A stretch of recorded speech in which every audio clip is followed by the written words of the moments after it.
How do you know how you will feel when everything changes with fear? Where will I go? Where will you meet? How will I know you're the one for me?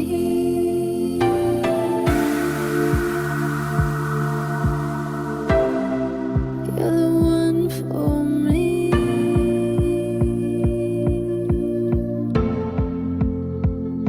'Cause you always want what you can have and what you haven't.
How do you know how you will feel when everything changes with fear? Where will I go? Where will you meet? How will I know you're the one for me?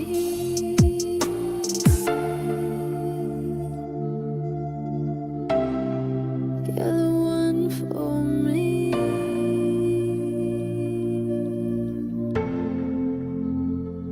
'Cause you always want what you can have and what you haven't.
once now, baby, but I'll never let you win again.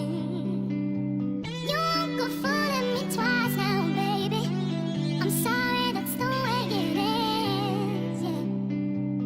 I'm a chick. I'm a chick. You won't go. I'm sorry, sorry, sorry.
What's up, everybody? Welcome to the NA Revival Cup Day 2. I'm Darth Mike, this is JRT, and we are getting into the thick of things here. 4 teams remain, only one can be crowned champion. The Kings of NA here at the Revival Cup, and I'm very excited to find out who it's going to be. How you doing today, John? Great. I'm really ready for this one. I think it's going to be a fantastic start to our day. We've got 3 BO3s coming up. This is the first of 2 semifinals, and we're jumping right into the grand final, not wasting any time today. And honestly, you asked me before, Mike, before we got on the air, who my favorite is, and I'm just going to tell it straight up right now. I think M80 are the strong favorites to go into that grand final and take it all.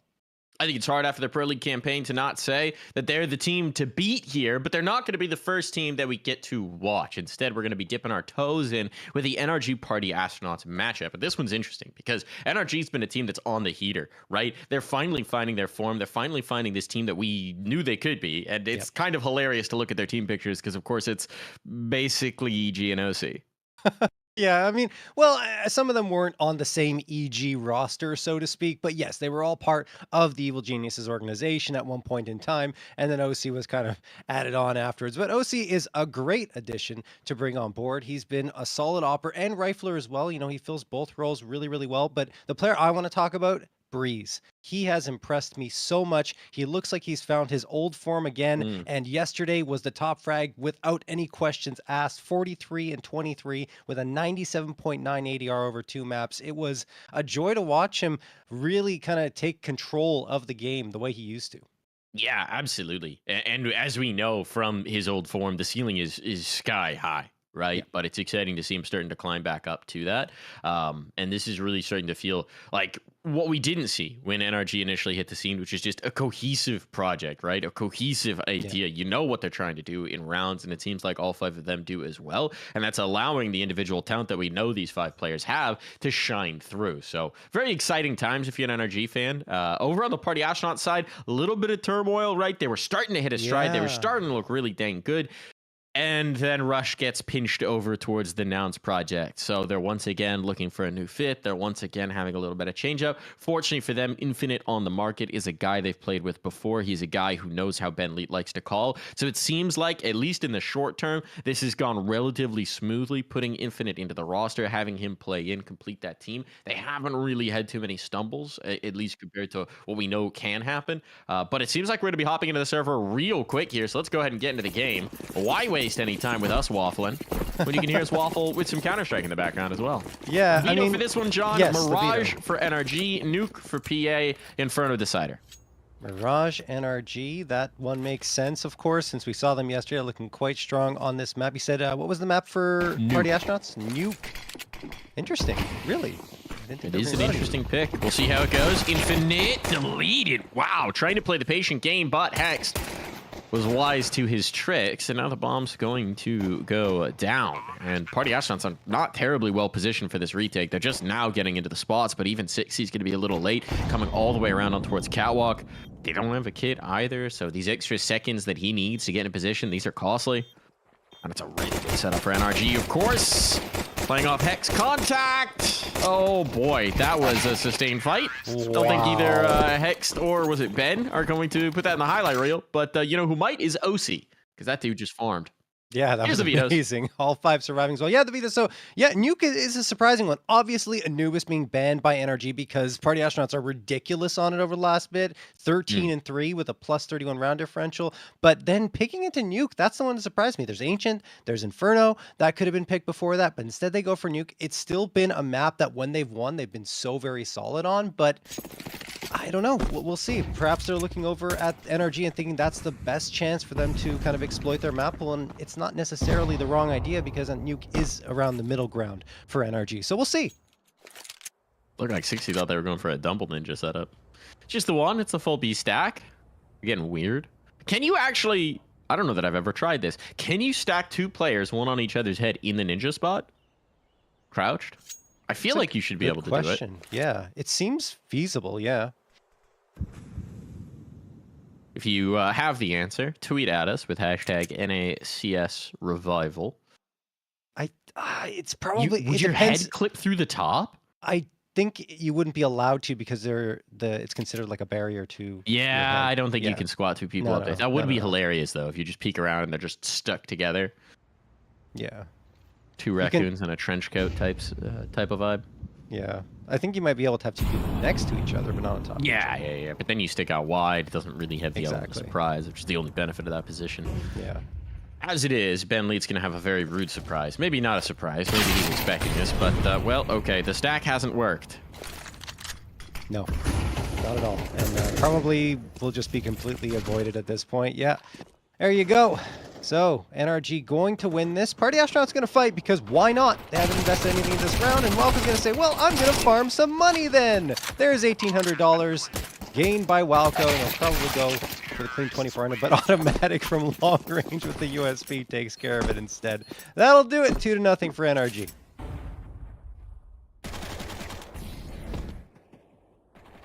Clean start. Ah, yes. The eco's on the replay. Yeah, This is what I crave. Walco padding them stats. That's a true IGL right there, saying, oh, they've got USPs? Hold on, let me pick up some numbers real quick. That's the NA way right there. Of course, of course. Well, PA is going to have the rifles now, and in ECL, actually, these teams split the series, each getting one win. So, I mean, and not to mention, they're both sitting at the top, right? Top four.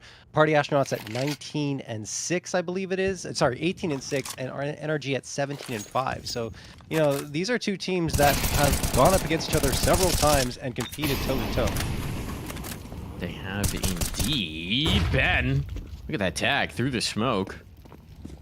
Already got the one. They're looking for more. Once again, they've left him as the sole A defender, though, and he's going to be pushed back behind the choke point util. So this is a bomb plant.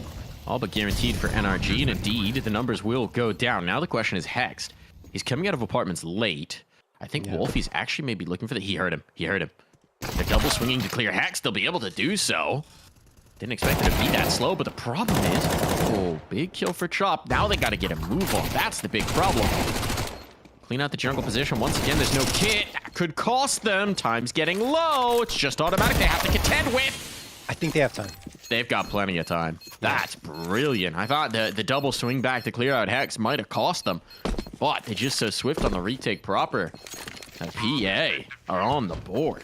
Yeah, well done from PA. Yes, it's the anti-eco, so NRG are selling for a couple of SMGs there, but still, you know, PA was very methodical on their retake, not to mention spotting out Hext, who was lurking towards the B site. I shouldn't say spotting out, hearing Hext was Wolfie, and then finding him. And after that, it's just a very clean take of that A site to get the defusal. So, first round on the board for the Party Astronauts. Didn't get a chance to talk too much about them in the pregame, but I mean, the player I want to highlight, Sixy, who had 52 frags in 2 maps yesterday against Legacy. He was the star, in particular, on the map we always tout him as a player to watch, which is this one, Mirage. He had 30 there yesterday and 105 ADR. Only doesn't have anything yet, but we're only 3 rounds in. Oh, nice shot. He's not going to get much if OC continues to hit shots like that on Connector. Nice little boost up to get the 5v4, but you're absolutely right, 60. He hasn't started yet. No. But he is a guy who just feels like, for whatever reason, Mirage is home. And whenever he's here, whatever role he's playing in a team, whatever team he's on, got a little 60 buff when he's fragging out on Mirage. Oh, He's yeah. got the Bass Pro Shop hat on. I don't know if he still wears that hat. I ask him every time he has a pop-off performance if he was wearing it. Sometimes yes, sometimes no. All right. It's important to keep your brand up. His brand is that hat. I believe Flash. I don't think an audio cue is given up, though. Now they know. Now they know. The question is, what can they do with it? Oh, Ben Lee getting something at least, but once again, overwhelmed. They've gone light on the A-side defense, opting to play the retake. They're going to need to wait a little bit for Wolfie to get in position. Chop as well, held back from the murder hole. Hex and OC's Chop, watching. old teammates. Mm-hmm. And yeah, with his deep control in towards ramp, fortunately, Wolfie does route through Palace, but once again, time's coming off the clock. This time they've got kits. Don't have any smokes. Not exactly ideal, and NRG aren't giving them any fights. Now the move starts to happen. Bomb's planted super open as well. Walko! Oh, he realizes it in time. Only gets the one, but with the bomb so open, with the op on the angle, Chop, surely this one's too much to ask. He's gonna try and back away, and OC will see to it that there is no escape.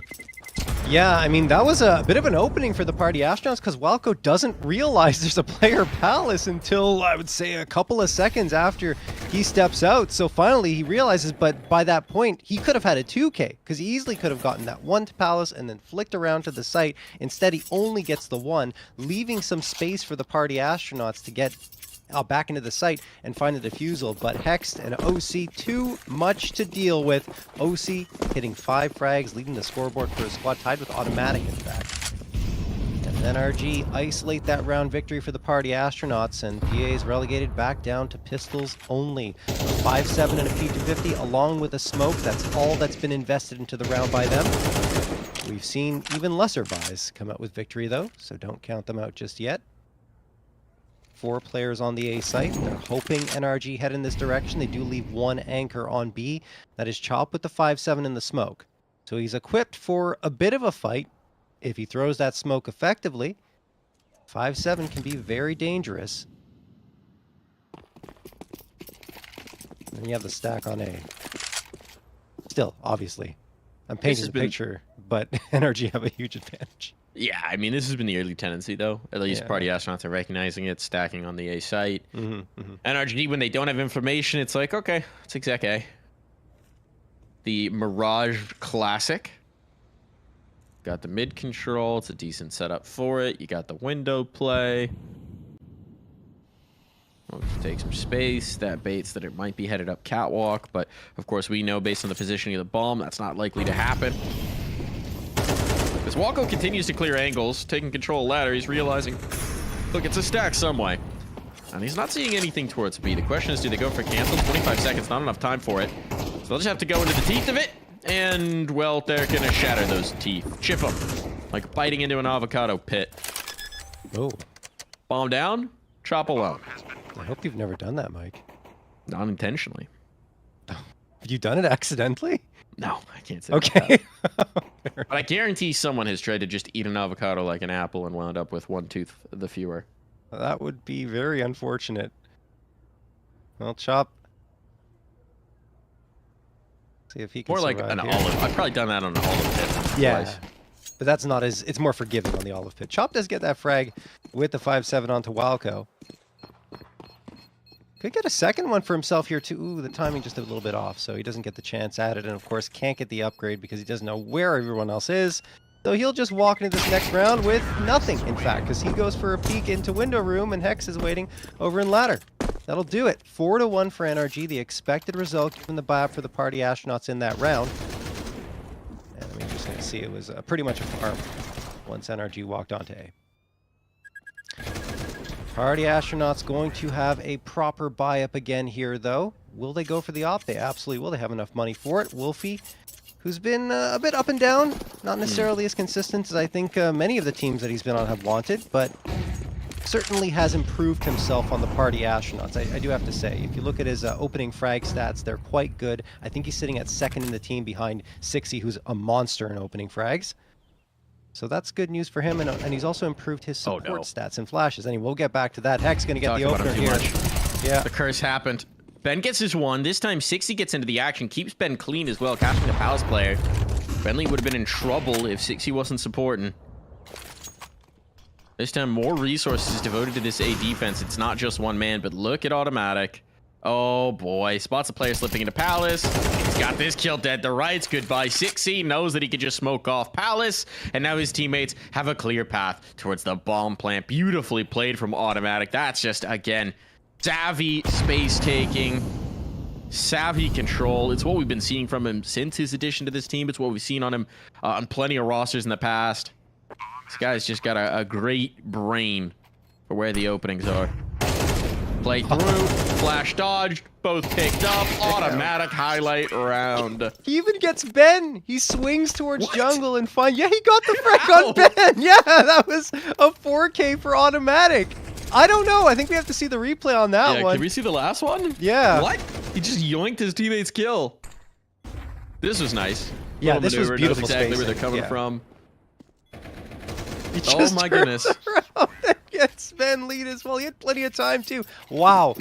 So well done from Automatic. He's jumped up to 10 frags on the board in only 6 rounds. You know what and that felt like? NRG are just getting everything right now. What? You know in that Sherlock Holmes movie where it's like him slowing down the fights and in his head he's like, right hook, dude, left Yes. chin, and up the... That felt like it. He's like, nope, player spotted Palace, kill the con guy, set up in mid, kill the shutter guy, know where the flash came from, peek into that, boop, turn around, Palace, like no wasted movement. It was beautiful. Perfect action economy in that one. Automatic opener in this, it's just the pistols here, but we'll just keep blazing him for the moment because golly does it look good. Free B site, masterclass from Automatic. I think what's fantastic as well for NRG right now is they have several star riflers that can kind of get it going at any moment. You have Breeze, who yesterday was amazing. I think he's obviously not doing as much today, but he doesn't need to because then you have Automatic who can perform like that, and Hex as well, who's consistently that number 1 or 2, I would say, on the team. Like, he's the one you can always rely on to get the fragging duties done. So overall, this team right now, I mean, it wasn't looking that way when they first formed, but is built for success. OC going to get the another one onto 60, and now it's only Ben Leet left with a Deagle and a prayer, and his prayer goes completely unanswered. Hex, as we were talking about him, finds a 2K in this anti-eco, and it is 6-1 for NRG. A lot more one-sided, Mike, at this point than I expected. Yeah, decidedly so.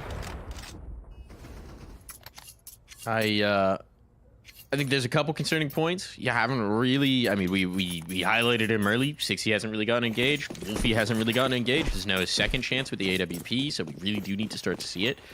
You know, Mirage defense is a place where you expect an operator to maybe potentially take control, and it's just been the other side. Automatics had so much space, so much room to rumble. Hex has had some nice moments, some nice rounds. Everyone's looking pretty sharp over on the NRG side. Look at this. Look at this.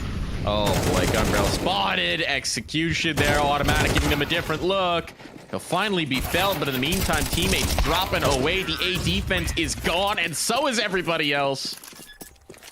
That looked like an anti-eco again, but that was a full buy for the party astronauts.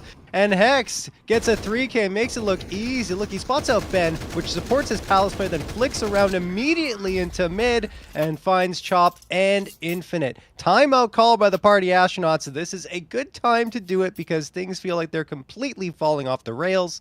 I mean, look, 60, I appreciate the idea of going aggressive and pushing towards top mid. He hasn't really been able to get into some good fights to, you know, light the fire in him and really find that rhythm. So he tries to force the issue, but Automatic had already slipped in all the way to the left side of top mid, and 60 had no idea. It's not a place you often clear, right? When you're going for that push, you're always looking towards the left and seeing if anyone's going to come up. So just no information there, and Automatic capitalizes on it.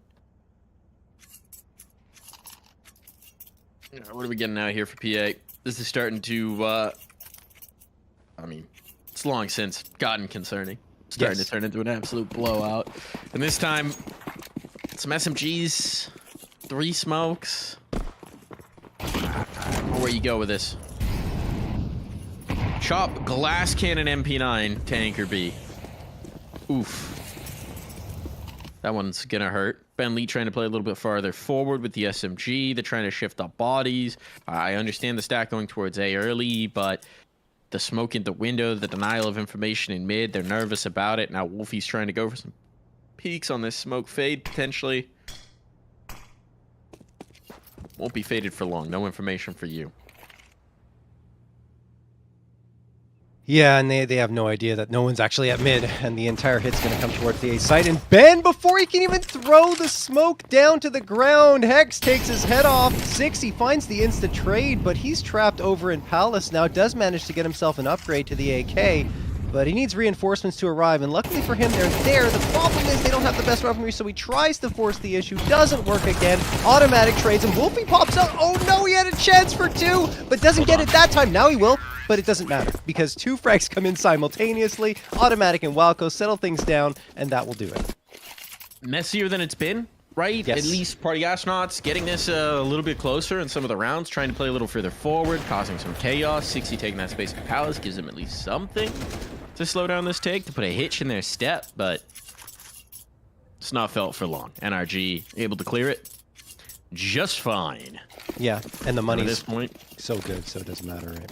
yeah. I mean, at this point, they are laughing to the bank with this half. Everything from here on out, they've already built a beautiful ice cream sundae. Now they're looking for sprinkles. They're looking for fudge sauce. A little bit of extra toppings here to make this an even more delicious half. Meanwhile, party astronauts are trying to scrape at the bottom of the freezer to see if any of the ice crystals have flavor. Walco. Oh, 60, man. It hasn't been his game. Nice flick from Wolfie to win the duel against his rival Opper. So that's something. Nate's sailed out as well, making life a little bit difficult for Automatic, but he's managed to maneuver himself into a position where all that utility isn't going to do much damage. Thing is, he's trapped now in this spot. The smoke won't fade, so he should be okay, but they pop it, and there it is! Wolfie will get that one again. That's a second frag for the Opera on Party Astronauts. You were talking about him needing to wake up, and now he has. Infinite on the other side of the map. Dropping Hexed, and now a 4v2. They found those tasty crystals. Oh, yeah. They found something, just a little sustenance. Something to give them hope, to give them light. Not done yet. That makes it a lot easier. Walco just getting caught on the timing. Is Breeze gonna try this or not? I mean, economic damage is so valuable here. Yeah. That you'd imagine he still gives it a look. But he's gonna find the business end of Wolfie's op. Third in the round. This is what you need if you're PA. This is how you get into it. Yeah. This is how you start things up. Is the op catching fire? Yeah, no question. I mean, the first one was already fantastic. OC not really having a chance to react, and then they pop the smoke right as it's about to fade back. Wolfie peeks around, manages to get the frag, and then the final one onto Breeze from window. So it's a second round, it's something, and they had 4 players left alive, so they can build a little bit of bank for themselves for what will be inevitably just the last round after this, but still, it'll help them for their vibe should they lose here, which is not the plan at all. Infinite charging up aggressively. He will probably see a couple of players, but it looks like NRG are falling back a little bit to perhaps expect this aggression. The smoke helps, and it's actually a T-side smoke that was thrown here to block off Infinite. And he's waiting around it. You have to imagine they're going to be looking at this. They're not! Infinite gets one lucky trade comes through from Walco, but they've got a lot of pressure on, and Chop finds the follow-up. 4v3 in favor of PA. Another man advantage gained. This one's still a bit more in doubt. Mid control conceded. 60 taking up space in the window. Early hedges, this wants to finish on towards B based on Hex positioning in the apartments. There's a lot of space taken they need to do before that. Oh, the peek in. 60 wanted to see if he could get the dagger in the back, and it's anything but. Now Automatic's got the space. He's got the ground, but he's caught the op. Wolfie in transition holds up. Gives them back a man advantage. So in towards B they go. Hex trying to take this space, but now the op's back on the angle. Try and wait for his teammate to get around here. Oh, that's a hell of a peek from OC. And now with the smoke going in, Wolfie's vision's going to be obscured. He doesn't have a line on this. Bomb's going to go down. This is now the ball very much in NRG's court. As they hold court on site. Good smoke to allow him the space out of the market. Ben to link up with him. They still got some flashes. They've got a kid on Wolfie. Time is of the essence. They've got to move. And OC hasn't moved from that bomb plant. Hext, who might be the element of surprise, in towards bench. And as the smoke fades, his vision is cleared. OC takes the initiative. Down to just the one. An op-on-op duel. Dancing around here on the pillar. Wolfie's got it! And he's got time enough! Wow, the quick scope and all from Wolfie just in the nick of time, and the Party Astronauts scrape through with a third round victory. Wolfie trying to add some PM there. Get things to be a little spicier and maybe get into the heads of NRG, which will be very difficult considering they have an 8-3 lead, but still, you've got to try to use every tool in your tool belt. OC, man, that was a nice shot in itself, but Hex was cleared out really well by Wolfie, who has just awoken here in the last 2 rounds. I think he's got, what is it, 6 of his 8 frags over the last 2? Yeah. So, well done. And that's precisely what you need on this map. It's just, is it too little too late? Well, they give themselves a chance at the very least. Yes. And it's an X factor that's come online. Further into this series as well, it's something you're going to need, right? To have that all hit. 6C under pressure. 2 players under the balk. Ben dead. Might they overlook 6C being there as well? Element of surprise. Gonna need a multi-kill. Gonna need a multi-kill to make this happen. Smoke's fading. It's all about 6C. It's all about him here. Vision clearing. They're all stacked up. He'll line him, but he only gets one. Not gonna be it. A final round for NRG. A dominant half as we swap sides.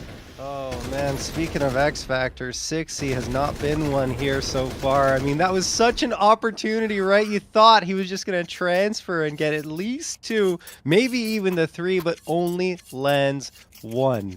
Maybe that'll be something to get him a little bit warmed up here into the second half, but NRG are able to steal away that last round of the first half and end the round run of victories for the Party Astronauts. So we go into this pistol round. NRG take it. They're already into double digits, and the Party Astronauts, well, I don't know if they're going to start thinking about Nuke just yet. There's still a path back into this one. There's a long road back into it. Yeah. It's very viable. It all starts with Flom's favorite thing, the must-win pistol. Of course. Let's see if they can do it. Automatic spots some toes. He's peeping, he's creeping, and he's seeing them toes. And now it's just infinite. So I don't think they're must-winning this must-win pistol. No. I think they are, in fact, distinctly not.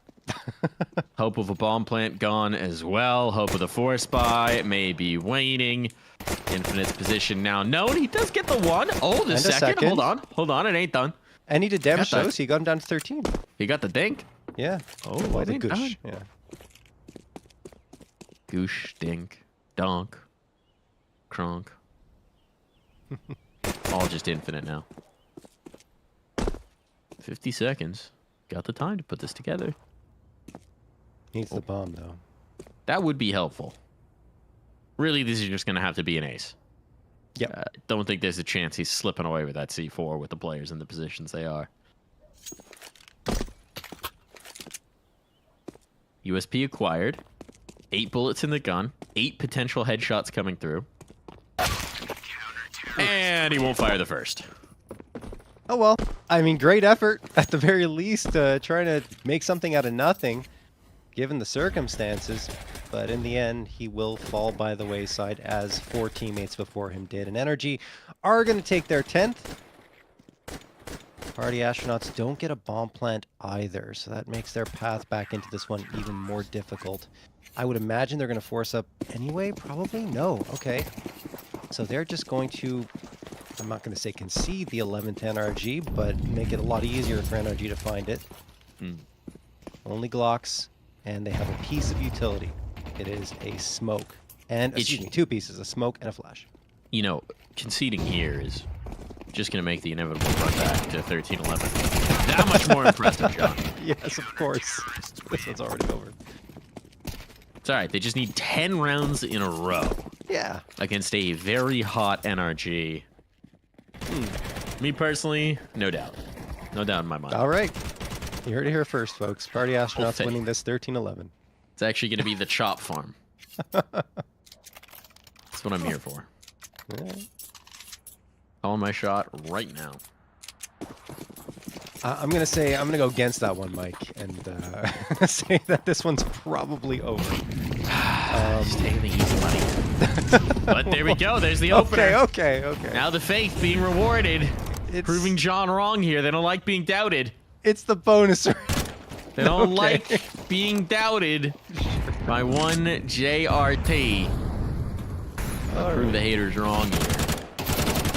Well, they might be proving the haters right. Yeah. If the haters named automatic. All right, hold on. Chop farm. Call it like I see it. And, okay, Walko being all the way through ramp already. Flanking Palace. This is not going to be expected from Chop. There's no way he's ready for this. Oh, boy. Is he going to knife him? No, he will not. No fun, no flair. But potentially no round win here for Party Astronauts. Still very much in doubt. Kit on Breeze as well. Keep an eye on that. If there was another smoke, I'd say this is actually done.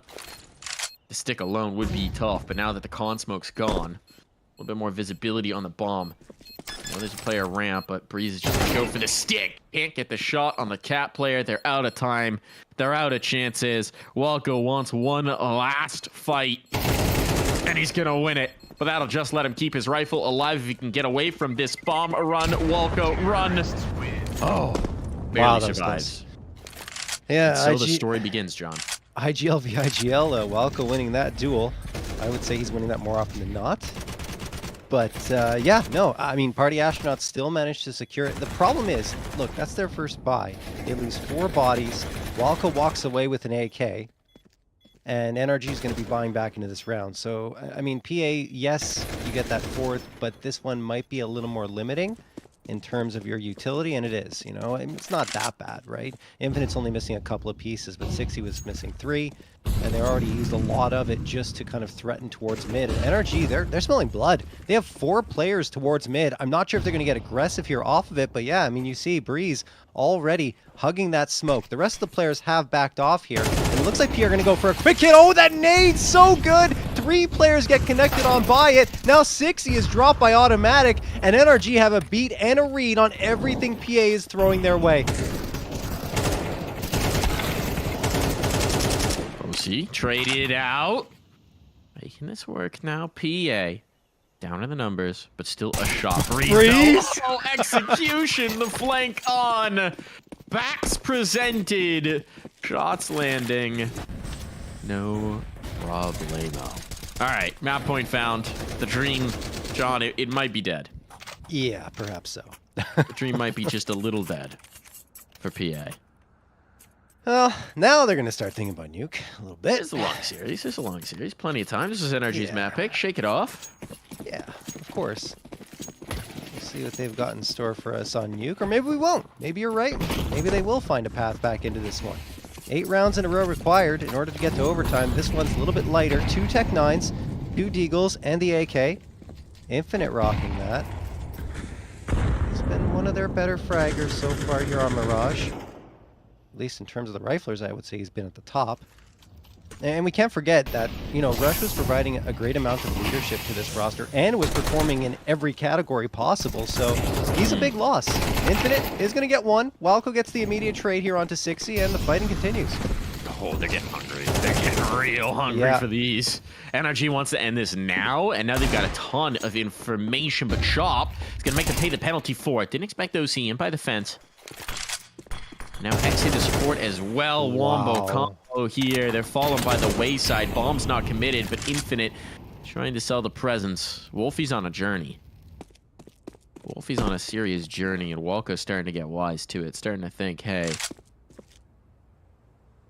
Oh, he's just missed the footsteps, though. He's actually just missed the footsteps. The timing works out beautifully for Wolfie. This should be a bomb plant. This could get a little strange. Walco's now trying to rotate around through spawn to catch him, but he's going to have to be wary about Infinite. This gets a little weird. This gets a little odd. Hext had already begun the rotation. I don't know if Wolfie's going to expect Walco to be here already.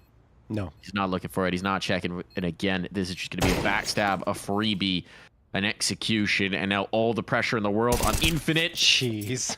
And OC finishes this map off. Plenty of time for the defuse. That was NRG all the way. Looking dominant here on Mirage. Yeah, and in both situations there, I mean, the positioning was phenomenal for them, coming in on flanks, and Party Astronaut players just not looking in those angles at all. First here with Walco, and then OC lurking around Cat. Infinite thinks about it for a moment. Dez does end up checking it, but it's far too late. It's already over by that point, and you see 2 players with 100+ ADR there for the NRG squad. That was an impressive performance. It just doesn't surprise me, though, based on what we saw yesterday, based on what we've been seeing from this team lately. This is the type of stuff they've been doing night after night. It's so good. It's so good. Like, just thinking back to the beginning of this year where you're like, I'm excited for this NRG roster. And then every time you watch them on the server, it's, well, what's happening? Why? No, this is a sea change. This is a world of difference. They're looking confident. They're looking calm. They're looking like the experienced vets. We know some of them are, but they're looking like the talented prospects. We know some of them are. Like, this is what the team is supposed to be. And that is a very encouraging thing, very exciting thing. Maybe not if you're a Party Astronauts fan, though. Yeah. A little less encouraging. What could be encouraging for you is that there's another map here in the NA Revival Cup powered by Lenovo Legion, at least between these two teams. It's going to be Nuke, and that is the Party Astronauts pick, which we thought was a little curious here, John. Do you want to illuminate why now? Yeah, sure. I mean, look, if you look at their map pool right now, you have Anubis, which is their best map. So we crossed that off the board because it was insta-banned by NRG. But then you have Inferno and Ancient still available to you that you've played 13 times over the last 3 months. Maybe you're thinking, okay, one of those is going to slip through, which one of them did. I think it was Inferno, right? Yeah, Inferno as the decider.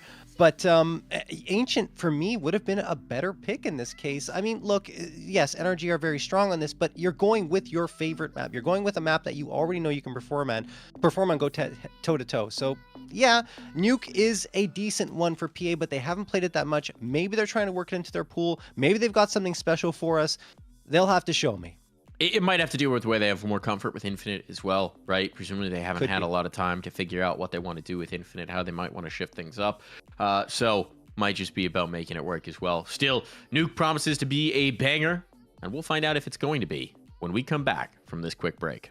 You won't go fooling me twice now, baby. I'm sorry, that's the way I'll let you get to me once now, baby, but I'll never let you win.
everybody, we're back.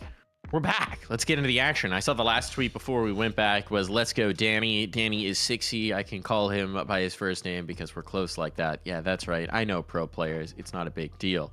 Welcome back to the NACS Revival Cup, powered by Lenovo Legion. We're happy to be back, but maybe Party Astronauts aren't so happy about how that first series went because it was NRG all the way. Utter domination, utter control going through. John, what do you think we're going to get on Nuke? Maybe an unmute on Discord? I'm sorry. All right. I'm now muted. Anyway, what I was saying was, I think we're gonna get a much better matchup here than we did on Mirage. At least I hope so, for Party Astronauts' sake, because that was just really not that great. But I do have to mention the Party Astronauts don't typically play Mirage that much. In fact, they've kind of swung between banning Mirage and Vertigo, you know, between those two maps. So maybe the expected result is just because they played so well yesterday with 60. I mean, yes, it went to overtime against Legacy, but still it was a very impressive performance that was tightly contested, and I thought that might carry over to today, and it did not. But now they go on to a map here on Nuke that they've played a little bit more than Mirage. Like I mentioned, 6 times, 4-2 record, and when they win, they really win. They've got a few dominant victories under their belts throughout those last 3 months. But then you look over at NRG, and it's kind of the similar story, right? 4-2, plus 19 round differential, so I don't necessarily feel like this is a pick that is going to greatly benefit the Party Astronauts. That being said, I don't think there was a map that they could have picked that would have greatly benefited them. That's how good NRG are playing right now. Yeah, it's a little bit of a tough matchup. You know, PA and Flux losing their 5th, bringing in a new 5th, maybe not at the peak of their form right now as they, you know, figure out that new addition. And then NRG on a heater. NRG on an absolute heater. NRG looking to book their spot in the grand final here of the NA Revival Cup. And they're looking to do it with style as well. I'm excited to see. We should be hopping to the server in just a few moments here on Nuke. I think for PA, it's going to be important to do the tone set early, right? They're presumably going to be starting on the T side. We just need to see them come out with some fire, with some fury. They started to get some juice going just at the tail moments there. Saw a little bit more from Wolfie. It had been a bit quiet for some of their more mercurial players. That can't continue, right? You need Wolfie, you need 60, you need everybody online early on. Because as we've seen, they're just going to get run over if that doesn't happen. I mean, those 2 players you just talked about absolutely need them. They've been at the top of the scoreboard for this squad over the last 2 months. I mean, 60, 327 frags, over 21 maps played, and an 88 ADR. We did not get that 60, unfortunately, on the previous map. And Wolfie right behind him at a plus 49 kill death differential, leading the team in that category. And I mean, 19 3-kill plus rounds, which is second actually behind 60, who also leads there. But I think for Wolfie, like I was mentioning before, his stats have improved quite a lot. I mean, his opening frag success rate went up from, I believe, in the 40 percentile, in like 40 to 45% success to 57.5% success to lead the team right now, which is really, really good. And his rating went above 1 when it was sub 1 before. And also his flash stats, he's got the most efficient flashes on the team, tied with Ben at 0.82 enemies flash per flash thrown. So there's a lot going for Wolfie in terms of a positive trend, and we saw it, but only briefly towards the tail end of that first map where he was starting to really find his rhythm with the AWP. Yeah, Wolfie's an interesting player as well because I feel like he is one of the players we see more dramatic shifts in map to map. Like there's certain maps that he just feels like a specialist in. He was always comfortable in Vertigo, always comfortable in Ancient. Feels like we get the strong performances. Nuke, I'm not so sure about. I think that outside fight is going to be telling. I'm curious to see what we're going to get. But my gut check is it's not always been the most comfortable spot for him. And that could pose an issue. Walko collects a hopping 60. As the spacing there allowed him the chance to get the kill and fade away. And NRG have already rotated to lower, anticipating this play. Automatic with the fade away. Bomb spotted to confirm what they already knew. And unfortunately for PA, they are relatively contained. There's been nothing to make this uncomfortable. There's been nothing to give the vent player the space that he might need in Chop to sneak back down. So instead, they're going to try and go up. And Walko is waiting. So again, the element of surprise is lost. They do get up the ladder. But Chop lost means it's just these Heaven players to contend with a nice early headshot. And a bomb plant secured. That's a nice find considering how dire things were looking. But now it's all on Wolfie. takes the initiative, takes the fight, takes the first tag, and he's able to slip away into the hut. Oh. Chased on down. Automatic will not allow him to escape. Wolfie was playing like his hair was on fire in this pistol round. He hit 3 headshots, actually probably 4 because he had 2 frags. 4 headshots, 2 on players that are still alive, I believe OC and Automatic. But man, oh man, he was running around everywhere and managed to get the bomb plant for his squad. So that certainly will help the party astronauts into this second round. But, you know, you saw NRG kind of settling in. They did not over-rotate to the B site, which is what the party astronauts wanted, as they threw that Molotov down to put more pressure on them and force the player off the site, which in their minds, like, okay, maybe NRG is going to kind of lean more towards the B site. They didn't. They kept their players in the position. They kept their cool. And it was honestly a really well-played pistol from them. Now the party astronauts off of that bomb plant will get a couple of rifles, a Galil and an AK, and the rest onto either a Tech 9 or Mac 10s. Party astronauts still going to take a slow, methodical approach here to their T side. I mean, there's the one negative of picking into Nuke is that your opponent's always going to get to start CT side, which is still, even though it's not as much as before, it is still the favored side here. Yeah, it's still nice to have. Yeah. 60 tagged up, but he does get down secret. Making no secret of this. So Automatic will back away. Ram's been... Uh-oh. Uh-oh. Nice. Very nice. That's a little bit of a blunder here. Presumably that was Walko giving the space up, and maybe OC not quite being there in rotation. A little bit of miscommunication, misspacing there, and Party Astronauts capitalizing. Now it's big trouble on for this setup. They got to deal with the secret players. Automatic knows he's in trouble, just trying to bail out. They're hunting him down. He's got the one, but that's all she wrote. Hex, though, wasting no time getting back into this one. It's going to be a low percentage one. Knows this is going to be a tough ask.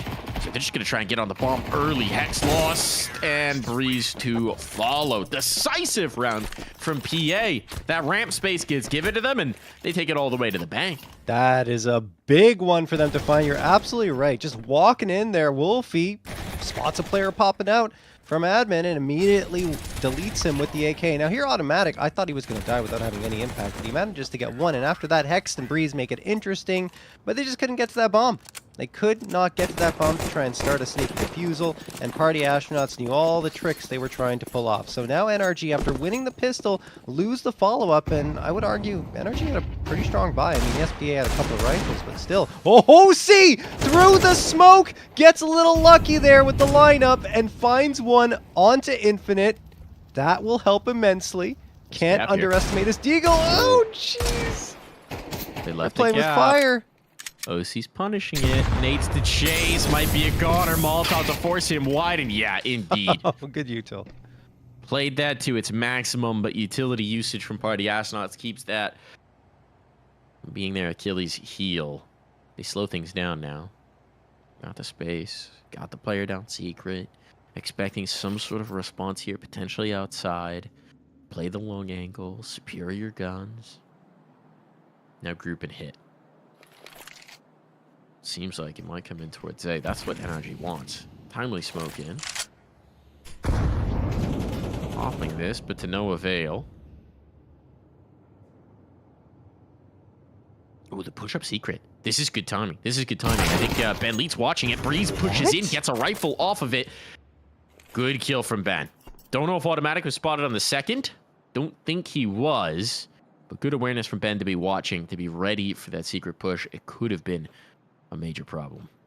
Surprise, Breeze gets that fight and wins it against Chop. Chop is waiting at that angle, and Breeze just walks in. Oh, yeah, Breeze. They avoid it. Yeah. John, there's 15 seconds. If Automatic can drop the bomb, this is over. Door's open now. Now they know. There's got to be the peak. There's got to be the peak. Trying to pull it, but no, the bomb goes down, and they stay strong. Massive risk from Party Astronauts. Not planning with a smoke down, but they make you work.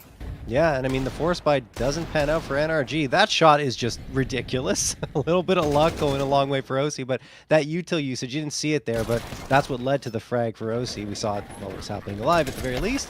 And now, well, this was just the closeout at the end. Everyone spotted out on NRG, and they tried to stop the bomb plant. It was actually a good setup to do so. It was just better from PA watching all the angles and ensuring that the players, if they poked out, they would be dead to rights.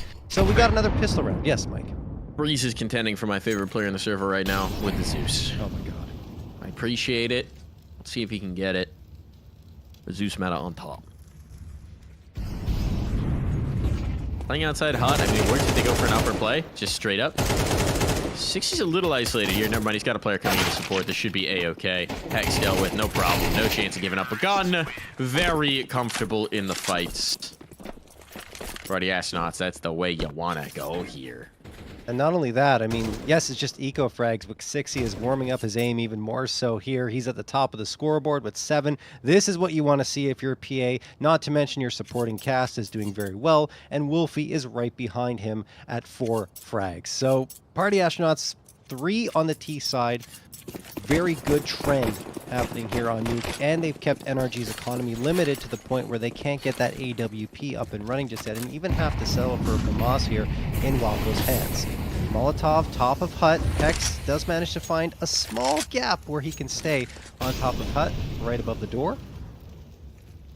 Now, the waiting game begins for NRG. Party Astronauts have been pretty aggressive here, and they've walked right out. There's one in mini right now. Automatic doesn't get spotted, though. Gets the backstab, and 3 frags, in fact, come through for NRG, leaving Party Astronauts reeling a little bit with only 2 players left. Automatic heard the drop down here by Wolfie. Great Molotov toss, but Automatic decides to run right on through it, and now he knows the last player has to be... Well, actually, excuse me, the last player was spotted up by Welko, so he doesn't know the location of Ben Leet, who will be walking in, but needs to recover that bomb. OC ready for it. OC masterclass there. Yep. Couple kills. Had the rat angle out by the stairs. Not always the easiest to make work with a rifle, but apparently got it locked in. Good round to get this CT side going for NRG. Keep the bodies alive. Keep 4 up. Money in the bank. Money in the pockets. No up just yet. Got a little bit of cash in reserve. What did PA do? Got vaporized on those takes, got vaporized on those fights, tried to accelerate in towards mini. We're gonna test outside again. Oh, this HE. What do you throw at automatic? Ah, nothing. Could have been a chunker, John. Oh, Now it go! is. OC. All right, talk about a smoke pop giving value. That's the one you want. Still, 60 does manage to get a foothold here. Beachhead. Swing it back into it. His ankle was spotted. Molotov in, but oh, Hex was ahead of it. Would have had to fight, but instead, he's forced into Chop, and it's a disaster. Double pushing Squeak. Chop's come back to look for this. This is going to be a heck of a fight on the fade. Chop's anticipating. Didn't know he'd already gotten into the corner. So advantage back for NRG. Party Astronauts reeling here. Trying to figure out where the next hit is coming from, where the next fight is coming from, and in the meantime, the bomb is still down outside. And OC up on the Schmallow holds court. Oh. Drops him down. There's just no chance for 60 now. He's got so much ground to cover to even get back into this round. And he's making noise in doing so. Breeze hears him. Yeah. Full awareness of where he's coming from. But can 60 win the fight regardless? Huh?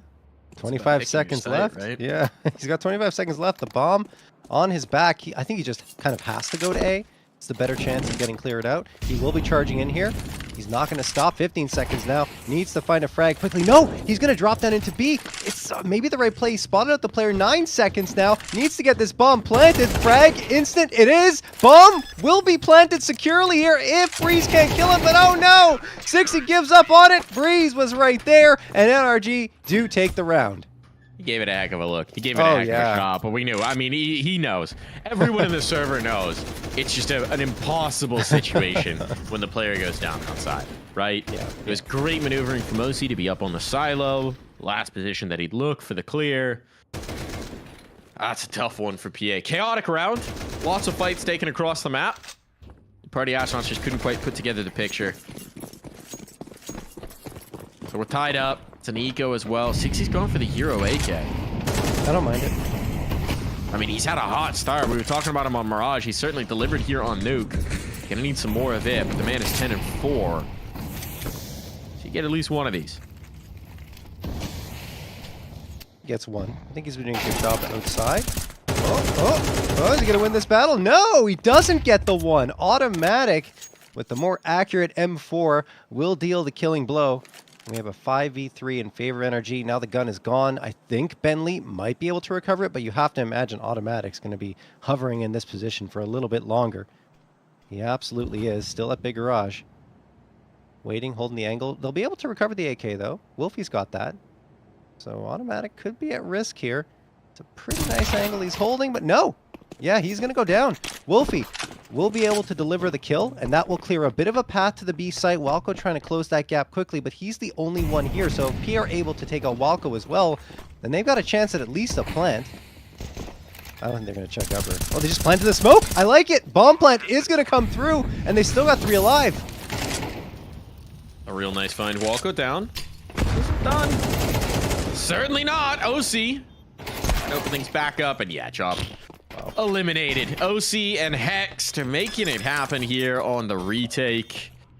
Plenty of time for that defuse. Still finding something out of nothing for Party Astronauts. Getting the bomb plant here, getting a little bit of contested round going. Right. It's something. Yeah, I mean, the bomb plant is more than something, right? Because it gives them an economy where they can now invest a little more heavily and get the AKs comfortably versus without it, which would have been a lot tougher. And again, like, they had the hero AK, but it was an eco other than that. Yeah. So it was something. Those smoke pops are so good right now for NRG, though. I mean, that one does damage and clears the way for visibility. 4-3. NRG have taken the lead now. They're looking for more. It is usually the best part of CS2. Oh, yeah. Smokes. Changes Smoke pop, everything. smoke play. Which I think is what we always expected, right? When it was first announced, like, we knew that this would change everything in Counter-Strike.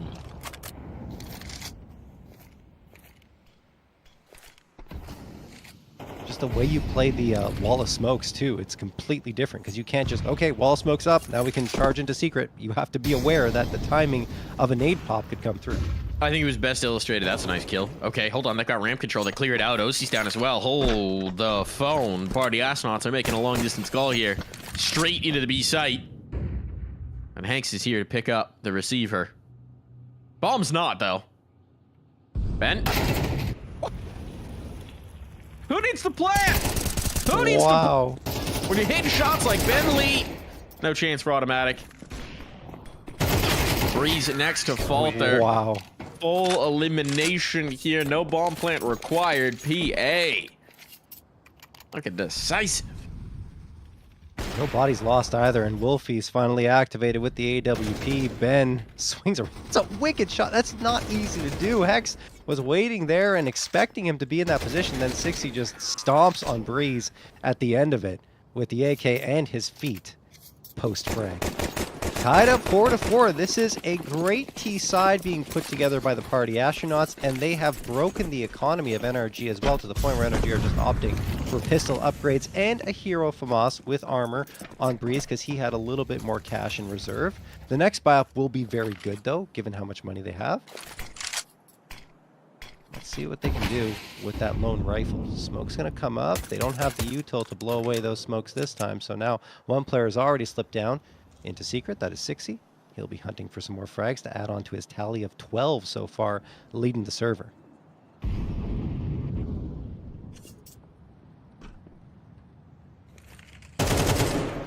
Take out the one rifle. Drop shot. Or rather, dropping target, I suppose. Yeah. Either way, that was the biggest threat in this round. Far and away. Unless... bit by bit, they're just peeling this away. Chop gets caught. There's a rifle picked up. There's something for OC to take through. In towards lower, though. There's no presence here, and 60's cleared it all out. He knows. Got a lot of room to rumble. So provided they hold on to the rotation points. Oh, no. Well, that's a big provided. That's another gun. That's an op. That's an op. Do they swap? Yeah, they do. Ops in OC's hands. I was going to say, do they want to risk this? The thing is, now there's a ton of value to take forward, and they don't have armor. Honestly, that's too much that they've gained to just give away on a retake here, especially like you said, they don't have armor. 2 flashes, no smokes. They can't really be sneaky. I say send automatic in and see if maybe he can get some exit frags, but that's the most you're probably going to do here. Just keep the op and the AK safe. And that's the decision they make. And look, their economy was already healthy heading into the next round. Now it's even better because OC does not have to spend 47.50 on the AKP. Automatic might do some more damage. No, he gets nothing. But they won't have to buy a rifle because Hex can continue going forward. No, Hex! Hex! Too close to the bomb. He had full health. How? Where was he? Apparently closer than he should have been. Oh, man. Well, okay. So that point kind of... they're all good. Not They're as all good. effective. They got the op. They're good with the op, though. That's still the 47.50, so OC can drop for anyone and keep his economy healthy regardless. And Hex just big M4 player, you know? Yeah, he didn't want the AK. No. Could have dropped it for something Didn't want else, full though. utility there. Oh, man. That's a little unfortunate. Very. That's when you just type the question mark if you're on the other side. Mm-hmm. Hit him what? with the new bomb radius. Is glitch? I've only had that for a long time now. Oh, boy. It's okay. I still forget sometimes too, Hexed. Usually with less health, but yeah. Happens. Poor Hex. All right, we'll stop picking All on him good. now. Just a little Hex bullying. Yeah. As is tradition. Fast play up top. No. Slow play. Molly's into the choke points. Party Astron's not going to move for anything. They got the lobby control. They're content to sit on it, at least for the moment. No presence outside. No secret smokes this time either, which we've seen them throw a lot. So they want to test OC. It feels like they're telegraphing where they want to go by not throwing outside smokes. Boy. And yeah, OC finds one. Almost the second, but misses the shot, but he can still fall away and do more damage afterwards. 5v4 game. Hex wins that fight against Ben Leet over in lobby, and all of a sudden it's shifting back into NRG's favor. You know what? You can lose as many rifles to the bomb as you want, Hexed, if you're going to get kills like that. Pushing out the hut. Making it happen. OC's in trouble. Perhaps they're putting Util up to try and make him uncomfortable. But the problem is NRG have a lot of information. They can play contain. Automatic's even coming down to support this. Walco, his toes tickled, nearly gets caught. Molotov down the chimney. Raises the heat on Chop. Forces them back down. PA's trying to find something. Some sort of kill. Something on the boundary to give them a sign of where they should go. And there it is. Ooh. OC deleted in a straight up fight. What a shot from Sixy. An automatic now forced off by the Molotov. He's in trouble. Bomb going to be planted. This is a world of difference in the round now. A one fight goes their way, and it is very much on. Clearing towards control. 1 for 1. Not terrible there. Wolfie in the rat hole with the op. This is now very tough. Ooh, yeah. As soon as they know he's here. As soon as they know, yeah. That's just a tough angle, tough fight to have taken. Defuse on. High ball game. Yeah, I mean, Sixy continues to perform incredibly. Such an impactful frag that he finds to open up all that space into the B site, secures the plant, but they just can't hang on post-plant thanks to all the damage that was done by OC prior to that point. And you see here Automatic with a great trade after Walco goes down, and then it's just all NRG. Breeze gets the last two. So NRG tied things up at 5, and back and forth we continue to go. But already, if you're looking at the scoreline, you're thinking, if you're the Party Astronauts, we got 5 T side. This is extremely serviceable on our map pick heading over to the CT side. Let's see if they can get more, though. They've still got a full-on buy-up coming through. And Sixy's really been the one powering them forward. I mean, no one else, aside from Wolfie, who's sitting just 1 frag above. But yeah, no one else is above a KDR of 1. OC? Beautiful shot. Oh, beautiful follow-up.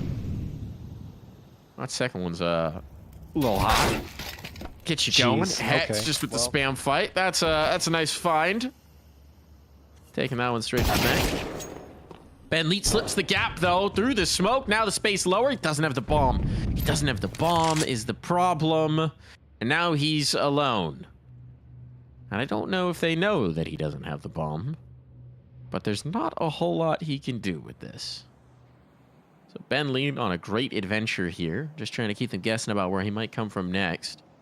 But in a moment here, Automatic's going to realize.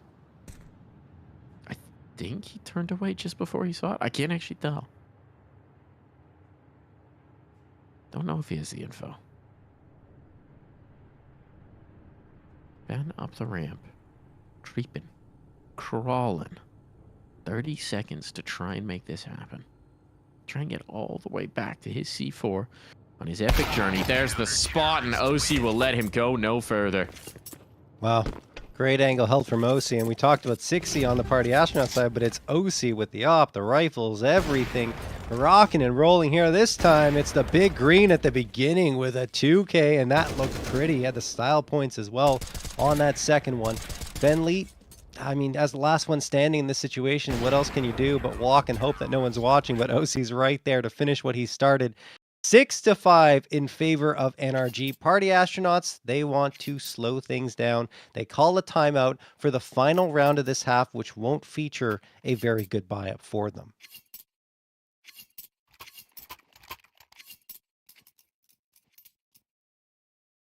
But you look up at the way these rounds have gone, you see the back and forth nature of this. It's just 3 for PA, 3 for NRG, 2 for PA, 2 for NRG. We'll see who gets that last one.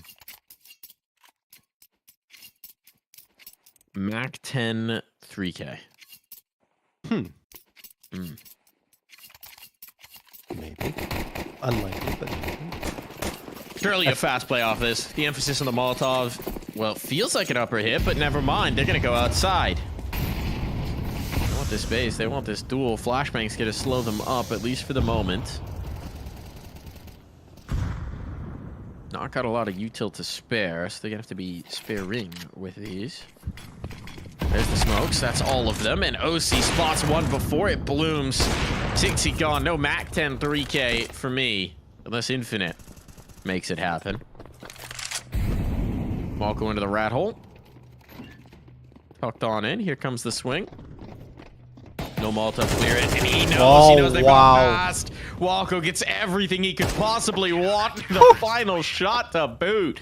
7 rounds on the board. A slim lead as we swap sides. Oh, that's what I love about Walko, right? He might not have much impact, you know, throughout a majority of a half, and then he just comes out with that, a 3K, and made it look absolutely beautiful as well in the process. And he was patient. They didn't throw any util over in the cubby and didn't even clear it fully. They just decided to go to the bomb site. And when he hears all those footsteps, you know, his ears and eyes are probably lighting up as he turns that corner and sees all those players not looking in his direction. Well done from Walko and the rest of NRG as they take a 7-5 lead, but I don't want to take any credit away from PA. That was a very good T side. You know, getting those 5 rounds, they've set themselves up for a pretty good situation on CD side, but they do need to counter what NRG is going to throw their way, who are also very good on their entries.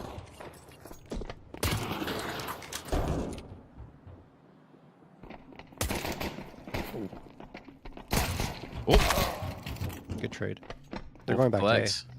Snappy shots on the pistols. They could go back up. Oh, I thought They they could were. pop up. They're not going to. Not yet. They got to let Walko cook. And I think Infinite has gotten a whiff of the recipe. He's trying to chase this down. Now he certainly knows. Oh, Walko is just giving them the slip in all of these. There's the spot, but now Walko knows. Now they can go back up top. 60 shuts them down, knocks them back down. I don't get finds that. Walko to boot. And this has just gone into complete disarray. Only OC remains. The bomb dropped. Nothing in his favor.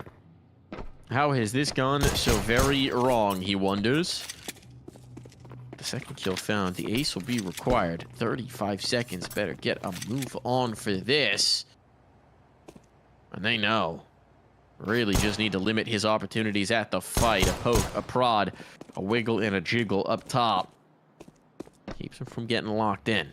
There's the bomb. There's the 6. Whoa, what? Down he goes. Whoa! The ace! What? See, how does he pull that off? they're triple peaked him. He just hit all the shots. The first one in towards heaven was really good, but the next one he flicks immediately to his right, and they couldn't hit him. Afterwards, the last player, I mean, it's just a 1v1 at that point, goes either way, 50-50, and OC wins the fight. He was all the way at the B site when all of that previous action went down. What a flick! I mean, he almost finishes off quicker than that. Wow, OC. What a play. To give NRG the pistol, that's got to be a lot disheartening for the party astronauts. They force up here, man. And they lose the first one to Hex. It was. They've already got beat. That's a 1v4. Yep. That's an ace. Yep. Yep. Yep. That's magical. 21st kill. All right, bomb down. 60 trying. I mean, at this point, it must feel like you got to kill him through smoke if you're going to kill him. Wowza. 21-5. I mean, look, the 15-5 before the ace. 16-5, sorry, I'm bad at counting. 16-5 before the ace was impressive enough. Yeah. That is unreasonable, OC. It just feels unfair for the astronauts, honestly. You just feel that's one of those moments where you're like, we've won the round. We've won the round. It literally, if you just harass and don't let him into sight, we've won the round on clock. Like, what can he do? And then, oh, that's what he can do. Oh, that's right. 60. Don't fight. Don't fight. All right, 3 guns survive at least. But PA need to get this defense going quickly. Yeah, they do. I mean, pistol round should have been theirs. I still can't believe it. They could have just tucked in as well. They didn't even have to face as much as they did, but they decided triple peek it, which usually isn't that bad of an idea, right? You triple peek. No, I think they played it well. I think they played it well. I do too. That is where I can't fault them. Like, when a clutch like that comes off, you're like, well, they made this mistake and that gave the opportunity. That one, you're like, no, actually, I think the decision making was solid. Yes. He just shoot good. He shoots so good. They could have done things differently, but what they did do was correct. Like, it wasn't a bad play. I agree with you. Sometimes you just get got, John. Yep. Sometimes you just get got. Maybe they can get this one. They get theirs before they get got, though. That's what OC says. What is that jump? Reese. Some dance classes. That guy's fleet of foot. Still trying to make this happen. Infinite now down into the fight. This isn't bad. Come out the hot. There's the peak. There's the fight. Get a little hairy. Wolfie gets her done with a USP of all things. Tag with the scout, the finisher. On the sidearm. Had NRG on notice. The sustained force has paid dividends, and with the player up on hot, I don't know that they're going to expect Chop here this late. This could be a very good setup for PA. Yeah. It could. I think NRG are trying to play the long game and convince PA they're going to B, but PA's not buying what they're selling. It doesn't matter, though. Walco has some bullets for Infinite. Chop waiting on top of FUD at the back, does manage to get the trade here, and only 2 players left. Walco's lit, but Walco jumping Mac 10, gets Chop, and OC flies out of hut to find the next one onto Wolfie, leaving only Ben, who's got a USP in hand. He can get Walco, but he won't. Walco finds the last, and NRG again in a disadvantageous situation, pull it off and get themselves a 10th. Good presence of mind, good head on their shoulders, not get overwhelmed with the numbers going down, with the rounds starting to stack against them. Cool, calm, and collected in double digits as a result. The ops out for Wolfie. This is something we wanted to see. This is something we highlighted. We just might not get that many opportunities if he doesn't have early success here. There's no margin for error, really. You got to get her done. We wanted to see what Wolfie's going to do with the big one. Up into heaven early, it seems. No, ramp fight instead.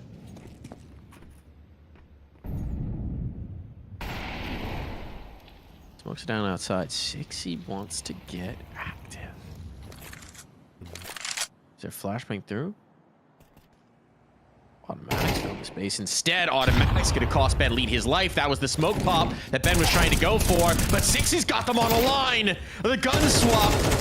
Can't get out of the corner, but he's still done work. He's still put impact in. Wolfie spots the back, but if he doesn't shift, there he goes. Finds his own angle, finds his own fight. Well, Hex has gained a lot of space through ramp. OC needs to travel a long distance to link up. Good find for X. No. Now they've got the space. How do Yeah. you rotate, PA? How do you deal with this? You need to get down towards lower, and Wolfie's on the move, but he's not going to beat them on the timing. And in fact, Hexed already in towards control. That could pose problems. Molotov down. Bomb going to be planted. Hex to watch single. If he opens this door, it could be trouble. There's confirmation. Heck? But he takes the fight. The shot again. All right, Wolfie. We called your name, and you delivered. Wow, Wolfie, what a play. 3 frags on the round, 1 coming earlier on as we saw towards Mini, but there played it beautifully. In fact, I got to criticize Hex maybe a little bit. Obviously, he was under a little bit of pressure over in control, but he pulls out the util instead of going for the fight, realizing obviously he's facing off against an op, but he just stood there for way too long, and that was an easy one for Wolfie. But then Wolfie swings around and gets the close range op shot to cap off the round, and the party astronauts are finally on the board here in this second half. Wow.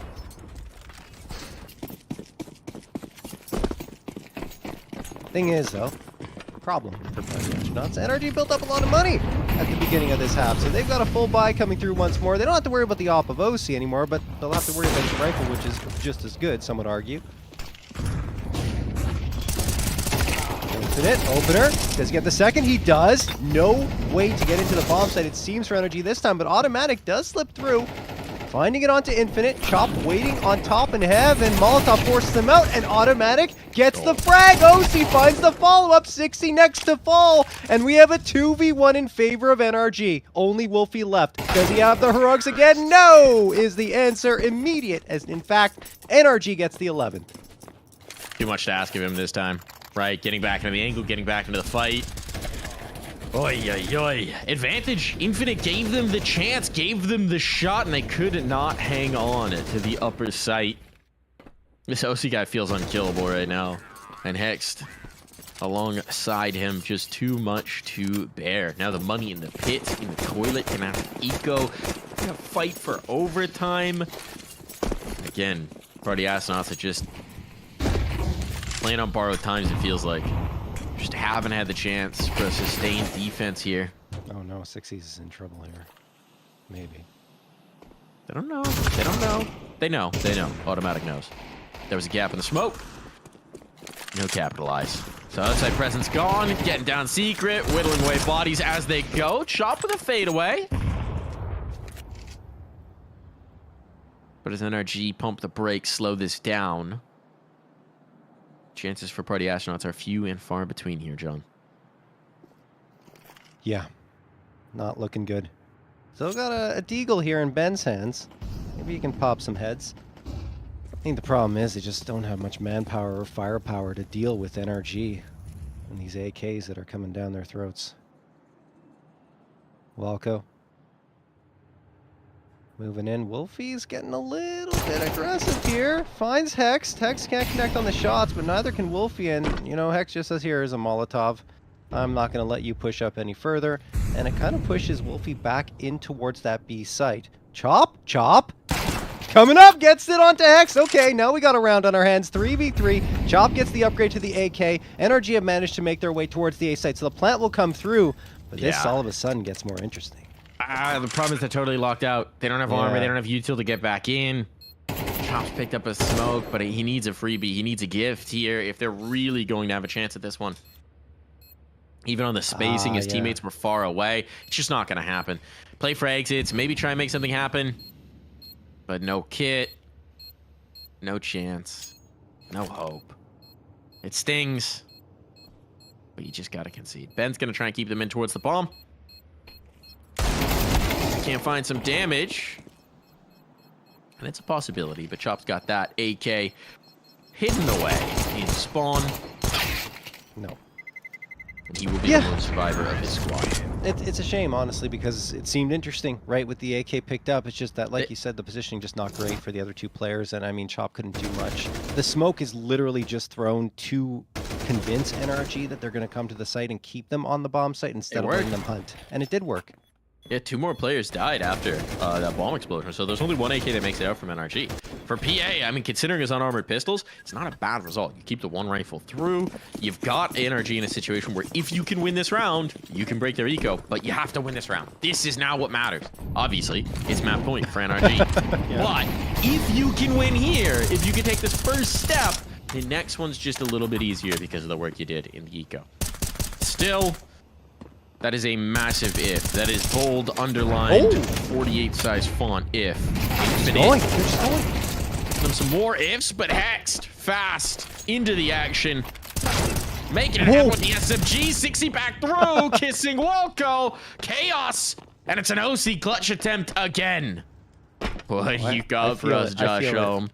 What do you got for us? Vent players just heard him coming back around, but he's got the right idea on the bomb plant. Gonna be able to get this off. It's the first fight that matters. Doors open. Players coming through ramp. Yeah, back turned. Was hoping for the fight early. Wolfie didn't give it to him, and this time, no magic. Well, Infinite, a little bit of luck with the spray for the first, but it's 60 that makes a difference. I think you're just slipping through a smoke and bumped into Walco, and he's the first one to realize it. And you're probably going to see it here again on the replay, but he gets that and then immediately swings around. There's no way to calm this. There's absolutely no way to say, hey, I just got bumped into by 60. Please be aware he's in mini. Like, you just can't say as many words, then maybe scream mini.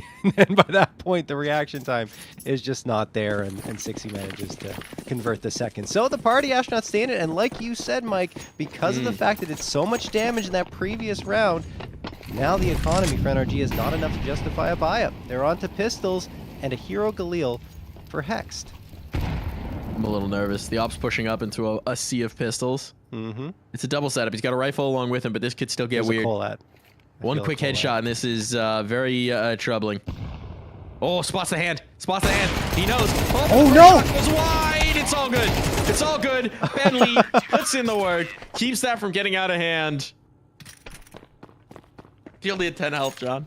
He only had 10 health. That was like panic scenario. Yeah. But spotting the hand, I think, saves them. Yeah, because if they don't spot that and they keep pushing, and then they're the ones walking into the trap.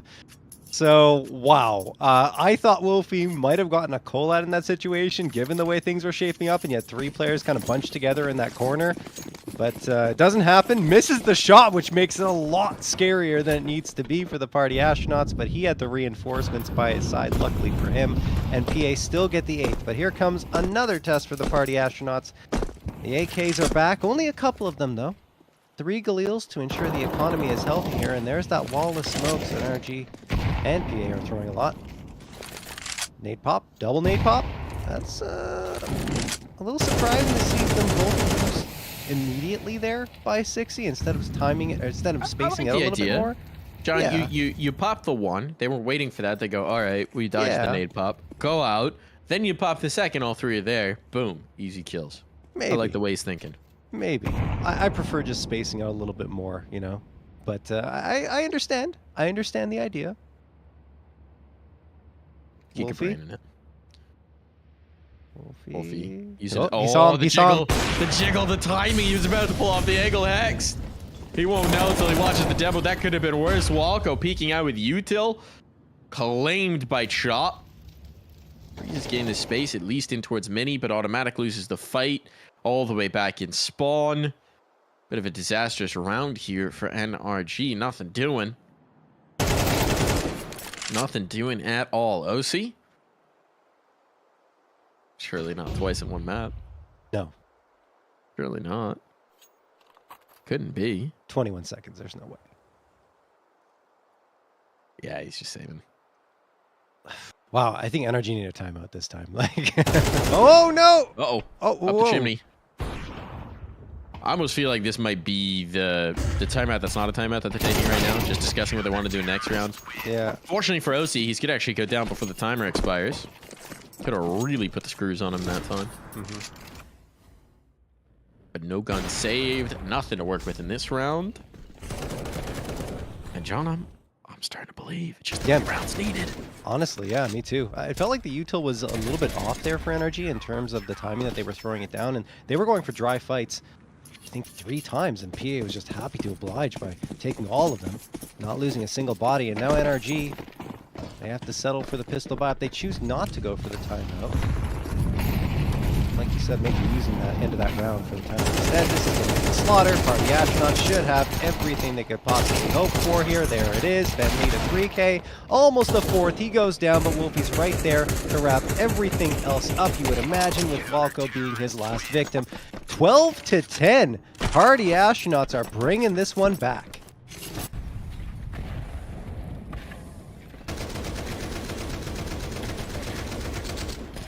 So close now. So close now, right? They can taste it. They can taste the possibility. Thinking about the next map, thinking about overtime, thinking about all the ways this could go down. Inferno, if we do get to the 3rd, this is a reminder here, folks. You can also see it on your screen. You can't hear it in your ears. It's a multi-sensory experience here. Shez is working on smell-o-vision in the HUD.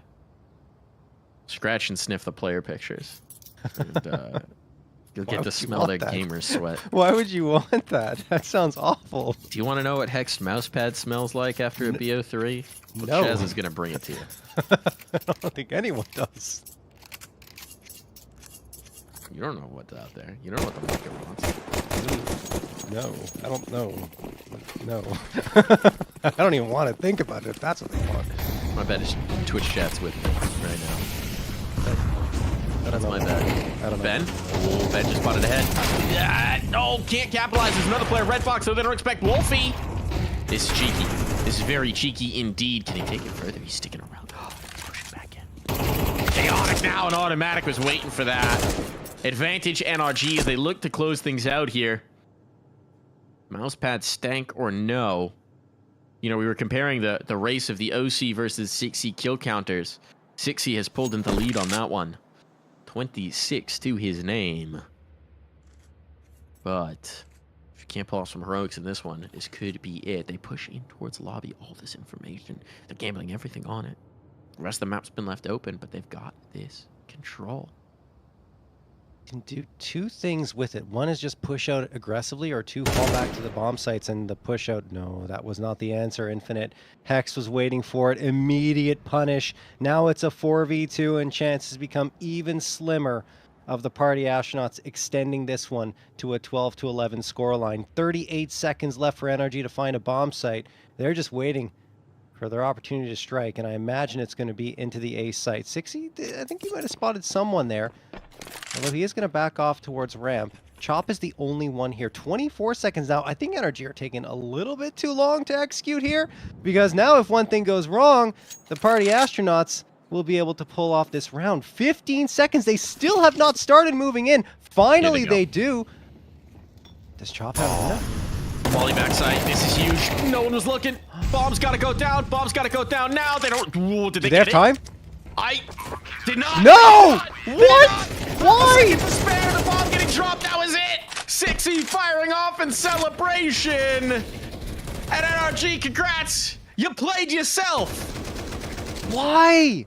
Why? It's a Analysis 4v2. paralysis, John. It comes for them. Shot backside. He didn't get a lot of kills, but he got the kill he needed. I mean, That was the death blow. That was over and done with. That was NRG. Yes. With everything in control. the thing is, Except for time. there was nothing, I'm not trying to say anything against Chop here, but there's nothing special about what Chop did. He gets one and gets traded out. If that happens 10 seconds before, 5 seconds before, then it's fine. You get the bomb plant, you probably win the round. Yep. Instead, now Hex is the first casualty here. 5v4 in favor of the Party Astronauts. That is a round, and NRG haven't made that many mistakes throughout this cup so far, but that is a round where there's an egregious error. 4v2, they should have gone through sooner. That's looking like overthinking. that's looking like the NRG from the beginning of the year. Yes. Right? That's what that's reminiscent of. Yep. Trying to absolutely make no mistakes, and in doing so, missing the opportunity to win. That's a tough moment. And now, I mean, that might have been the difference between a 2-0 and an overtime here at map number 2. I mean, the 2-0 still might come through. I think overtime. Oh, That makes it maybe not. easier. Top Yeah. frag out. Ben Lee on notice. Dancing. Walko taking space. Oh, the up timing. Wolfie just pulls off the ankle. The Heaven fight. That one works out. Volko maybe trying to take too much. Automatic as well. Pressing into the space, and Party Astronauts punishing them for it. OC. A bit weird on this fight. Gonna have to back away. And it's gonna be good. We're going to overtime. We're going all the way. A half of a second, Sean, is the difference between an NRG win here and an overtime game, and we're going OT. Yeah, like I'm still struggling to wrap my head around that 4v2 with 45 seconds left, and then you execute with 15 seconds left, and just don't have time to plant the bomb. Even though the execute itself, that wasn't the problem; it was the timing of it. Anyway, look, it is overtime now. The Party Astronauts getting a bit of a gift handed to them, and Sixy knows it. Like, he was celebrating there. He realized what was on the cards and what had just materialized. Probably telling his team they made a huge mistake. Let's crush them into the ground this next round, which they do, and head to overtime.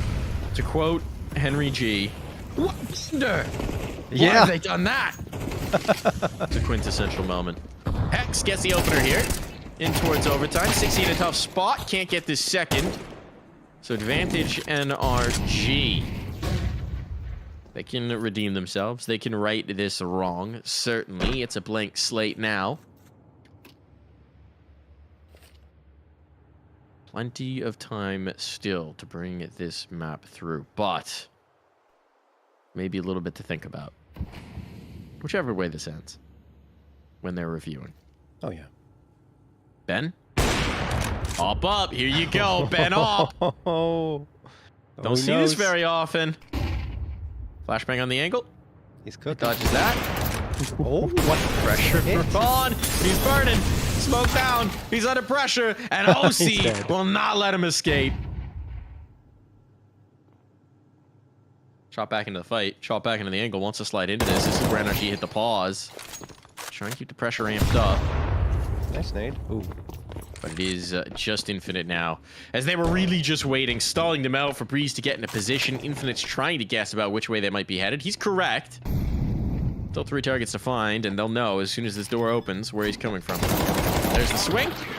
Doesn't even get the kill on the planter. NRG strike first in OT. Use that in regulation, but either way, as is always the case.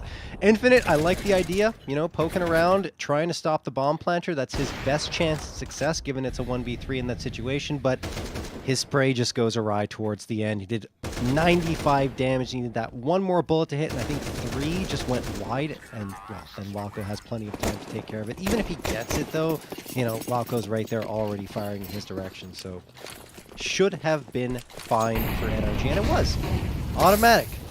Pushing through them. Molotov, okay.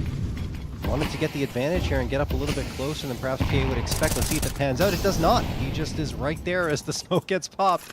And Sixy gets the freebie. 5v4. Another smoke pop comes through, and Sixy, I mean, this is the dangerous part about being in overtime right now, because Sixy already playing well in regulation. He's an overtime monster, and he's going to get a 3K here. Oh my goodness, 5v2 in favor of PA. The monster is hungry. Oh, the monster is hungry. 30th kill found here. Sixy trying to put the team on his back. Broken leg or no. Got 2-0 KD at this point. Shot pushed all the way through. Squeak. But it's the bomb down lower. And Hex nowhere close at hand to help out with this one. Shop's a dead man, but not sure how much further Hex can take this. Not very far at all. We're tied up once more. Right. That's all Sixy there. Just some great maneuvering. The smoke pop timing was fantastic on his part. And then the movement around credit card, just perfect. Nothing NRG could do in their attempt to take control of Yard. And again, like you said, we're tied up this time at 13. Timeout called by NRG. They want to talk things over, head into this final round of the first half of OT. Plenty of money as usual. So it's just about what do we do? What do we change in order to be effective here? Do we avoid outside completely? Get away from Sixy, who's been the best player by far, but you still have to worry about Wolfie, who's been right behind him.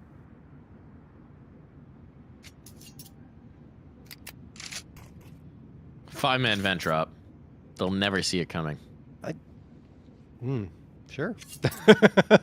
Yes. They'll never see it coming. They certainly won't have a Molotov outside a squeaky door. That's what smokes are for. I suppose. But then they're just going to spam it. Anyway, That's whatever. what smokes are for. Then you can shoot through some Yeah, and get spam with visibility. Nah, no one's done that before. I'm telling you. There's no way they were predicting it. Look, no one's in position to spam. 5-man vent drop. Would work out.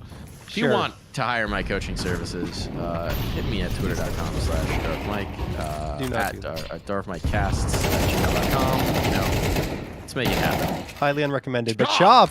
Chop! Hey! Do some tutorials of his own, teach them out, dropping that bomb, getting confirmation, the full lobby crunch here from PA. They're getting frisky. But it hasn't worked out. Wolfie, he's got the op. Tune back in here. Maybe they don't need my coaching career over the energy side. It's worked out for them. It never started, Mike. Look, I'll always have the DC show match. Yes, that is true. Darfson Lake will ride again. Hex planting the bomb. These numbers punched in. What do you have for us, Wolfie? What kind of magic do you have to keep your team fighting? Not squeak. Smoke up on a mini again. Comes off the scope. Both here, and timing doesn't work in his favor. NRG back in the lead, looking to close the way they would have hoped they could do in regulation. Yep. See if they can pull it off here as they switch back over to the CT side. Seeing here the highlights there. Well done from NRG. Just a very clinical take of control of this entire map throughout that previous round. I mean, they didn't rush into anything. They forced party astronauts to be the ones to make the mistakes. And then in that 2v1, there was really no doubt. So now, NRG, who were very good on their CT side, are going to be back there. 2 more rounds, all that energy needs. 16, our magic number here, folks. So he might have an opportunity. They're coming his way in towards a ramp. Forward in the angle. Give him the swing. They're trying to run boost, or they're trying to cheeky peek above? Cheeky peek above, and it works out for Wolfie. Opper on top, lines up the next as well. Wolfie is not interested in letting this one slip away. Automatic though, back to the cooling tower. He's here a little early. They might not expect him. There's the first. The second, no, not in. Infinite gives him the jiggle, and he's not ready for it. 60 still up top as well. Could be the finishing blow. Right behind Breeze and Hext. They have no idea he's here. Lines him up. Knocks one down. But Breeze on full notice. 1v3, 18 points of health. No path back into this one. He's going to give it a try. He's going to give it a look, but it's desperation more than anything else. And Ben Leet will provide an answer. We're all knotted up, and that's all Wolfie. You know, in that situation, it was kind of unlikely Breeze was going to do anything with so little HP and really far from the site with the bomb already ticked down around halfway. So, I mean, if there's one justification to save in overtime, it's when you're on CT side and you have the AK in your hands, because it gives you a significant advantage on that defensive end. Instead, Breeze just kind of throws it away here. Again, it's a personal decision, right? You can go for that one. It's not a problem. You go back to the M4. It's just you could have had an AK into this round. 29th round of play. I mean, tied up 14-14. There might actually be money limitations on this. I'm looking at the cash.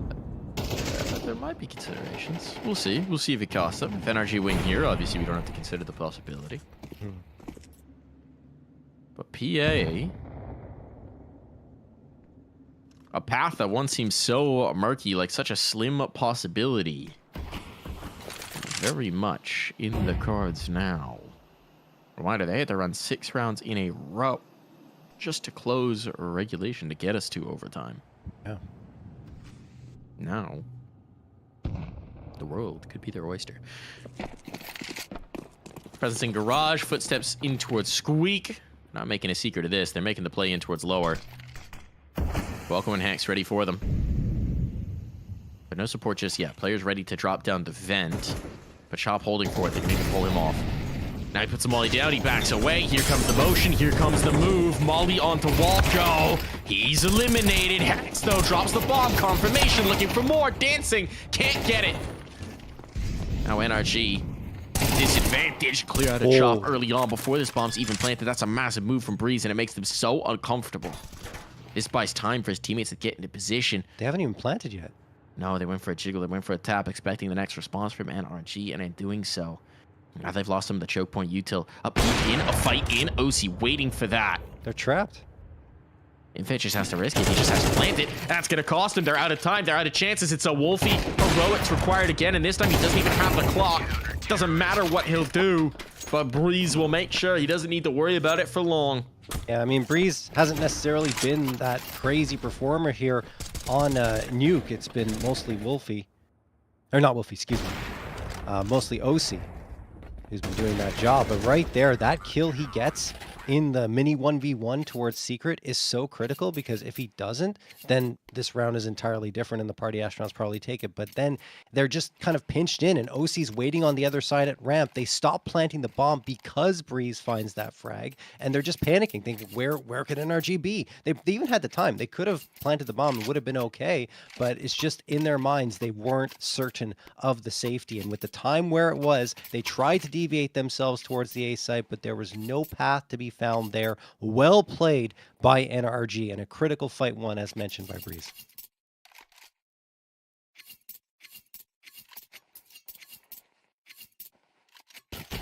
Party astronauts, they've done so much. The battle's so long. Yeah.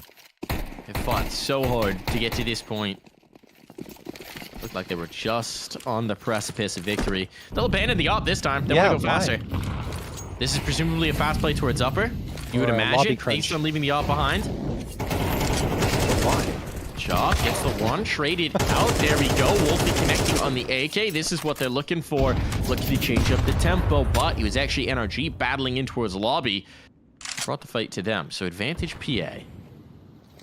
Plenty of time to work with here. The question becomes, what are they going to get? They're out towards A. Here comes the motion. Here comes the rifles. Walko up top, the only one who can do anything about this. He's not chancing the peak just yet. Nade into harass. Does very little. A smoke pop, that's huge. The transfer from Hext. And the 2v2 without the bomb down. Walko is out past the lip, but it doesn't spot Sixy. Not yet. Question is, what can they do before these smokes bloom? He has to have heard that. Was their audio cue given up? There was indeed. Yeah. OC's rotating. He's ready for it. Walko's moving down as well. This could just be a bait. They could go back up top, but no, the bomb is committed. And Sixy will get those numbers punched in, so now Walko knows. Can he catch them coming off of the plant? Sixy slipped it. Sixy gets the last laugh. We could be on for more rounds. OC slowed down in overtime, but we're going to need some heroics here again. I don't think he realizes there's still a player in the vent. He would never expect him to be here this late. And he's got to make the move. He's got no smoke for this, so it's just elimination. He's got to find these kills, and he won't take the first. 15 all. We go again. Another massive round from Mr. CXZI. And we got another period of overtime.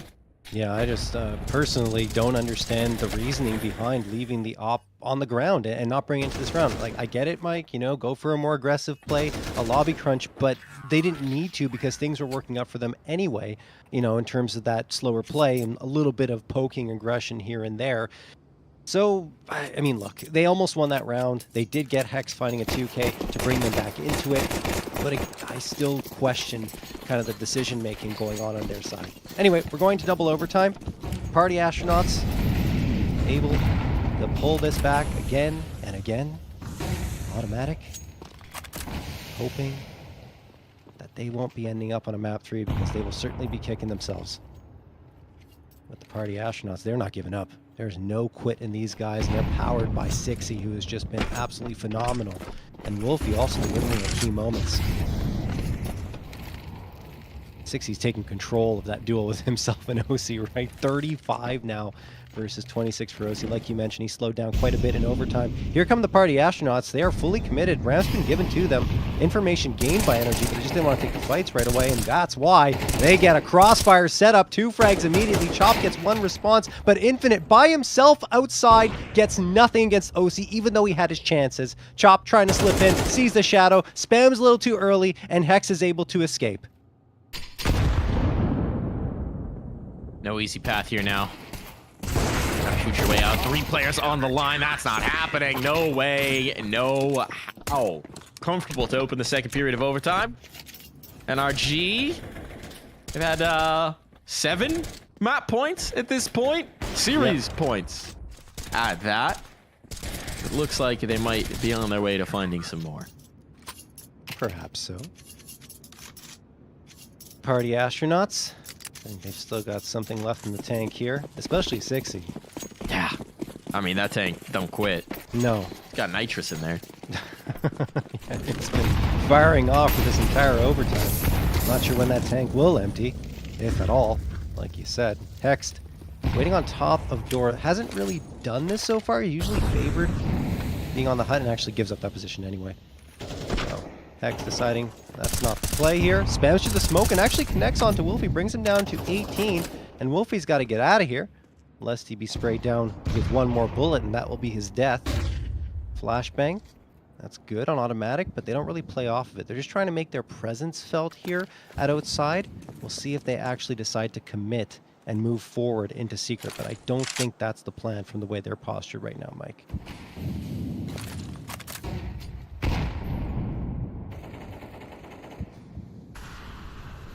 Sixty gets the opener here through the smoke. He's gained a little bit of space, but hasn't quite capitalized on it yet, so he actually backs away.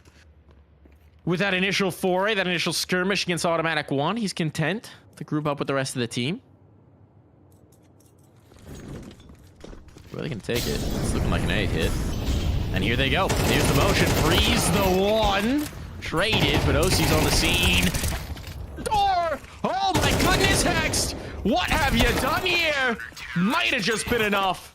They're on their way to the map win. They've got 2 rounds in the lead, and Hex the difference maker here.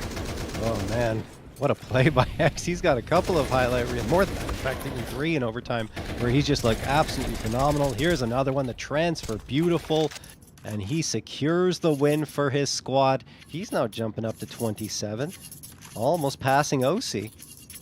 There's only 1 above him at this point. NRG looking for the first clean sweep of any of the halves for either of the teams here in overtime. Ralco tossing the Molotov immediately, setting himself up a big box towards ramp. Automatic! Oh, he's pushed again. up into Cubby here. I think he was seen. This, he might have been? Yeah, he definitely was. They saw him. Yeah. Been trying to make these cheeky plays again and again and again outside, and he might have just been pressing his luck a little bit too much. Trying to find the body blow, trying to find the gut punch to end this map.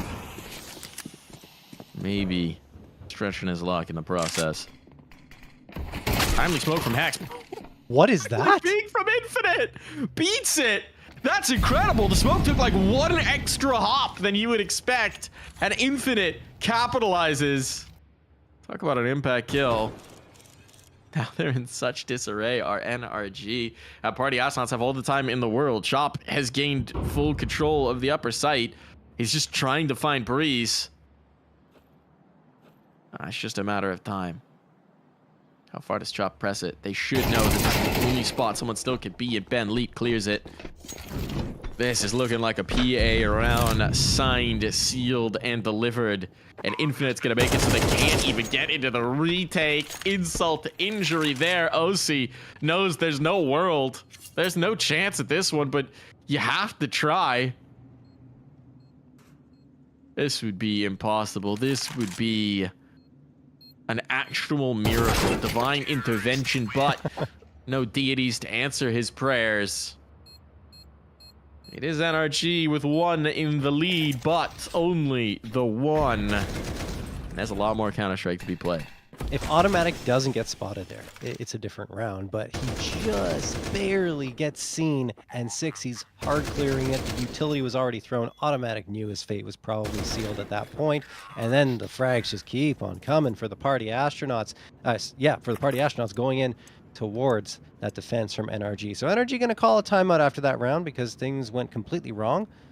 They're going to talk things over and see what their first T-strat of overtime number 2 will be.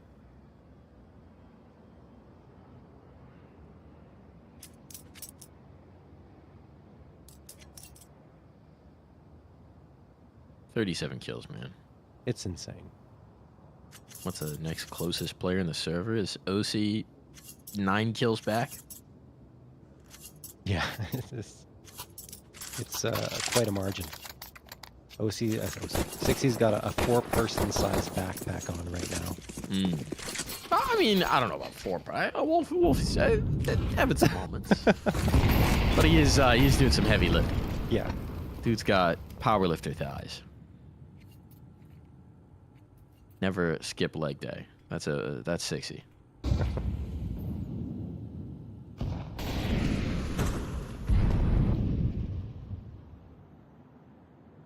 They're going to take it outside. Our NRG. Get around behind these smokes. Seen a lot of pops over from the PA side, so you can see why they're nervous. There comes the nade pop. Chop capitalizes. Unreal. It's what they love from PA, and now they've got 2. Oh, to perfection. You even saw NRG. They threw it. They hesitated. They're like, when's it coming? When's it coming? When's it coming? We'll stutter step. Finally go through, and that's when the nade lands. Non-starter of a round, totally shut down outside. That's beautiful play from Chop and Sixy. Yeah, and I mean, Sixy's been a headache for them every single round at the yard, and continues to be so. Even when he's going for a dry fight, he wins it up against Automatic with 2 players facing off against him. Finally, he's traded out, but that's not before the damage is done, and he's flirting with 40 frags now, only 1 away from that mark. NRG, like I said before, maybe they just need to avoid outer because that is just getting completely taken apart every single time. But of course, that would play into the hands of the party astronauts, so they don't want to take that piece off the chessboard. One more kill for a 60-40 bomb, John. Yeah. OC, though, strikes first this time. Look, his star might have dimmed just a little bit in comparison to 60, but he's still got a lot to give. They certainly know that. Wolfie burning. Wolfie down for the count. NRG looking to secure another series point. They've been in the lead this whole time of overtime. They've continually found the edge over PA. And if PA wants to change that fortune, they need a big play. Sixy's here to deliver. Not gonna happen. No 40 bomb in this round. No chance at that.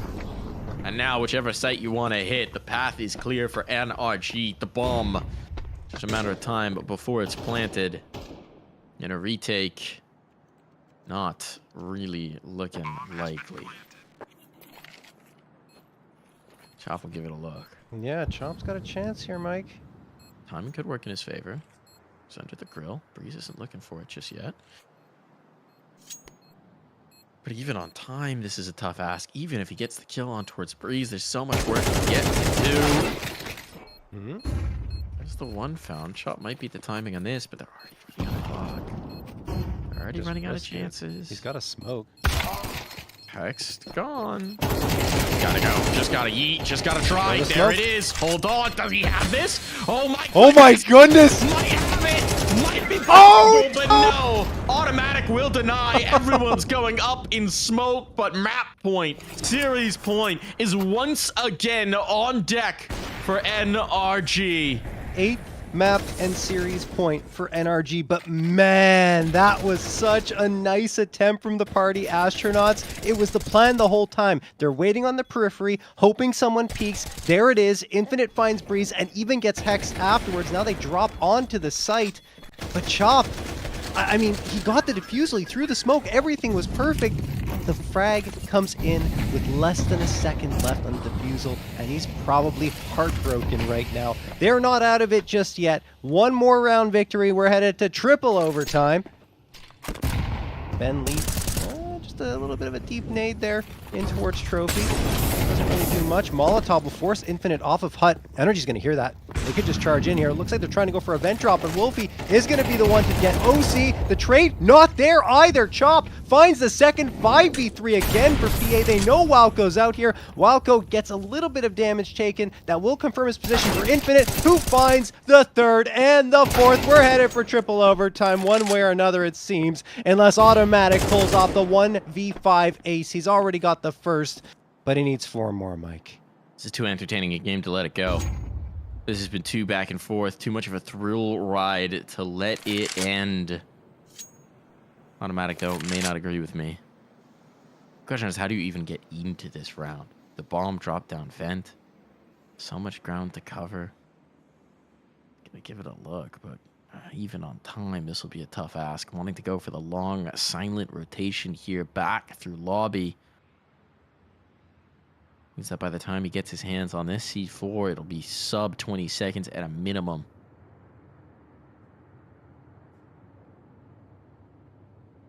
And yeah, at this point, finding no contact, finding no connection, he has to know. He's just about played out of this one. First kill found. But getting down the vents is a different prospect. He knows there's actually no time on this.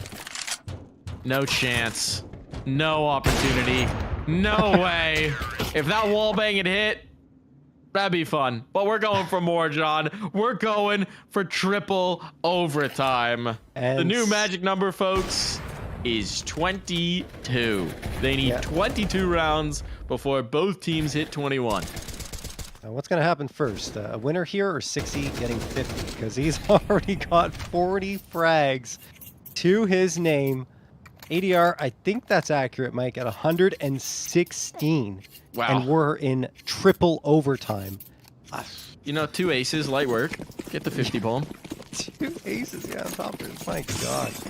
50 burger and a map. Yeah, that would be insane if he did that, Mike. I don't even know. See what we can do. Let's see if it can happen.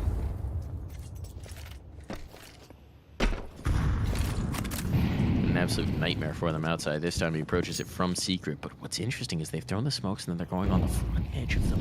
A very different look. It's fast in towards Mini, and actually the secret play hasn't worked out for him. He does get the one. Burns almost down to a crisp. And How'd he get a second? Still finding more.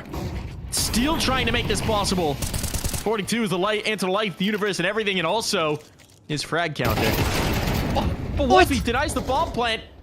Setting up his teammate, sacrificing himself in the process. 60, the slimmest of chances. But a few more seconds to make it happen. This would be beyond extraordinary. This would be nigh on impossible. Utility left up here? No. He's got a molly and a nade. Problem is the element of surprise might be his most valuable asset. Breeze, if that nade flies, I mean, he's done. The gun's gonna stay out. Breeze looked away at just the wrong moment. No way. His own Molotov might have actually cleared this out. The peek in automatic on the off angle. Both were low. But the miracle is denied. 43 was not enough, John. There was more work to do. What can you say? I mean, look, 60's on another level right now. And even when he loses the round, he makes it look good. 19 to 18 for NRG. This is the thrill ride we expected on Mirage. Didn't get, and well, that's why we're getting triple overtime now. They're like, sorry guys, that first map wasn't too great. Here's one that's memorable. Bentley spamming through and actually connects onto Hex, takes him down to 17. Backs off now. Obviously unconfirmed damage. Chop pushing through the smoke. Is he going to get this onto Walco? They're not really looking for it. Continues to wait. Walco's now watching. Should be an easy flick for him once the smoke fades. It is. Yeah, he just... I mean, Chop was right in his crosshair. So that's a 5v4 in favor of NRG. Hex still on notice. So it's not a convincing 5v4. And they don't have much map control just yet either, Mike. Oh, there's the response. Breeze getting a healthy 60 down to 0. So the monster taken out. slain for this round at the very least. Wolfie, though, has a chance to step up to the plate. He's peeking in. Hex is already in the tight corner. Up on the left, is he going to expect there to be two?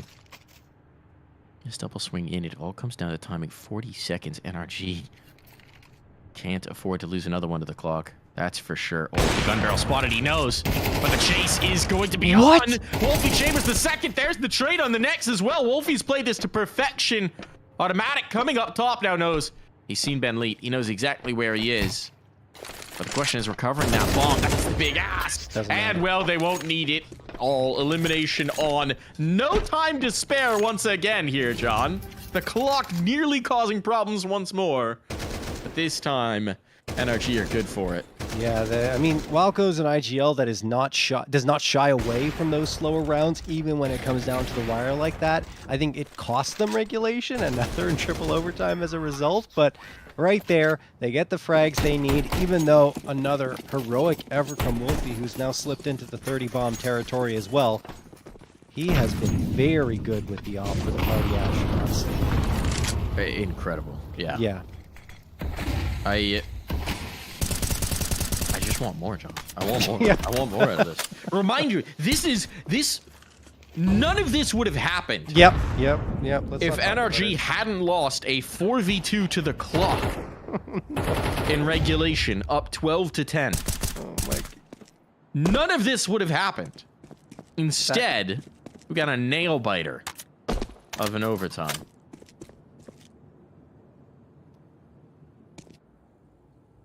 Yeah, I can't think about that round anymore. It's gonna. NRG gonna be thinking about that if they don't close this. Yeah. Tell you no that question. much. Space taken outside. They're going in towards a ramp again. What's the presence? There's not a lot. Ben Lee boosts it up. He's got to.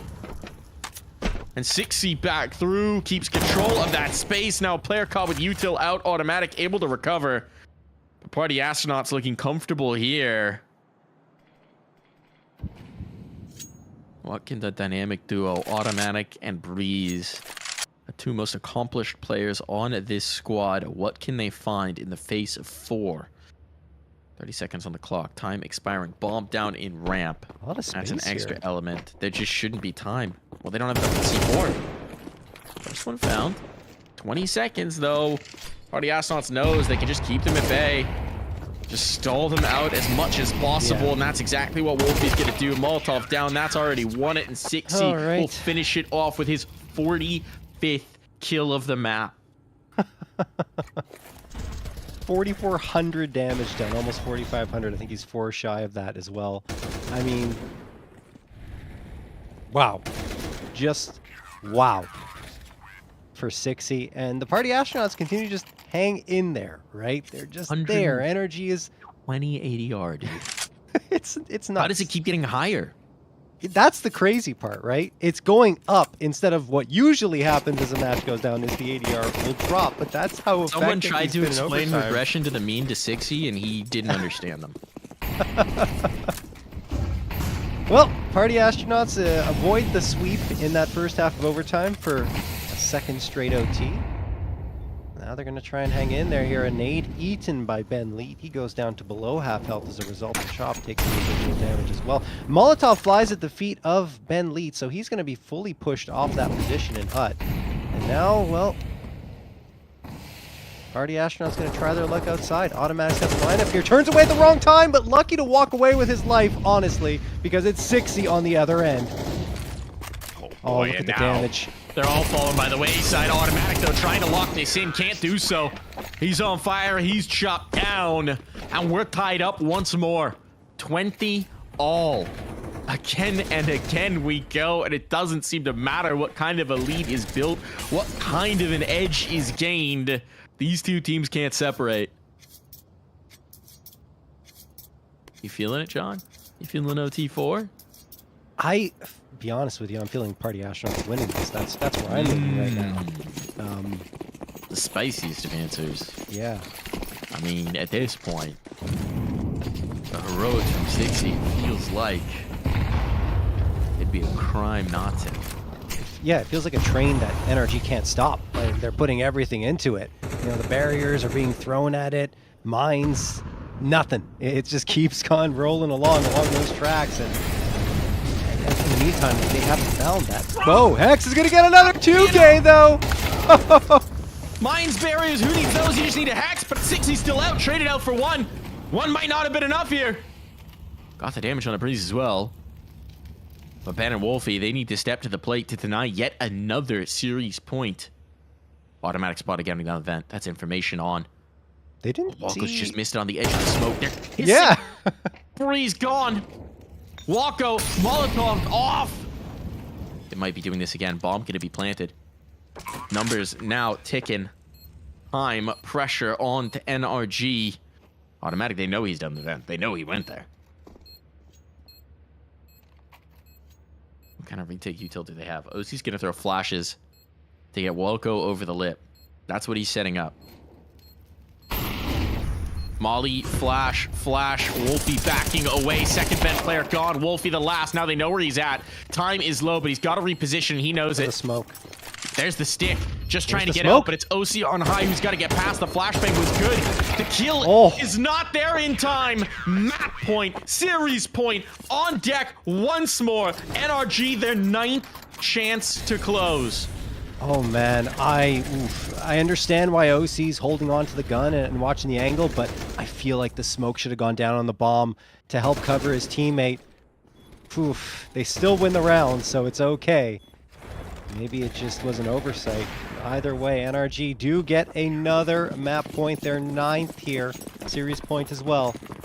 Can they finally close this one out? How many chances will it take? How many attempts will be required?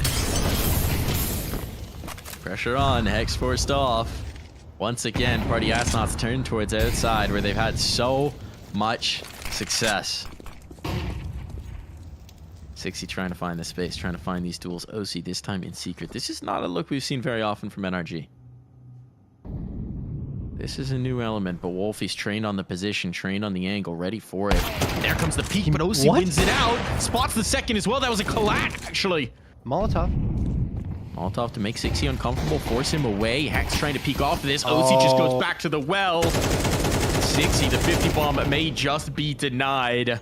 OC finding his impact when he needs it most. Now one man down, Party Astronauts, so much work to do. A Herculean effort required. Take the space outside. Hex just on the other side of this smoke. Put down secret. There's the spot. That was the bomb. That was the chance to put it away. Instead, now it turns on its head. Pressure on the breeze. Leaves it into a 1v1 clutch. No OC, way. the op not required here. He's down low, but the pistol might just do enough. Infinite can pick his poison, but he's only got 25 seconds to choose where he wants to path around, and OC is not giving him the time. He's taking the initiative, but how does he read this? No information. No one spotted. Nothing seen up top, so down below, Infinite goes. This bomb's gonna go down. OC getting a move on early, preempting the plant just by a hair.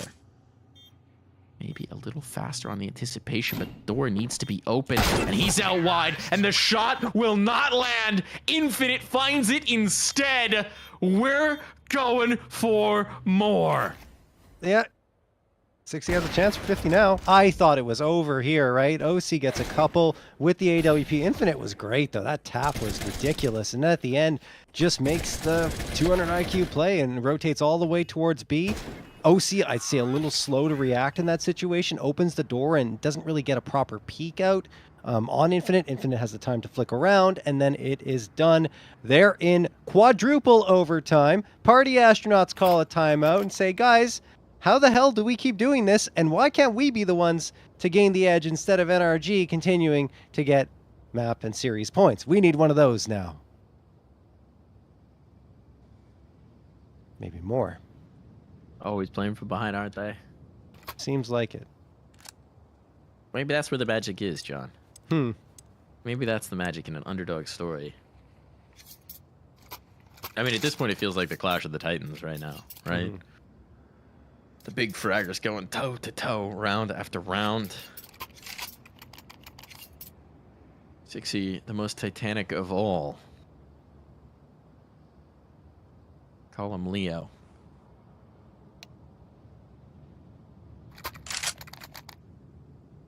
But here we go again. Magic number now, 24? 25. 25. 25, yeah. 25 is the magic number they have to reach. It's okay. I can count. You just have to add 4, Mike. Just had to think about it for a second. And on we move. Fast hit. This is a change-up. Just straight up upper take and hexed. He's ready for it. He's hungry. A shutdown. Maybe seeing why they don't run this very often.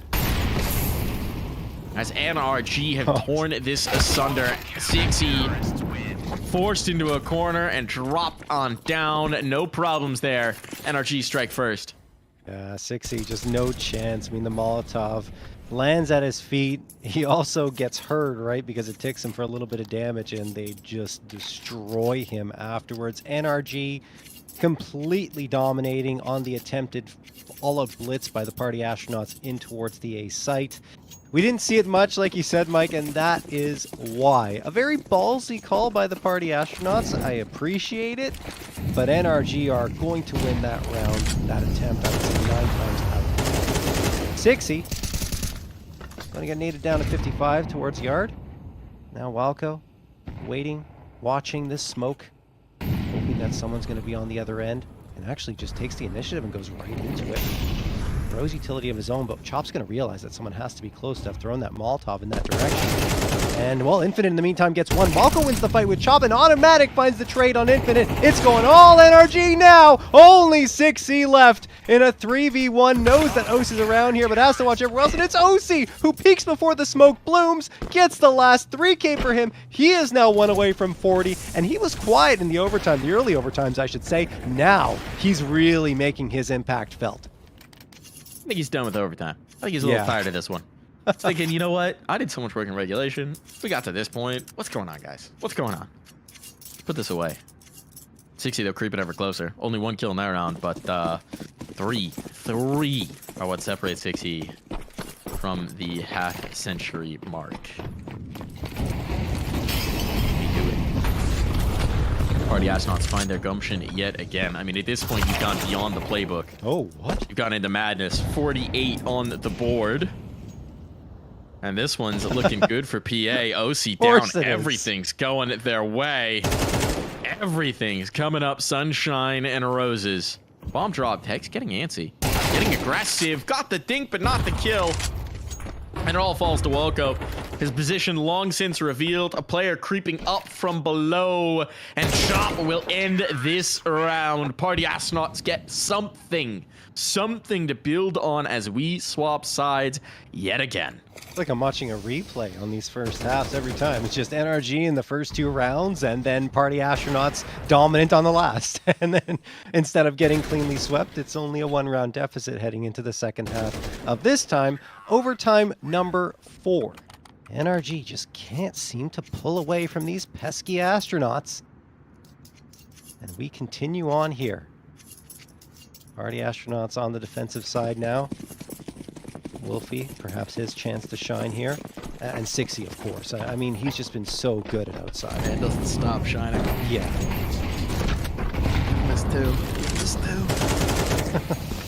Just want to see 50. I don't know if I've seen 50 since that insane Dust 2 game, John. Yeah. Where with RCF 70 kills. RCF and Wiz, right? Yep, going toe to toe. 6E won't be getting it in this round. Molotov forces him forward. Automatic has it. No 50 bomb allowed. Ben Leet with the trade at the very least. Holds on to the positioning. Denies outside. He didn't see anything else either, so now he's getting curious. Molotov will deny him a second look. But NRG have slowed up. Holding on to lobby, letting Breeze try and find a little bit of ground. Poke and prod and scout. Outside. 50 seconds. They have to make their move sooner rather than later. It does look like they want to end up top in A. Oh, the re-peek from Secret. This could be everything. Sees nothing. There's the peek. Holds the angle. Was ready for it. Massive kill from Ben. Chop shuts them down. Out Squeak. And it's all Chop in this one. We're tied up once more. I mean, look, NRG trying to slow up the pace and catch the party astronauts off guard, but nothing doing at all. Chop was waiting the whole time, his feet firmly planted. Ben playing secret masterfully, popping up at the right time to catch Breeze off guard, and then Chop just says, all right, well, I'll take care of the rest. Don't worry about it, sir. 23-23, all tied up once more. And NRG, well, they've abandoned the op now on their T side. They're just going for the AKs across the board. They want that mobility, which could indicate a faster hit coming through. And it is indeed very fast. Ben will have to retreat here. He does more damage than he receives. Wolfie misses the shot, and now he's mollied off. So now the NRG squad is going to move in and rack up the bodies. Automatic and OC immediately gone. Chop, he needs another heroic effort. There's the first. They can't isolate him. They can't get him. He manages the second, which makes it a little more manageable for his team to come in on the retake. Giving them something at the very least, but the bomb now planted again. It's looking all set for the 10th NRG series point here. That's Wolfie and Infinite. A little magic of their own. Wait out the molly. He comes from the double doors, but it's automatic, taking space and control. That should be the thorn in their side. Wolfie dropped. Infinite alone.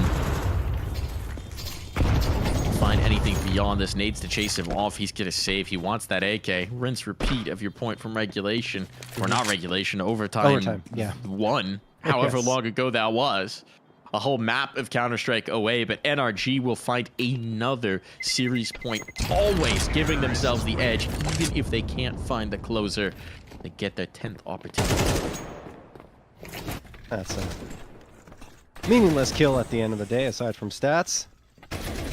Number go up. Yeah, number go up. I mean, Infinite is below a KDR of 1, so he wants his number to go up a lot more than that. Maybe he'll be the one to shine this time for the party astronauts. Last round of the 4th overtime.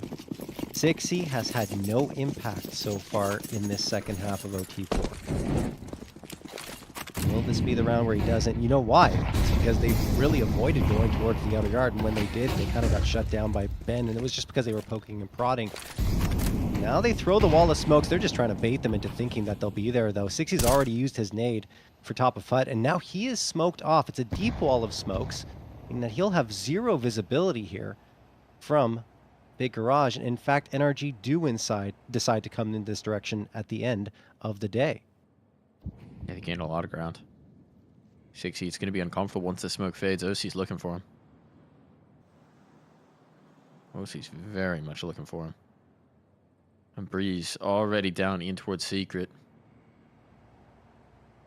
Press it further if he so chose. This is the heavy emphasis. Automatics here as well. See, man. Here comes the motion. Up on the angle. Sixy down. Nothing to be found in this one. Could that spell the end here for the party astronauts? They have fought. They have scrabbled to bring this map back into contention again and again and again. But now they're running out of oxygen. Their tanks are on empty and they can't find their way back to the shuttle. Bentley down. Infinite something, but he's forced back bit by bit, inch by inch. Territory being gobbled up by NRG. Oh, a pop of the door and hexed on the other side of it. Wolfie shot in the back of the head. Now all to Chop. 4 required if this is going to be another. But this time it's too much to ask, too much to bear. And NRG, it takes them 10 rounds, practically a full half of Counter-Strike just of series points, but they close this in 2-0 fashion. They claim Nuke. Oh my goodness, that was a marathon of a match. Sixy held at bay, which is ridiculous to say because he had 48 frags, but he was shut down in that second half of the 4th OT. Too short of 50, I know, Mike. I know, just ran out of energy, I guess, towards the end of that, and it is the 2-0 for NRG. And I mean, look, the one thing I'm happy about, Mike, is I don't have to look back on that round and say, this is why NRG lost. Look, it's still the reason why they had to play so much overtime, but and they need to look back on that and say, guys, that shouldn't have happened. We should have ended this a lot sooner. But it's a moot point instead of being one that leads to a map number 3, right? Yeah, absolutely. This is one where now you can laugh it off. You could say, all right, Yeah. it doesn't matter. We're in the grand final here of the NA Revival Cup powered by Lenovo Legion. We have done it. We have accomplished it. And now they get to watch their opponents. They get to see what it's going to look like, what is going to be happening on the other side of the bracket. That's going to be a sigh of relief, I'd imagine, from a lot of people in that NRG camp, right? All that work, all that effort. Fumble to the clock. Well, you regain. You got it going. Now we've got another matchup. We got M80 taking on Nouns to see who our second grand finalist is going to be when we come back from this break. Twice now, baby. I'm sorry, that's the way it is. Yeah. I'm a chick. I'm a chick. You won't go I'm sorry, sorry.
You're either the most or one of the most traveled esports teams in the world.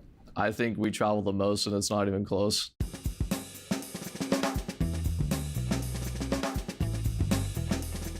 Yeah, I'd agree 100%. We're the most traveled team in the world. In fact, I don't even think it's close for CS at least. We're definitely like up there with the most amount of travel out of any team. Confidently say that we are probably the team that travels the most, yeah. We're always on like 8-10 hour plane rides, like to and from. We have so many long flights, so. Being a North American team definitely involves a lot more travel than the European teams. And then obviously there's the extended travel when you need to get home. It's a nice long 10-hour travel day just for you to get back home. Last 6 months, if I can remember, we've been to Denmark, Poland, Malta, Germany, I think.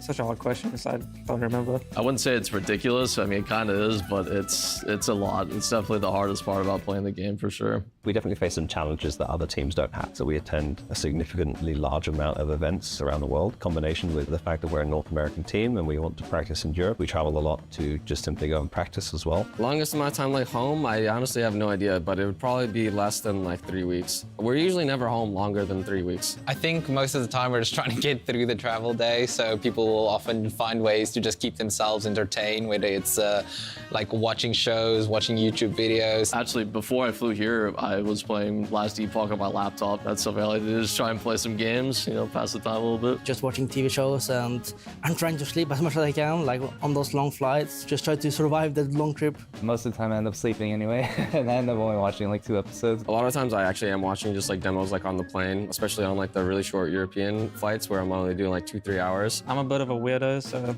when I'm traveling, a lot of the time I just kind of just sit there and just wait. The screen's off, but I'm just staring at the screen, like no headset on or anything, just like waiting for the flight to end. I pretty much do nothing when I'm traveling, honestly. I'm just like AFK. With the Legion Go, with the amount that we travel, we're going to be using it all the time. You know, Legion Go can help me out as an in-game leader on the plane. I could watch demos on it. Gonna try doing that when we're traveling, and then maybe playing games like on the travel and stuff like that. I could definitely implement the Legion Go on my travels because I actually like playing like single player, like console type games. I think on the flight, that will help me pass time for sure. Something that I've also wanted to do, like playing like single player games when I'm on the plane doing super long hours. Having the Lenovo Legion Go is going to up my Steam hours by a lot. I can finally play like Rocket League and stuff, games like that. What do you think makes it worth it for them? I think for them, it's about being able to achieve your dreams. You know, they all want to be a world champion in Counter-Strike. They want to compete. They want to be the best. I've been doing this for 9 years now, and if this wasn't the life that I expected, then I don't know when I was going to finally get it through my skull, so. I love traveling the world. Like, I know like it's crazy to be away for this long, but if I didn't love CS, I don't think I'd be able to do the travel because it is very mentally taxing at times, but yeah, it's just the love of the game and seeing new places and exploring the world, and it's all what makes it good. It's not the best part about the job, but I mean, I'm able to do what I love, playing CS. You know, just being able to play the game with your friends and have fun with it is definitely like one of the best parts, is just having fun together playing the game.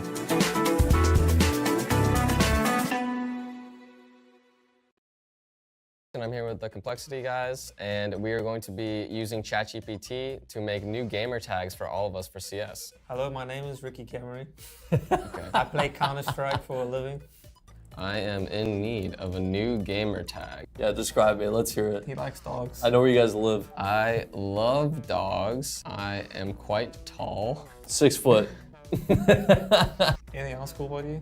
Sexy. Nah. My favorite color is Off-white. I am from Oregon, and I drive a Toyota Corolla. I think that's enough. I'm a funny guy that plays anchor positions. I am very dependable, like a golden retriever. Yeah, I'm a dog. This guy's having way too much fun right now. Hi, Ricky. Nice to meet you. Sounds like you have some interesting qualities that we can work with. Here are 5 suggestions. Tall dog anchor. Off-white dependable. 4, Corolla retriever. Corolla retriever. Corolla retriever. Corolla retriever with 4 on the A side. Imagine, dude. I like Corolla retriever. Yeah. Hi, my name is Jonathan Jablanowski, and I'm the best Counter-Strike player in the world. I am a very smart player. Say that. I am the smartest player. I'm bald. I have no hair. Say I have no hair. Anywhere. Anywhere. I am known for my smile. Say that. It's actually true though. It is. Say I like Brazilian food, and I say eat balls. Okay. I am rich, but I don't drive. I'm a billionaire, and I don't drive. Yeah, because you don't have to. You're a billionaire. You get chauffeured anywhere. See what it's got for me. Of course, Jonathan. Here are 5 one-word gamer tag suggestions for you. 1. Brilliance smile. 2. Ball genius. I like that one. Ball genius. Ball Ball genius. genius was the best, yeah. Not even close, really. Hello, Chat GPT. You are one of the best chat AI models I have ever known. John's so bad at it. My name is Johnny Theodore Roosevelt. Yeah, that's my name. I am a professional CSGO player on an American team, but I am actually from South Africa. I love it here. Do I?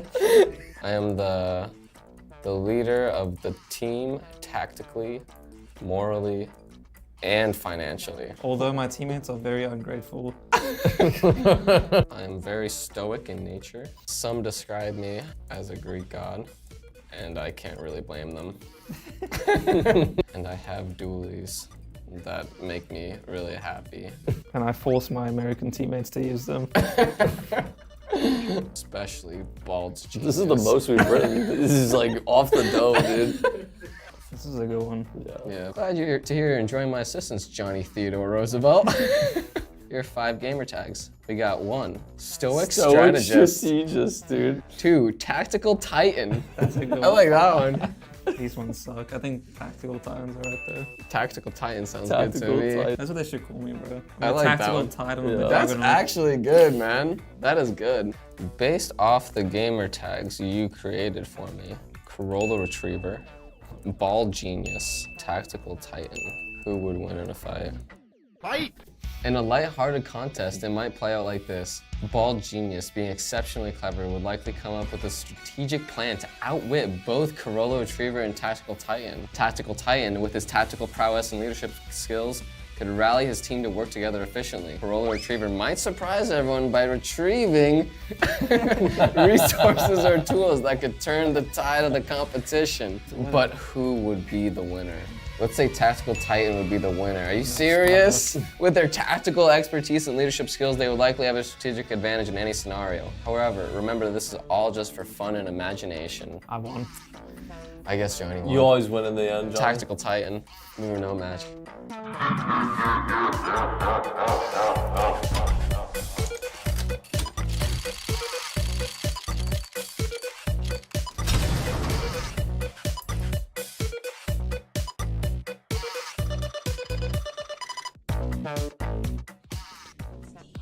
This is important. Go where? That's right. Go where? What happened in your room? Are you listening? What happened in your room is not an isolated incident. It is something that is happening everywhere to everyone. So, where are you gonna go? Where are you gonna run? Where are you gonna hide? Nowhere. 'Cause there's no one like you left. That's right, right, right, right, right, right, right.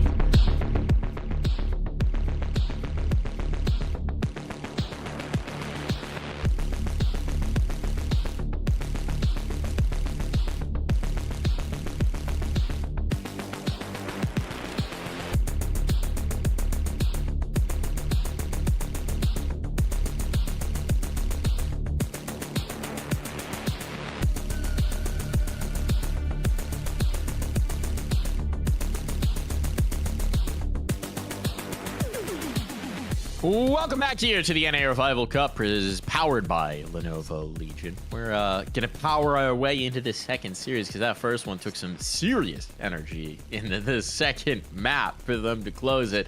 But they did indeed. The 2-0 at the end of the day, even if it felt like 3 maps of Counter-Strike. And now we've got our first finalist in NRG. Now the question is who's gonna meet them as we shift over to the other side of the bracket and check out M80 and Nouns here, John.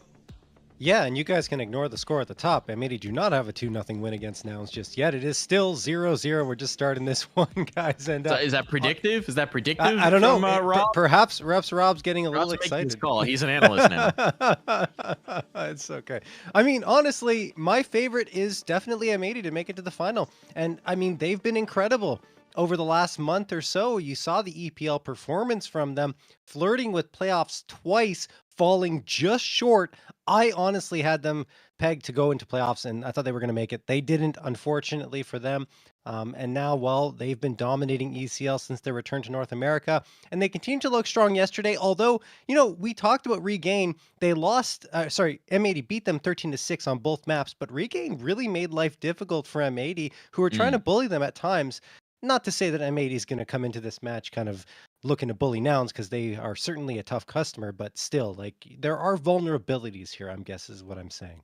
I'm actually just having the thought that it's wild that they still have Slacks in the alternate attacks jersey on HLTV, since I feel like he's attended more in-person events with M80 than he probably did with alternate attacks in his time on that roster. But anyway, putting that aside, yeah, this is a team that's on a heater. This is a team that's majorly on the up and up. This is a team that's looking to take the whole region by storm, frankly, right?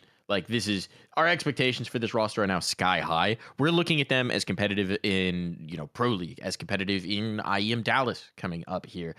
Here in the NA Revival Cup, these guys don't need to be revived. They're hale and hearty. They're ready to help revive everybody else with a quick smack to the face.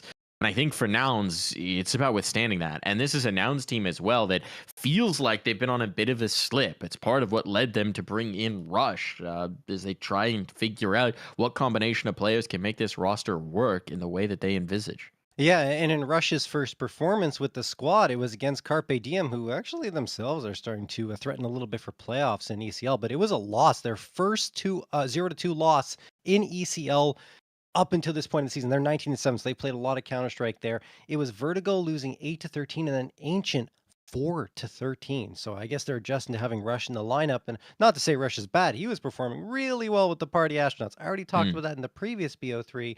But, then they came back yesterday up against Wildcard here in the NA Revival Cup and looked more like themselves. Carson, as usual, leading the charge there with 38 frags. And then Rush activated on Vertigo for 22 and a rating of 1.44. So that's good to see him kind of getting into the mix there. I still, honestly, Mike, was surprised that Clasia was cut from the roster. I thought he was performing pretty decently. I know they had their ups and downs, but, yeah. As is usual with Clasia, I suspect there's more to the story. Perhaps unfortunately. But we'll just leave that one alone for the time being. The reality is also getting Rush is a huge asset, right? Yes, he's an experienced player. He's been here. He's done that. He's played at the absolute top of the scene. He's achieved the greatest prize that Counter-Strike has ever known. He's won a major for North America, right? So that's a level of experience that Nouns have not had access to that much. That's something that they're trying to access with bringing in Adren in the coaching staff, making him the full head coach at this point. He's trying to bring more of that into the roster, presumably with the addition of Rush, and looking to level up the overall game of this squad. And while it's super early, they added him at the beginning of this week, last week. Yeah, I don't even think it's been a full week yet, so it's still very early. It's tough to judge just yet. You can see the vision for what the addition of a player like Rush is supposed to be, and the question is that vision already going to be realized? Are they already going to be contentious against a team like M80, where of late for Nouns, the M80s of the world have eluded them, right? Yes. This is a Nouns team that has previously been very dangerous against them, and even was during their Challenger League stint when they didn't really have their full five. But for a while now, it's felt like Nouns maybe slipped from our mental tiers of being that upper echelon of North America and have been trying to fight to reclaim their way back up. Yeah, and they still are number one in ECL. Like, don't get us wrong, but I agree with you, Mike. Like, in our minds, Nouns have kind of gone away from that. Oh, they're the ones competing with the M80s and all the teams at the top, like the Party Astronaut and stuff like that. And now they're more in the middle of the pack, where are they going to be able to come through? We got team cams. We got a cam for M80 at least, and they're all in the team house. They're all getting ready, boot camping, all in person. Getting things going. The juice is there. You could see Sin in the background as well. His what would you call this? A fade? Is that a fade? I don't speak hairdresser, but looking all cute there in the back of the IGL. I think it's funny that the in-game leader is the one who has his back turned to the rest of his teammates. He's like, I'm not looking at you guys. I'm above you. I got my own little spot. No, but that's just the reality of that room, I think, unfortunately. But yeah. But always gives him a new perspective, if you will. Yeah, there you go. But it's the first camera shot of this team house with Sin there, right? Like, what does the neon landed. sign say on the wall? I can't read it. It's too bright in the camera. Oh, you're like really pretty? Is that what it says? You're like really pretty? Is that what it says? That's incredible. It's true. I think it That's is. incredible. Whose do we think that is? Who is really pretty? You're like really pretty. Yeah, that's what it is. The whole team. Thank you. Thank you for that one. They're just so pretty. That's their daily affirmation. They look at the wall, they say, you know what? I am pretty, damn it. I'm gonna hit some pretty clips now. Hell yeah. We love to see it. Are you feeling really pretty having read that, John? Yeah, why not? You will, Sure. you know, it might not be pretty. I'm excited for Nouns with Rush. I think that this is a good addition. I think this is a good rounding element to the roster to help elevate, you know, some of the other players as well, Yeah. alongside Rush as an individual. But I don't know that it's going to be real pretty in the server against M80 yet. I don't know that this team is quite there just yet, having just made this change to go toe-to-toe with an M80 team that seems to be on a hot streak. Yeah, I would argue the same thing. I mean, like I was saying earlier, though, M80 did overestimate. They were overconfident yesterday against Regain at some moments, and that kind of cost them. But I don't think that's going to be the case here up against Nouns. They're going to come ready to play against them. The last time they faced off against each other, this is actually surprising. It was in March 14th for Challenger League Season 47, and Nouns took that one cleanly, 13-10 on Mirage and 13-4 on Ancient. But, of course, asterisk, that was when M80 didn't have their IGL. They were going through a bit of turmoil trying to find that fifth player. Now they found it, and a month makes a big difference in esports because M80 are looking like a force to be reckoned with. They are playing at the level, like we were saying before, of complexity, right? That's the team we're comparing M80 with right now, not, you know, the teams like Nouns or the Party Astronauts or teams like that in ECL. They have taken a step above. So this is going to be interesting to see how this plays out. Yeah, they're definitely a riser. Now they're looking to get back to that point. If you think back to a year ago, you know, Nouns were in a similar position, qualifying to events like IEM Dallas, qualifying to pro leagues, having those opportunities, and it's really been M80 that have pushed them out of contention there. Yeah. We got the veto coming through. Inferno, pick of Nouns. Ancient for M80. That's home ground for them. Dust 2 decider. Okay. If we get a 3-map series, that'll be our first Dust 2 here on broadcast on that? Yes, it is. No, Regain. Wait. Did Regain bring it in? No. I don't No, think so. you're right. You're absolutely right. This will be the first our one first Dust 2. here on the NA Revival Cup for us. So this could get interesting. This could get weird. Yeah, I mean, like, let's talk about the picks here. Nouns going into Inferno, which is not a map they're typically strong on. I thought they might pick into Ancient. I think they avoided it because M80 was going to pick it, and they knew it. So, like, let's try and get 2 picks here. Even though I'd argue that's not necessarily the case because M80 are also kind of, well, they're actually not that good on Inferno. So Inferno is very poor for M80, or has been over the last little bit, 1-5 over the last 3 months. So I totally understand that pick from Nouns after just realizing that. And Ancient M80, it's their best map, so they have to go towards it. Dust 2 may very well be a map we see here as a decider. And it's been a very long time that we've had Dust 2 on cast anyway to be a deciding map. I know the Germans over on M80 are excited about Dust 2. Something about that. Big has just like claimed that as territory for all German CS players. I think Slacks was licking his lips when that came back into the pool. So be interesting to see. I'm curious to see what kind of a display we're going to get here. The same thing can be said on the other side, though. Nouns, you know, I think those players like a little bit of Dust. I think they like a little bit of the freeing firepower elements that Dust 2 can sometimes bring. So I don't think I've said this in my casting career very often, but I actually kind of want to see Dust 2. Yeah, no, I mean, I do too. I love Dust 2 though, Mike. We talked about this yesterday. I've always loved, oh, that's not very nice. Shout out to Ches. Can we get some Ches spam in the chat? This is our lovely observer here, saying hello to everyone. Ches, who's winning this one? Who's winning Inferno? Let's get the observer prediction here. M80 taking the M80 Prado on a weaker map for them. Doesn't think it's going to slow them down too much. Thank you, Ches. What do you think, John? I'm kind of with him. I think M80 are still going to come out with a strong performance here on Inferno, but what it's going to honestly come down to overall, I would say, is that Nouns, if they get off to a hot start. I'll get the words out eventually. If they get off to a hot start, then I think Nouns are going to be pretty strong on here, and they may even just go across the finish line and take this first map. If they don't, then things are going to become problematic for them. It's always been about that psychological element for Nouns. they're a team that likes to play a very fast Counter-Strike. If they don't get to, or if the other team stops them from doing that, that's when the struggles start to come in, and they often have difficulty getting out of that and fighting back into a match. So a lot of this is going to come down to that, especially considering as of late, the confidence hasn't necessarily been there. And I think that's the element that Rush can help stabilize, right? With all that experience, that veteran leadership that he can provide in those moments, say, guys, calm down. It's okay. We don't always need to be in the lead right away. We don't always have to push out and be aggressive. Let's settle ourselves down, and he'll support the IGL well.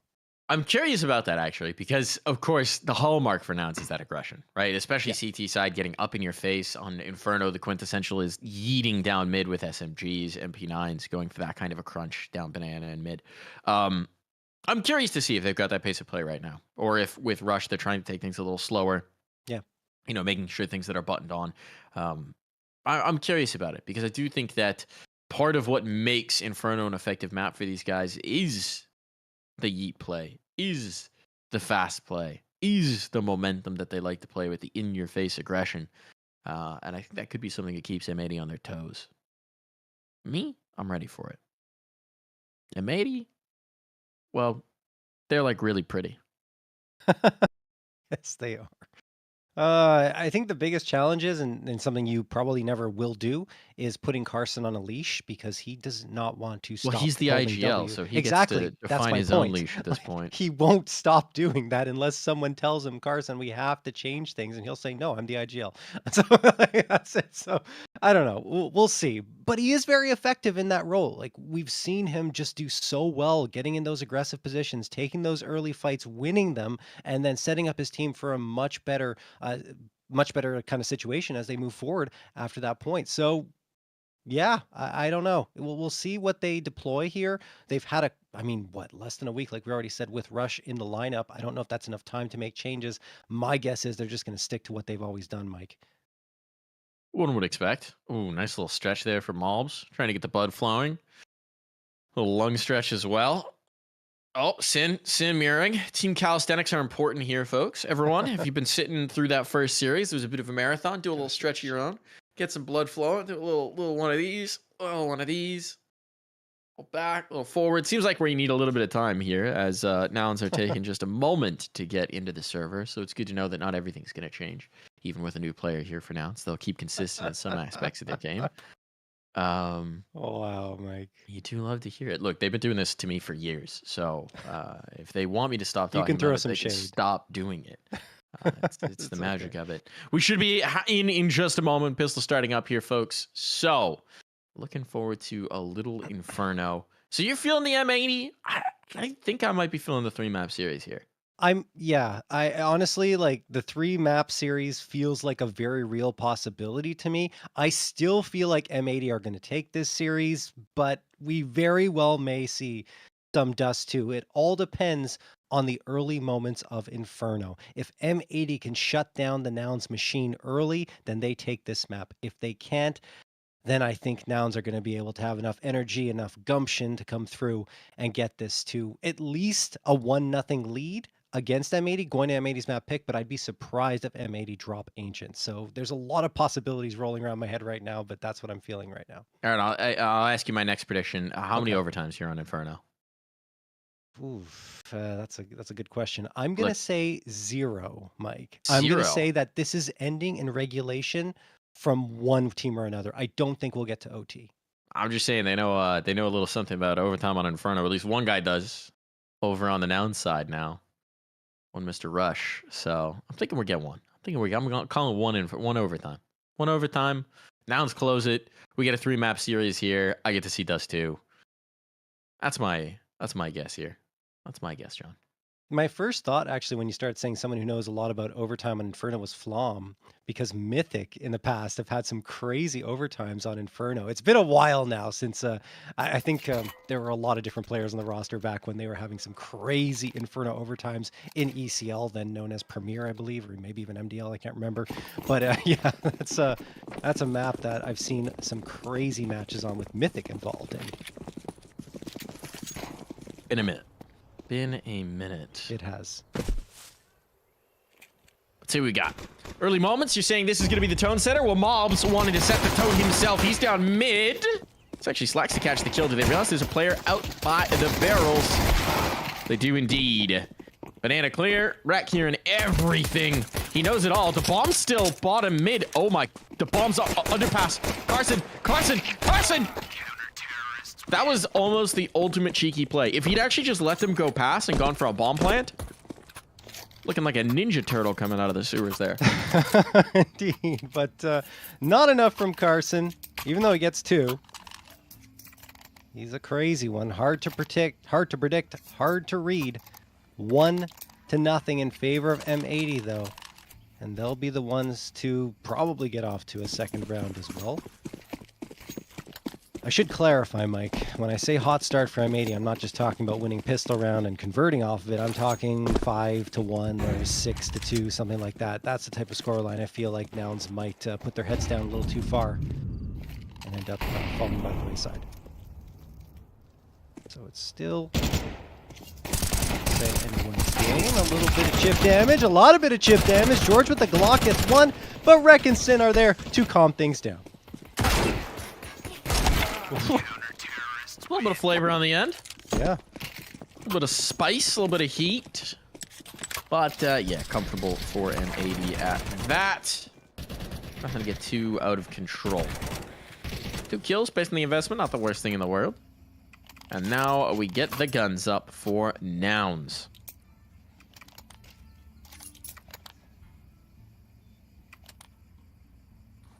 I'm feeling... What am I feeling here? I don't know. Nah, it's not getting done mid-play. I was thinking there was a possibility M80 were just going to go super fast. Look at the deep smoke. This could be setting it up for the ult mid-peak. They're putting them on notice for it for sure. The utility dump early on is looking to make Nouns nervous. But without the op, it'd be very unusual to see the ult mid-peak actually come through. That's the kind of just faking it a little bit. Yeah, I think they just wanted to get a lot of pressure put on the players at the key ramp so that Mobs could get in position. But Carson, there's the opener into apartments. Rek gets a little too antsy there. Carson, probably going to be smoked off. I don't know if he's just going to push through it and they're going to flash out. Yeah, he's coming through. He's coming through. Gets spotted by Sin, and then Sin gets the 2K. Malp settles things down onto George. And so far, nothing at all for Nouns. Even more so the case as Slacks finds himself another scalp. Junior, the last one standing. And his position is now known, Mike, in a 4v1 and no bomb control. Feels like 3-0. And indeed it will be. Felt like the timing might have just been a hair off on that play out of the apartments. They were kind of catching M80 with their pants down. Carson wanted to press through. He calls for the flash. He calls for the move through. It maybe just a tick too late to capitalize. Whatever it was, Sin very nicely played there from the pit as well. Considering they lost the first kill, that's a great recovery for M80. That's going to be a big round to hang your hat on. Hang a big hat on it. So what's the biggest hat you own, John? Oh, I don't think I have anything other than just a baseball cap, Mike, to be honest with you.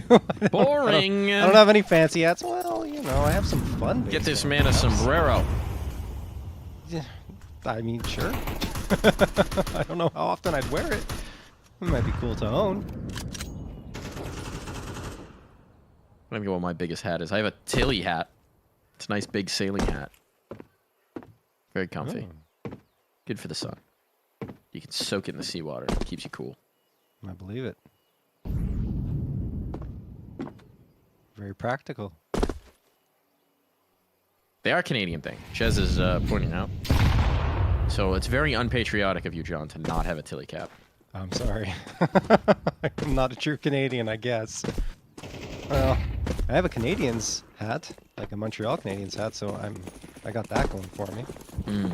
The hockey.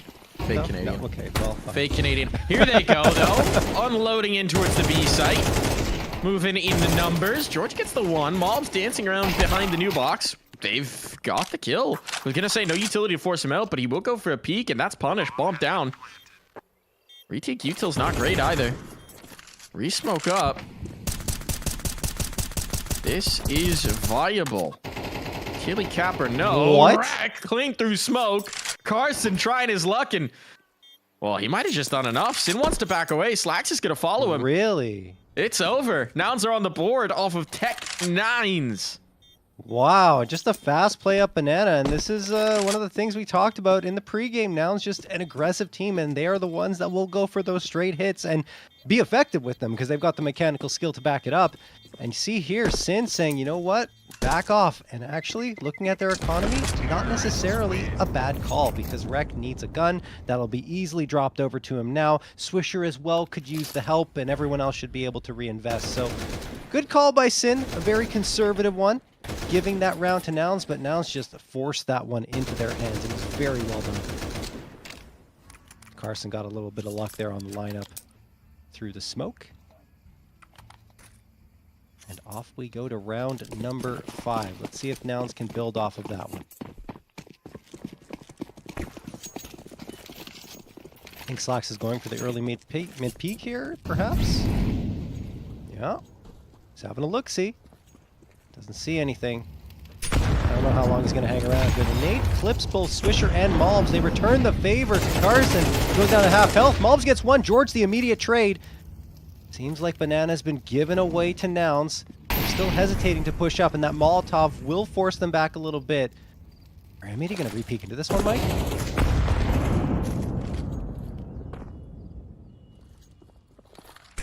The moment. But here it goes. I mean, they're still determined on this. Yeah. All right, they're sticking around. They do have the bailout that Rush provides to them. Just knowing that a push hasn't yet come through. And actually, this has pulled Sin. But it's just a fake. It's just a fake. It's just a bit of bait. Just to try and lighten up the site. So the onus is going to be on Slacks here. Slacks and Swish. Got a smoke. Presumably this is Slacks hits a shot. Swisher drops the smoke immediately. And I try and stall things out. Oh, Sin just spotted one. Molotov down. Does that pull the setup? Smoke's coming over. Swisher holding for this for the maximum amount of time. 25 seconds if they allowed the player through. Yep. 20 seconds. They're changing up the look. Smoke goes in here from Swisher. They have to go through. They just don't have a choice. 14 seconds. The bomb's still sitting up util. Bomb's fading. They might just be in trouble on time. They have to go. They have to go, and it's over. Doesn't matter what Rush does. Nouns do not leave themselves the clock to work with. That late smoke was killer. Yeah, honestly, at that point, there was a choice. Save. Fall back. You know, you messed up. Keep the guns in play. Instead, well, they lose everything. And I don't think they're going to have enough to justify a buy up into this round, especially without the bomb plant being found. They just waited way too long. And, I mean, it is going to be a half buy here. Rush with the Hero AK and CJ with one as well. Interesting. This is certainly justifiable because they've got 2K pretty much across the board, and the loss bonus will be able to fill the gap afterwards. So not too shabby of a buy-up for Nouns. Rush and CJ rocking those AKs, and Mob's just hopping up. I think he spotted someone. That someone is George. And just spamming around, hoping to connect on a few bullets. Doesn't. And I mean, Nouns are not even in the vicinity anymore. They are going towards the A site full on. All 5 players leaning in this direction. The smoke has been thrown to isolate Slacks, so he won't be able to activate as the util sails in. Nice nade. A little bit of damage. Another one. Oh, better one. Oh, George, Carson, and CJ all feeling that.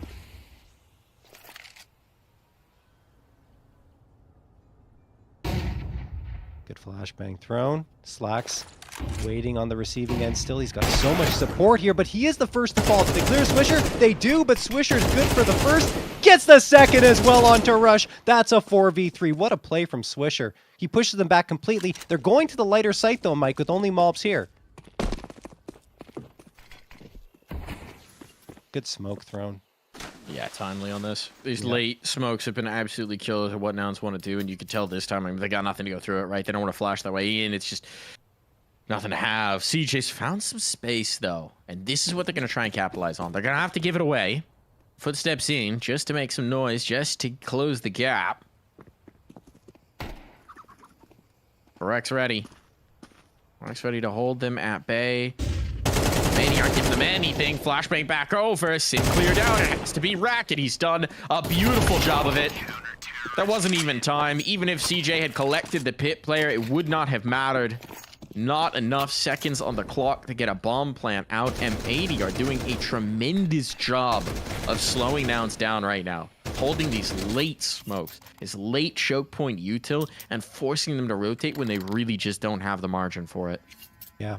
No, M80's doing a great job. You're absolutely right with that util. And another thing to note, by the way, if you're looking at M80's record and wondering, wait, why are they doing so well in Inferno? You know, they're 1-5. 3 of those losses were at EPL, 2 to G2, and 1 to Tyloo. So, I mean, they didn't win the map at EPL, but they had some really tough competition.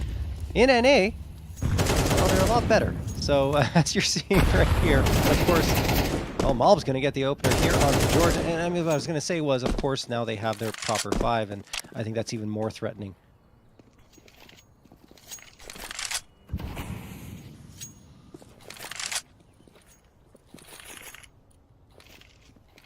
Now it's Apartments control's yep. been conceded at the very least. Russia's got something here. Definitely setting up. Sin rotating off. It may be the wrong moment, but it's Wreck and Slacks here. It's a fearsome twosome. And that might just be enough. Now Sin comes back around. Wreck is just holding court. And he's dealing with all petitioners. You get a headshot. You get a headshot. Everybody gets a headshot. That was such a good setup, though, from Rek and Slacks, right? Rek taking care of Junior immediately, then Slacks gets Rush right afterwards.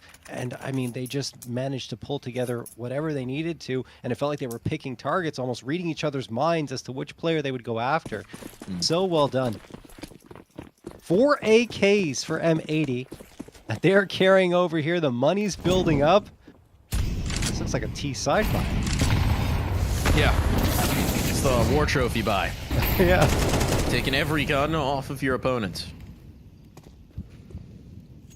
I've already found it the first as well. I mean, this is turning into one of those games as well where it's just, you can just look at the numbers on the kill count there, and it tells the story, right? We are 7, this is round 8. There are 11 kills for the T side. Yeah. And I mean, this is what I was saying pre-game. Right? And Nouns, they get a little flat if they can't find the energy at the beginning. And right there was just nothing to that at all. They just kind of stalled out a banana, picked off one by one, playing individually, not really as a unit. And you see Rush all the way on the other side in Apartments, hoping to win a battle perhaps. But just this doesn't round matter is if he already does. over. Exactly. He doesn't have the bomb. So this one is done. 7-1 for M80, who have been completely and totally dominant. Malbs, as usual, at the top of the scoreboard, and the serve with 11. Rush gets 1, only 1. Slacks trades him out immediately with a shot through the wall, and it is very much M80 taking charge. The show what we talked about in the pregame, right? Yeah. Which is just that this is a team that feels like they are putting themselves head and shoulders above a lot of the domestic competition. Yeah. It's actually funny. I just realized that because the M80 is technically an NA team, right. The way that HLTV represents that is that their flag is a half US, half Canadian flag. Oh. They have no Canadians. Not a one. Not even on the coaching staff. I'll take it. They're being done dirty. I'll take it. Should be a half US, half Guatemalan, half German flag. Look. 3 halves? I don't know how it works. Canada needs more representation. Swisher lived here for a little bit, I believe. I think they all were here at some point for a little bit. Yeah, so that's Slack why stayed in Toronto for like a month, so clearly he's Canadian. There you go. Come on. Canada needs some love too in Counter-Strike. Dude, Guatemala's being done dirty. He's their only one. It's true. Yeah. Oh! Rush gets something here. Back into the action. What do we got? Junior. Man advantage. Oh, Sushi gets caught. All right, here we go. M80. Maybe getting a little overzealous on this, is apparently we've swapped the teams up top. Yeah. But... There we go. There we go. They're, they might be punished. Look. They should be punished. Let's not forget that Slacks and Sin were a dynamic duo yesterday on Vegas. Not this. Against Renee. This is I know, it's Inferno. It's the same. I don't care how up We're not you are. getting This it. is a save. Get me to dust too. Let me see some true fragging. This tactical Counter-Strike. That's why we got rid of Overpass. Yeah, forget about tactics. Just want to see people click. Click heads. Get headshots. Boom. Well, here we go. All right. Nouns Yep. have injected some life into this game. I feel like we were starting to go on screensaver. These rounds have been so repetitive. And finally, you know, M80 get a little antsy. See how far they can get away with it. Turns out they found out. Yeah, it was the alt mid fight they kept taking. Like, I think that was Rek along with Malbs, who just tried to push out there. And Junior got the second one and really shut down everything. Nouns take a little bit of damage. You know, chip damage was coming through, but it wasn't enough. And M80 have to surrender the round. So Nouns get a second. It's something, but I mean, look, there's only 3 rounds left in this half. Nouns need to win out, I would say, to really get back into this. If they don't, and M80 isolate that round victory, I feel like we're heading to the next map with M80 up 1-0. I know it might seem a little early to call that, but that's my feeling. Nades come through. Those are good. Great, in fact. Swisher and Malbs taking so much damage. Malbs down to 37, and a follow-up does tickle Swisher for a little bit, but Malbs is the one to strike first. George not clearing sandbags effectively. Malbs swings back. He's hunting for more, hungry for blood. Malbs doesn't get anything, and neither does Swisher. Wow, very aggressive there, taking that top banana fight, and Nouns get the edge, even though they lose the first body, Mike. Could be another save. Could be. Sin's trying to make a playthrough. Sin's trying to make a playthrough. Oh, almost punished for it. Tried to make a very cheeky maneuver just by himself without anyone to throw the flashbang either. But now this is interesting because you've got Rush on the late flank. The bomb's going to be planted. Smoke's just faded though. Might be able to get here before Rush can have impact. Rack finds the first. There it is. Starting to put this together. Rush needs to get a move on, and he knows it. But now he's into the angles. They're all coming from coffins. Limits what Rush can do. Bit by bit, if they just go, that smoke should sell it. Yeah, now Rush has caught the flank. Now they know. Uh-oh. Might have taken a bit too much time on this one. Bit of a disaster on. Rex slips his way out. Trades places with the player in the smoke. Finds... No, that was Rush instead getting the kill, and there we go. All right, Rush having some impact. The new addition now picking up 3 on that late flank, and Nouns with 2 rounds in a row are finding life here on Inferno. Yeah, great job, honestly, responding here. Malbs just gets caught before he even has a chance to leave the corner, and then Swisher trying to support. Usually you'd get that trade, but Swisher can't connect on it, and just really nice maneuvering from Rush. He ends up getting the last 3 frags, right? So good job by the newest addition, like you said, and Nouns are now up to 3. That's exactly what they needed to get 2 in a row. And here, yeah, definitely a buy-up coming through from M80. There's plenty of cash available, so they'll be able to get more than likely rifles across the board. Maybe someone settling for SMG. Yeah, it's Swisher with the MP9, but everyone else, full util, everything they could possibly hope for. MP9, very serviceable. Nouns, hoping to get a 4th round now. Really put a dent into this lead. Obviously, M80 have other plans. One thing I liked about that round, like M80, oh man, not getting a chance to talk about it. Yeah, Malbs gets 2! Flashbanged and through the smoke on the first, finds George. Trying to sneak through on the second. 5v3 in favor of M80. One thing I wanted to talk about, I'm going to try to here. Sin did a great job delaying the push from Nouns on top banana, right? Threw some utility down, was hopping around in the smoke, at least allowing the reinforcements to come in for M80. They don't win the round, but that's a little detail that if he doesn't do it, just leads to a save completely, because Nouns would have been on the site a lot sooner, and M80 wouldn't have been able to come around. Good job by the IGL. And right here, Malbs, I mean, really strutting his stuff, flexing his muscles, 15-5.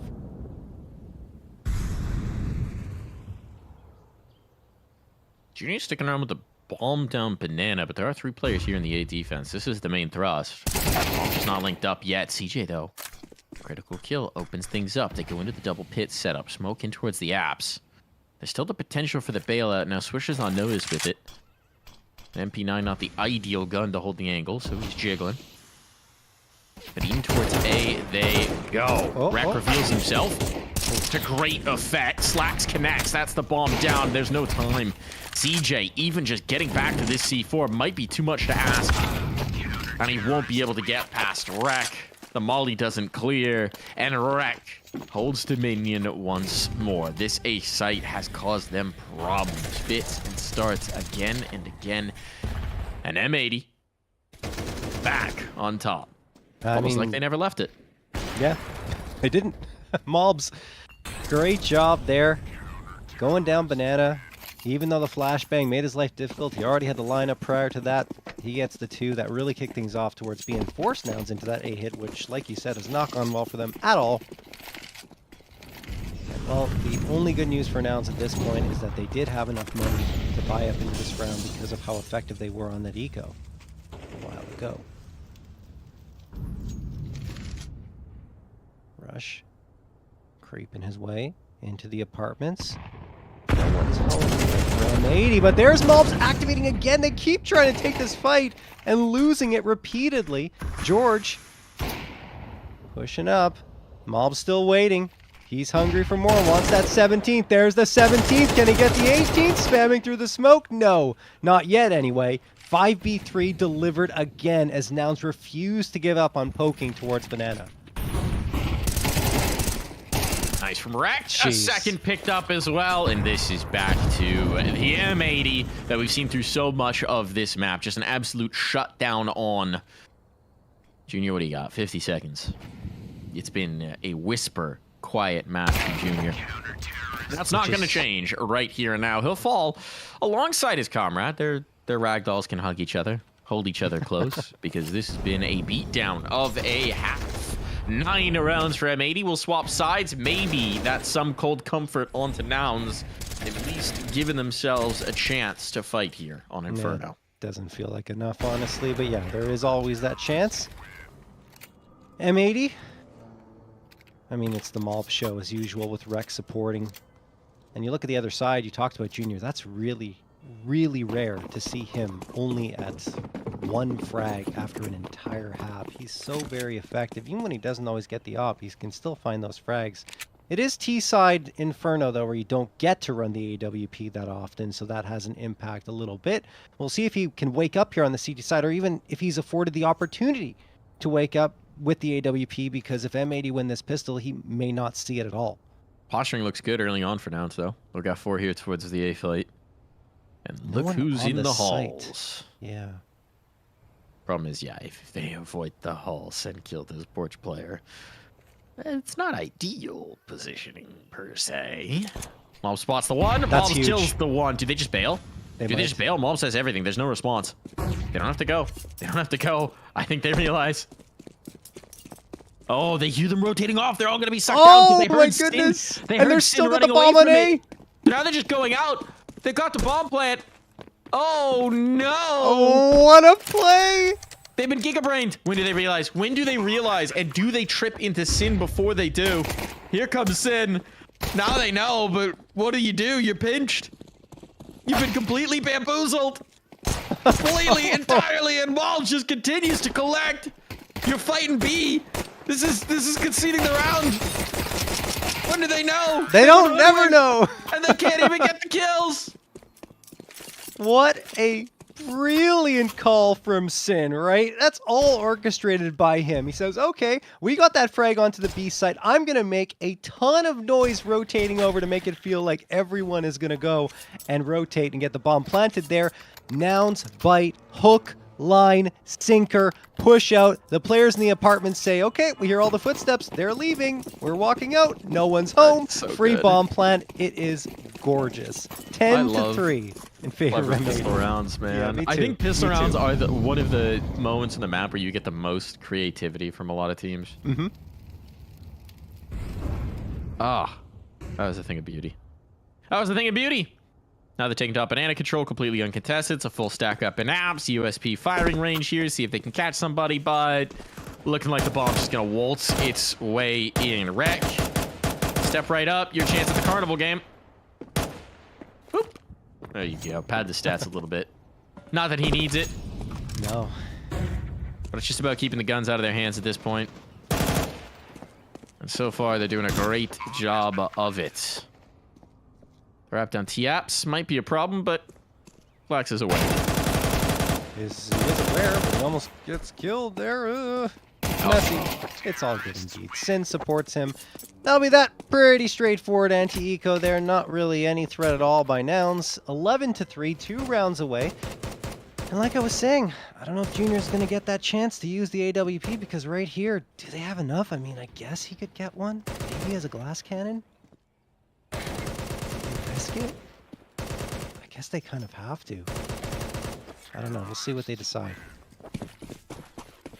They do. Glass cannon for Junior. 3 M4s and the FAMAS. Gotta be strong on his shots, though. Once you get hit with that lack of armor, it throws you off, and there he is! Sharp as attack. 1 found for Junior. George gonna get the second one as well. 4v3 in favor of Nouns, but it's equalized by Sin, who then gets traded by Rush. Great job on Nouns, setting themselves up for the trades very well here. Now Slacks and Rek, the last 2 standing. Certainly not out of the realm of possibility, and Rek makes this so much more interesting, because he's towards the A site. They probably think it's going A. Rotating. It's not! He heard him rotating off. Again? He heard him rotating off. Slacks can just waltz in, and Rek's holding for this play back in from Rush. Oh, they're actually just going to go up and hunt him. No way! Oh, that's such a brilliant move. Taking the risk of the bomb, knowing that he's going to be looking towards mid. That's brutal for Rush. That's completely outplayed there. No chance. CJ... I mean, what are you going to do here? He's got to try it. It's just such a dire situation, but he doesn't fancy it. The re-smoke on, he doesn't want to go through. Knows it's just death if he does, so he's backing away. Just a tiny little gun saved through into the what could be the final round of play, as M80 have put on the absolute Inferno masterclass. Yeah, and I mean, it's just the IGLing is on another level for M80. The calls that Sin is making, the mind games that they're playing, it's so well done. That one as well. I mean, some of these are, yes, absolutely. Like the pistol round, the way they drew it up, the way they want to do it. That one feels like it might just be the players making the read, right? Oh, Rek perhaps gets that so. 1 kill, and as soon as he hears the rotation off, Slacks knows what's happened. Yeah. Slacks knows exactly what's happened. Of course. Perfection Not taking there. anything away from Slacks and Rek, of course, no question. But I was just, my point was Sin is calling a phenomenal T side overall, and just the rotations and everything have been absolutely excellent. 12-3 in favor of M80. They got 9 opportunities to close this out, and I think they're only going to need 1. I feel like Downs are probably a little dejected at this point. They're being outplayed in every facet of the game. Nade's going to pop the smoke there. Mob's waiting for his chance to strike. Now it's being very slow about their play here, and that's not the way they prefer to play things here on either side of the map. Junior.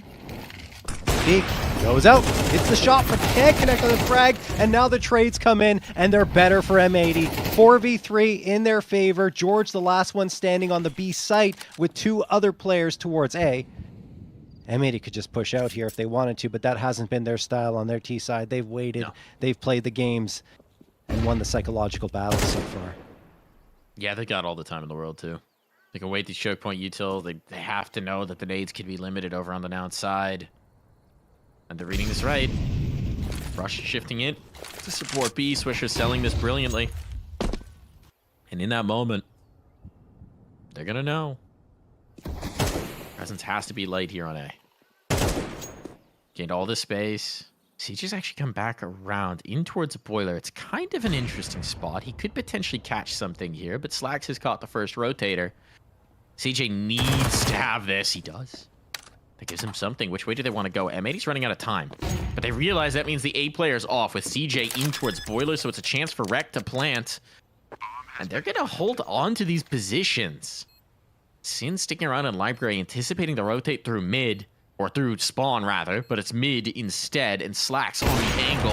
Oh, will connect. All falls to CJ to keep them fighting on their own map pick. CJ stuck, spotted, takes the first, but 2 more to contend with. Desperation nade out to allow him onto the bomb, but he's got the spacing. The Molotov will deny it, and that's all that they needed. M80, 13-3, a flawless second half at that. Total control of their opponent's map pick. Oh, this is why we were pumping up M80's tires pre-game, Yeah, guys. they They are justified that good right now. They absolutely did, and you see everyone's already taking a break. What? Getting ready for the next map. What? Why do they have Game of Thrones chairs? I don't know. This must be a Secret Labs chairs, right? I guess. I don't know.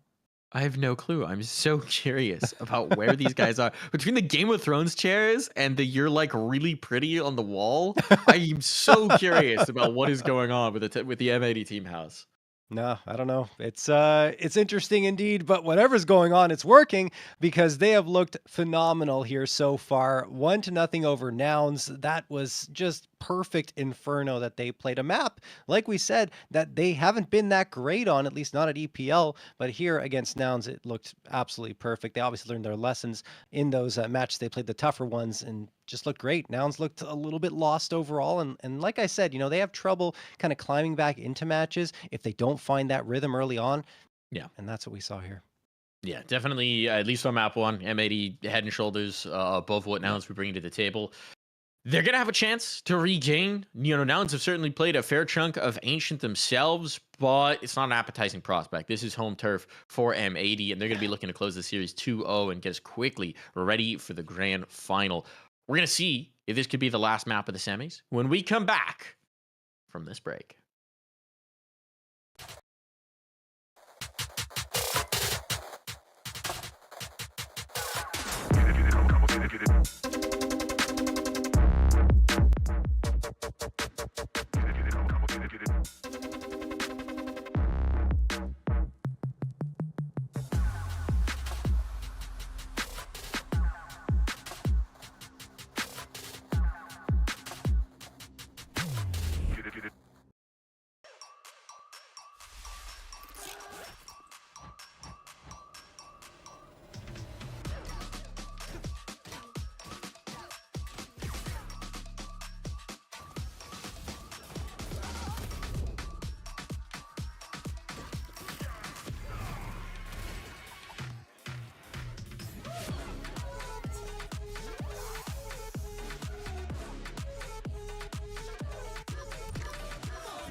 back here, folks. Ready for the NA Revival Cup powered by Lenovo Legion. We are ready to see if we've got our second grand finalist. It seems, after map 1, like we just might. Nouns need to find another gear if they're going to contend with an M80 team that is red hot right now, John. Yeah, there was really no difficulty at all for that first map for M80. I mean, they were exactly what we expected them to be, perhaps even more so. Ches has some words for us as well. Here on this map, percent flom stinky. Joris says 100%. Ches. Uh-oh. Oh boy. Oh boy. But yeah, as I was saying, more Ches threw that up on the screen. I think it's going to be very tough for Nouns to come back here. Yes, Ancient is technically their home turf in a lot of ways too, but M80 is playing so well on that map that I don't know if it's going to happen for Nouns. 11-5 over the last 3 months, plus 53 round differential. The only map they have a better round differential on is Mirage at plus 55. And I mean, they just played up against Regain yesterday. There were some maybe question marks, certain points, but overall it was full control for M80 in that 13-6 win. And previous to that, they played Elevate, which actually we watched as well, Mike, and that one went further than we expected. That said, Elevate's kind of hitting another gear right now. It feels like they're on their way up. So we kind of thought that they would be a challenge for M80, and they absolutely were. But here, Nouns are a team that's still kind of trying to find themselves over the last little bit. Yeah, most definitely. And I mean, I think we saw that on Inferno. Just came out super flat-footed, always constantly getting outgamed, really outplayed. You know, multiple situations where they're getting shot in the back because they're misreading the situation, because they're trying to figure out what's going on. You know, M80 manipulating the rotations, taking advantage of audio cues. Lots of little tips and tricks that just Nouns weren't ready for. So it looked like in this moment, M80 were a cut above. It's kind of what we expected coming into this tournament. It's kind of what you would have expected just looking at M80 and their recent trajectory in general. I want to see a better look from Nouns. I know they're capable of it. I know they've got the players. I know they've got the talent. I know pound for pound, they can make this happen. I think that in the long run, Rush as an addition makes a lot of sense for elevating those players as well. But it's going to have to happen real quick, right? They better have gone in the hyperbolic time chamber between maps 1 and 2 to level up their game, because if they haven't, we're looking at an NRG M80 matchup, and there's not going to be much Nouns can do about it. Yeah, and I mean, another problem with Nouns right now is that overall their calling looks a little one note, right? There isn't really much depth to it, especially if they don't get those aggressive plays to work out. Because then usually what they try to do is they get the aggression working, they can start getting rounds in their belt, then they can throw the change-up pitch, go for a slower play, and they've got something to work with. But if that doesn't happen, there's not much there, unfortunately. So I think they need to work on expanding their playbook a little bit more, and really making things look a lot different, especially on their T sides. Yeah. Well, we're going to find out quickly if they've learned their lessons, if they've managed to bring that through, because, you know, turning the phrase over to a positive note, M80 looked incredible, right? Yeah. Individually, Mobs and Rex certainly the standouts, but it's not like there were any stand-ins. None of those. None of either. They all look sharp on an individual basis, and that's just where the story begins. The team play is looking nice, the communication, the fact that they're instantly able to play off of each other even when they're on the opposite side of the map. Those are things that are very telling that this is a team that's very much on the same page, and that's something that's been really impressive to me, considering that they just brought in a new IGL, you know, a month ago in Sin. It's how quickly they seem to mesh with the ideas, with the chemistry of each other. It feels like this is a team going through a bit of a true honeymoon period with the new IGL, and that's very encouraging. Straight into the site. CJ did collect on one, but a couple things back the other way. Still CJ getting his. And the bomb hasn't crossed. The bomb did not successfully make it into plant, and that means they're in trouble. I have to bring one of the site players back to duel, and they're all falling by the wayside. This is coming up beautifully for Nouns. It's going to be Mobs. He never really gets a chance to fire off a shot. There we go. That's what Nouns needed. That's looking good. Yep, that's the typical Nouns right there for you. Just going out, taking quick fights, getting aggressive into the faces of M80, and they caught the first one. Then the bomb gets dropped, and it can't really cross over, and that's when Nouns start to feel it and find everything they could possibly hope for. And unfortunately for M80, they got a couple where it hit the head, but it wasn't frags. So Nouns a little bit fortunate on their side. As 4 Tech 9s and a Deagle will come through here. M80, despite not getting the bomb plant, force it up. And they're going fast towards the A site, which is the right site to go to. There's no one really on it. Junior's tapping away with the USP. He does get one, but his teammate's gone. So he's going to have to wait for reinforcements, which do arrive quickly. But M80 get the job done in terms of getting the bomb plant. Now they're going to try and take this round. Won't necessarily be an easy task.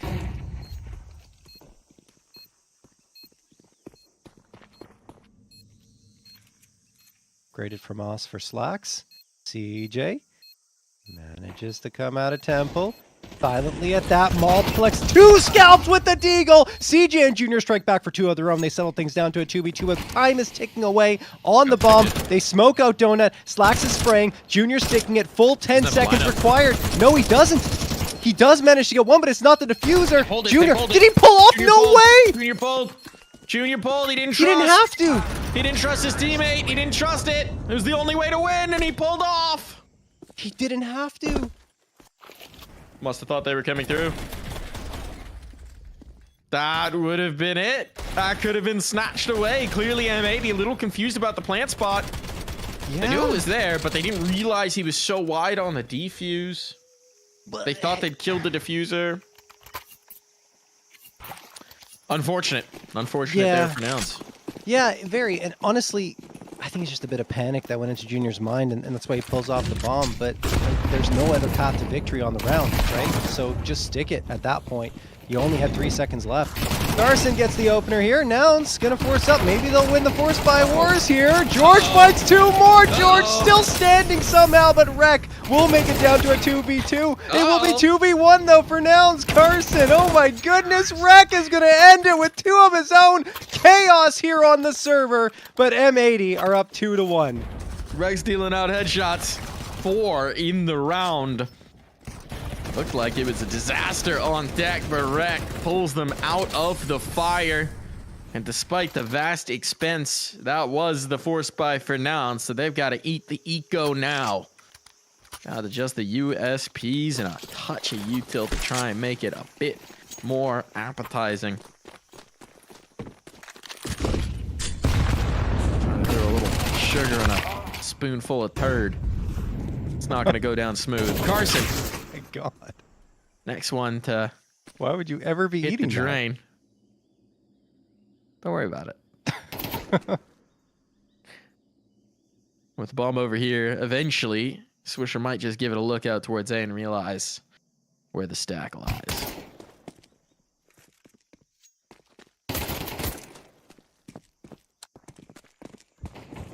This one's probably a non-starter. Maybe George? No, nothing. Slacks ends that quickly. All down. Clean up kills. Junior, can you sneak a gun out of this round? Yes. Yes, you can. Headshot. Nicely done. Get the heck out of Dodge now. AK salvaged. If he could take this out, that would be huge, but he won't. Knows they were going to be hunting. Tried to read the position. He was right. But Wreck was quicker. And I mean, honestly, even if he runs away, M80 is going to chase aggressively, and there's such a long path to get towards that B site through T-spawn that he has to fight and loses it, unfortunately for him. No AK saved over, and M80 cruise to a third. That's after Nouns won the pistol, too.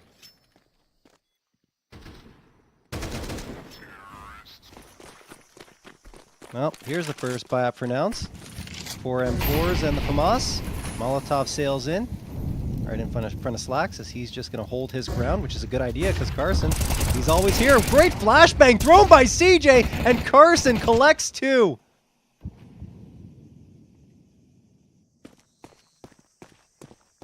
Swisher's got the space out towards A, though. This isn't settled business just yet. Sin's still a threat. Let's set the map, and that's a huge kill to find. Now they know. Oh, they're in a bit of trouble. Oh, Sin. Oh, my goodness. Now they don't even really have to commit to this. If there was a smoke, this would be over. There's not. It's a problem. They know. Sin's so far away, it doesn't matter. Just defuse. There's nothing that he can do about this. He just has to save. What a play from CJ. All that work from Sin, but M80 felt like they were already committed, hoping that it would pull the rotates. And they may have bet wrong on that one. Yeah, I'm starting to feel me a bit of nouns right now, Mike, because these are the type of rounds, the type of style they love. They love the chaos. They love it when things are going fast and furiously, because that's when they can strike. And CJ doing exactly that through Donut onto the site, not expected at all. No smoke for it, right? Which affords him that opportunity. And then M80 are wiped clean, knowing, of course, like you said, that Sin was all the way on the other side. So, M80 do finally fall, although they have enough money to justify the reinvestment here. 3 AKs, make that 4 AKs in the Galil. Rush, takes it out. Again, Nouns want that early fight, and they win it once more. Slacks does get the immediate trade on the Carson. And then Rush took a lot of damage to the engagement. Let's see if he can do anything. He can, even though he was flashed, he gets 2! Malbs and Wreck deleted. 3v, make that 4v2. Rush is still alive against Slacks and Sin. What? Oh my goodness. This is just madness. Feels that way, doesn't it? A little bit of mess. George wants to go through. George can go through. Flashbang in. It works beautifully. George takes both. Messy, chaotic, wild, weird. All those things work out for Nouns. That's a critical kill to find as well. The bomb plant denied. M80 forced back on the econ. A little bit of money building up. Things are looking up for Nouns. Look, this is when... Yeah. Oh, go ahead. No, I was just going to say, this is when you need to slow the pace down if you're M80. You can't keep going fast. That's what Nouns wants. That's what they thrive with. And M80 continue to push up and try to get these fights early. Now, it doesn't really matter. They have the pistols, Mike. Yeah, they'll have to be careful and have to think things through. Sorry, what were you going to say? I was just going to say this is already so much more fight than we've seen from Nouns in the entire map of Inferno. Yeah. Oh, yeah. They came to play. I don't know whether they got a talking to, whether they gave themselves a talking to, but whatever it is, a little bit more faith inspired. It's just those first 6 rounds, Mike. That's the most important for this team.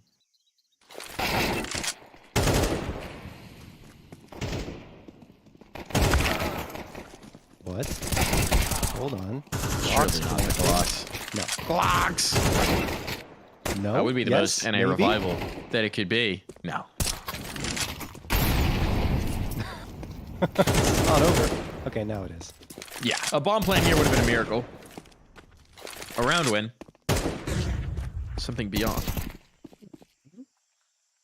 Just needs to be the headshot. It's dancing. Bullets. Okay.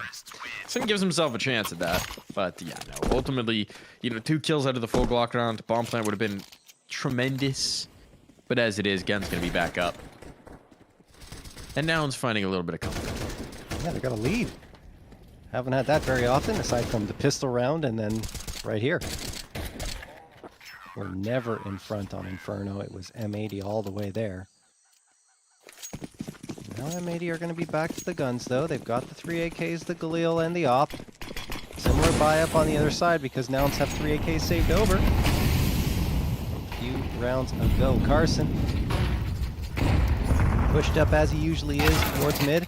And he gets punished. Malb's waiting for it, peeks around, sees him over top of the smoke, and says, bye-bye, Carson. 5v4 in favor of M80. And they're going to lean towards the A side, which they haven't really gone to that much so far. Junior. With the op all the way towards top mid. He won't be able to support his teammate CJ here, who has been on a heater, though. It's not going to end here. He's not going to cool off. The peek straight into the AWP, making it. And CJ locking down the A side of the map. Get a bomb plant out of this. Junior doesn't want to allow it. It all falls to Sin. All his teammates gone by the wayside, and it is just CJ, really. I mean, look, Rush and Junior chime in, but CJ being that rock on A allows his teammates so much more comfort on the rest of the map. Jay has awoken. He was their star at the beginning of CS2, right? Yeah, when you could just run into every site constantly and tap people. Which is what he wants to do. They did fix peekers, and that did nerf CJ just a little bit. Just a touch. Yeah, that was the most dramatic shift. CS2 hit, and it was like CJ 1.32 rating in every game. It was Just actually running everyone down like a maniac with a Tech 9. a little bit insane. The Nouns era.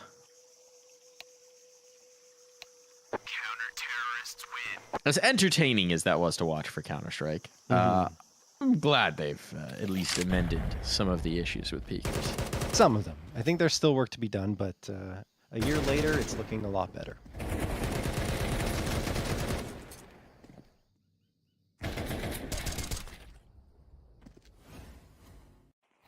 All right, Noun's calling a timeout, even though they're the ones with the 4-round win streak. Maybe just want to tighten things up a little bit. M80 with the Hero AK into this round. Everyone else will just be on pistols. Oh, saved AK, I should say.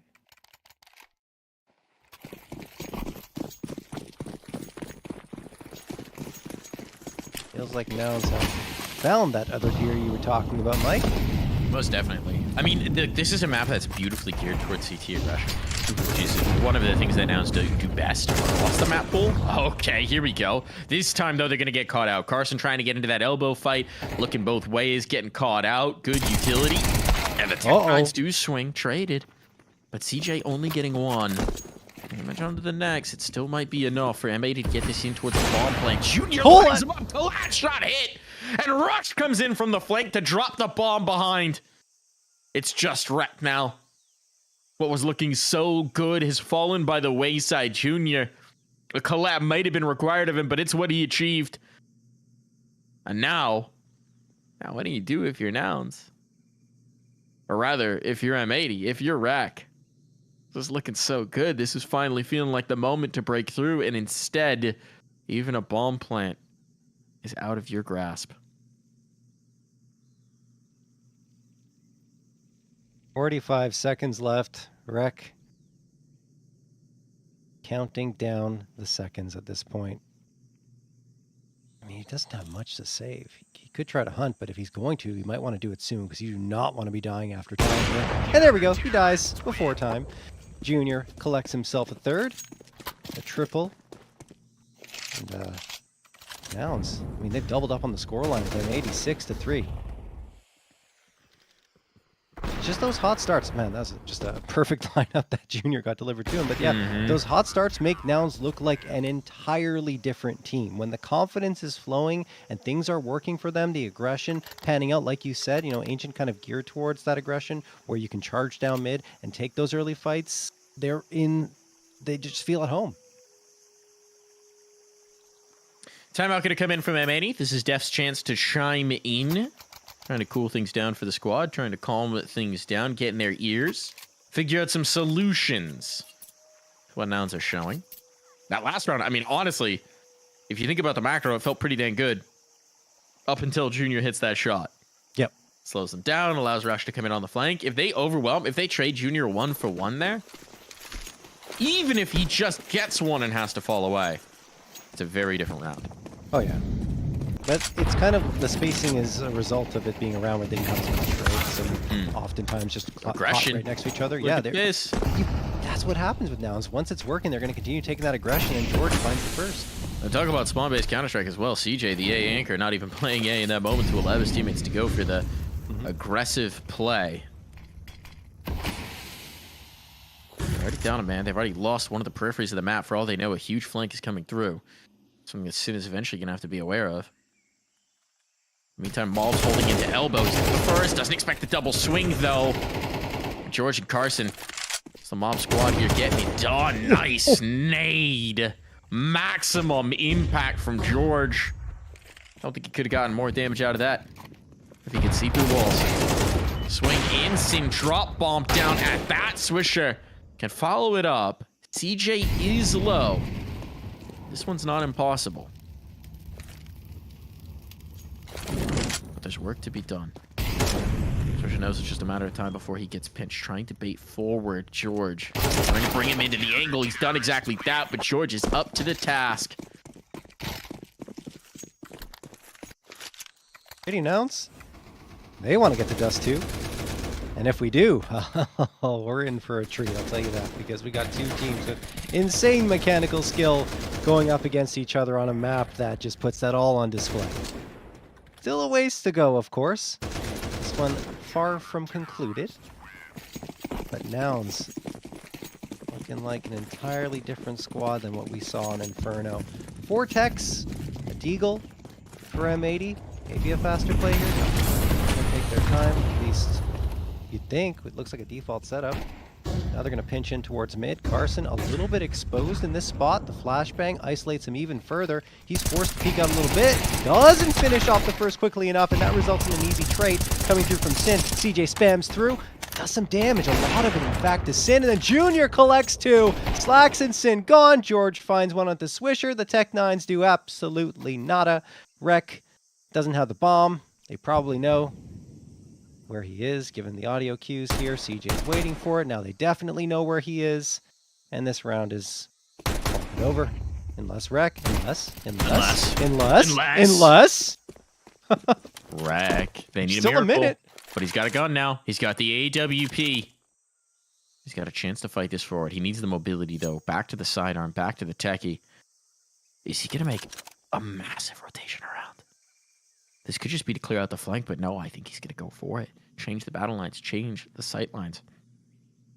They're not going to see this coming. It's not going to leave them much margin for error, but eventually they're considering the possibility. Now it's wondering. I mean, for all they know, he's gone through Red Room as well, so it's not exactly completely unexpected.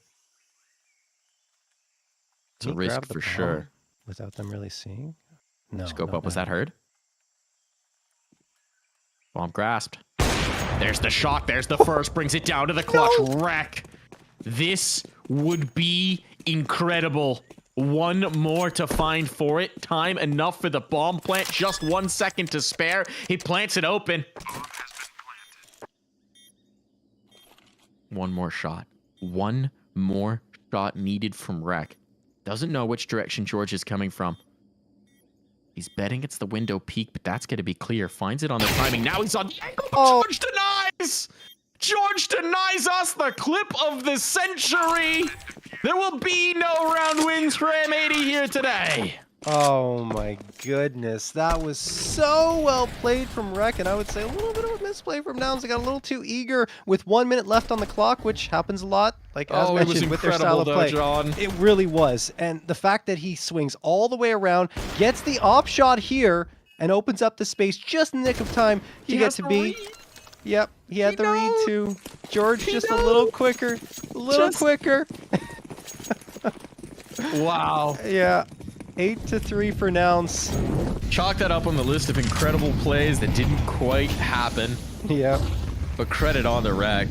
Something out of nothing. That's the definition of it. Let's see if M80 can get one more round here. George timing on that B-ramp push is impeccable. To set up the early 5v4. And M80 have just been utterly blanked on this T side. We said Nouns needed to find an entirely different gear from what we saw in Inferno, and they have gone above and beyond to do that here, John. Well, M80 will have a chance to regain when the sides are switched. This one feels like a whole different match of Counter-Strike. Really does. Nouns, whoop. Lose one, George. Sprayed down by Sin. Rush pops around from Pillar. Thought he finished the job, but that's the flick back to Sin. And now it's back and forth here. 3v2 man advantage stays in Nouns' hands for now. Slacks and Rec have the positioning onto the site. The thing is, Slacks is the one with the bomb. He has to make a move. The Molotov should allow him enough space to move up, but the flank's coming in. Deep. Yeah. They know they've got Junior isolated, but it doesn't allow Rec to peek around. Timing is everything here. Rec's found that, but now the issue is the B-ramp players. Yeah. And Slacks realizes too late, 30 seconds. Rec, you got to do it again. You got to do it again. This time, it's a little bit more appealing, but it's still going to take a tremendous effort. He knows where they are, but they can peek him together, and that's beautifully done from Nouns. The 1-2 pop out. Nouns, 9 rounds, 8 in a row to close down this half, and we will swap sides here, John. Oh, yeah, that is just Nouns, that's the Nouns effect, I would say. You know, when they find that one round, they find a couple in a row. The aggression's working for them. They never take their foot off the gas. They continue to put pressure on M80 round after round, and M80 just doesn't have the answer for it at all.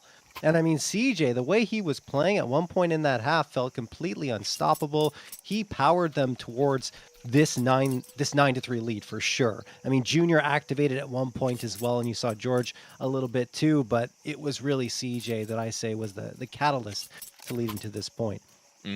Absolutely. I mean, there's just something, when you shut down one side of play, yeah, it just makes a world of difference to how much it frees up the rest of the team as well, right? When you can consistently rely on your A anchor to give you 2 kills, as he was doing more often than not, that is a world of difference. So, big ups to CJ, not a player who's often getting the most shine on this roster, but delivering in this moment on Ancient. Now, they got to do it on their own T side. They got to do it on the attack.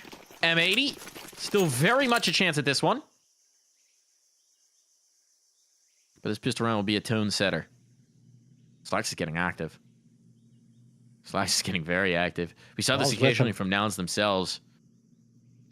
Carson's coming looking for it. Carson's coming looking for it. All about the timing. Eliminated. Now they know. They're on notice. Gotta go. Whatever the plan was, they gotta execute it with a little bit of a fuse lit.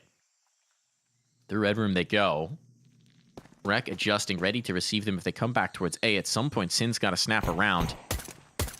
And that point is now. Rec overwhelmed. The jumping, but they might not expect 2 players on this side of the map. George takes a love tap as he escapes. Rush eliminated.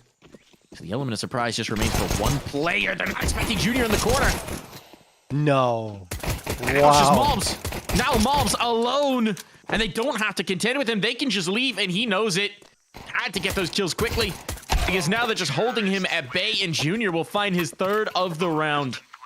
Wow, what a turnaround for Nouns, right? M80 found that first one, pushing up through a main, and this is right here. You're going to see it. Mobs getting the headshot, but after that, it's just on an island. Rec was alone, facing off against 3 players peeking him, and then they overlook Junior in the corner, who finds himself 2, spamming through the smoke onto Sin, leaving Mobs alone to face down against the remaining bullets from those Glocks. 10-3 for Nouns. The tables have turned. It's a complete reversal from Inferno. Look at that nade stack. It actually felt like it should have gotten one, but it didn't. Carson surviving. Mulbs is his victim, and yeah, again, M80 are on the force buy here. Perhaps seeing the final rounds of Ancient. All right, before their eyes. George down to 28, so a little bit of a chance for M80. They got 2 players down low. Those pistols can activate more effectively. Nouns are going to the right site. No one's empty.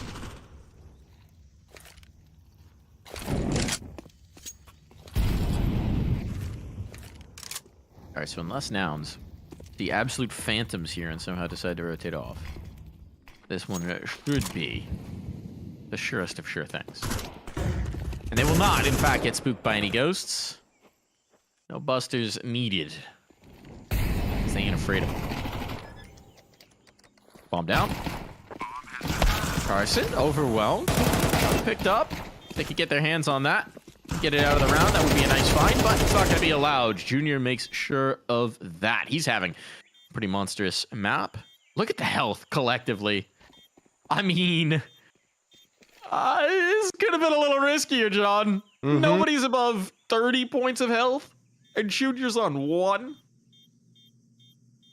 It got scary. A little bit, considering the fact they went into an empty site. Better get very far away from that bomb, indeed. Just a strong gust of wind takes Junior. Jeez. Just thinking about the bomb too much, and he's gone. Yeah, exactly. But they keep 4 up, death. you know? Sorry, a little anxiety. Blood pressure got too high. Nouns I mean, they might more. just be sealing the deal on this map, right? I feel like it. Yeah. An attempt at overtime here from M80, barring heroics from Slacks. This is not what M80 we're expecting here on Ancient. This is a map where they bested G2. This is a map where they've gone toe-to-toe against some of the best in the world. Now they're getting washed out of it here against Nouns. Yeah. Oh. Shot from CJ. That's the big gun. That's the only armor out of this round. And M80 looking at the prospect of having to run 9 rounds in a row just for a shot at their own map pick.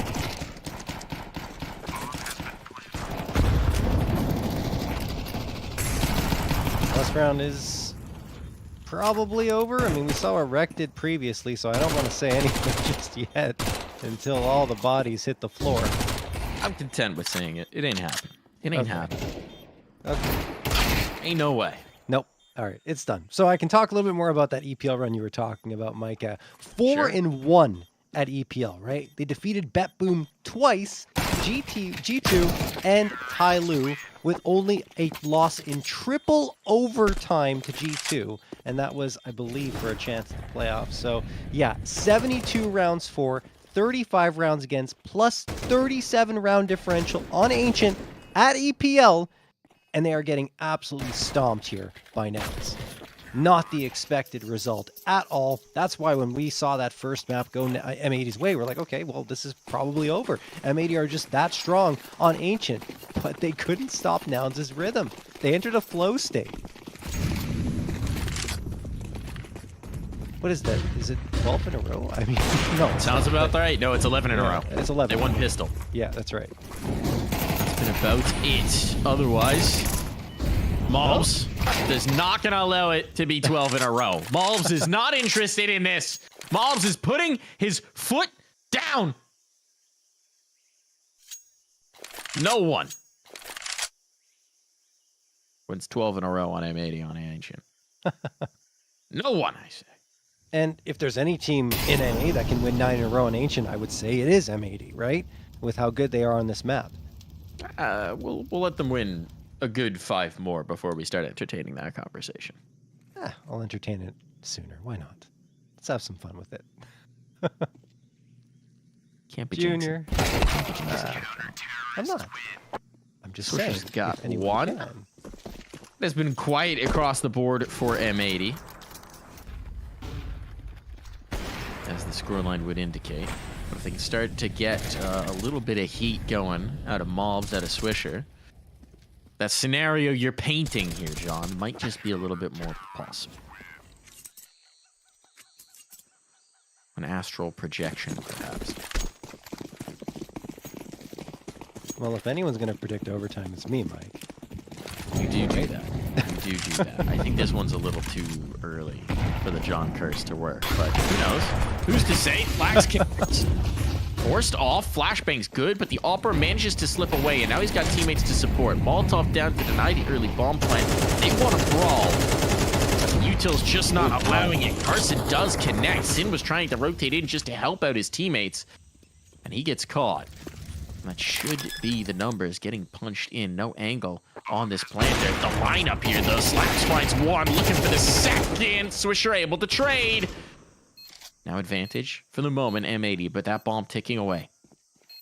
Junior and Rush. Combo this one out the lineup there, but only one found. It's not an op, so no collab possible. And falls to Rush, the newest addition, but the most veteran player in the server.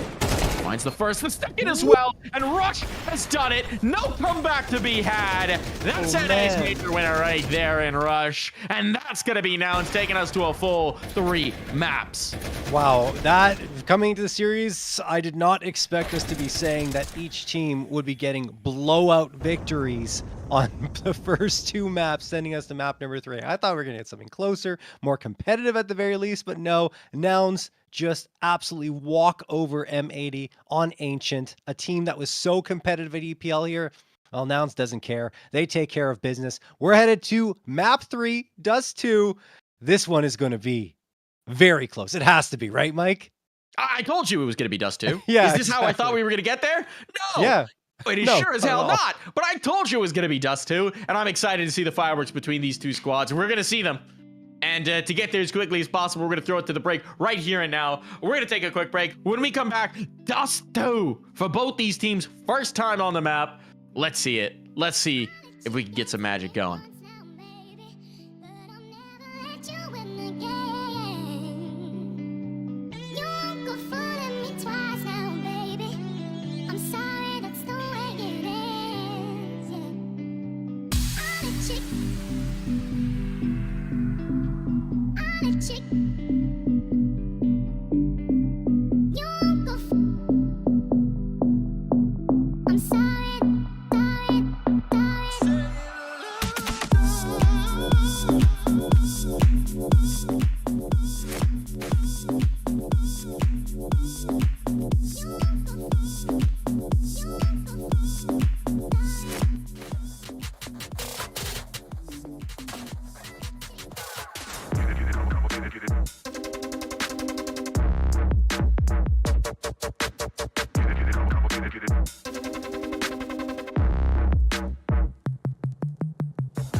Back, everybody, the NA Revival Cup, powered by Lenovo Legion.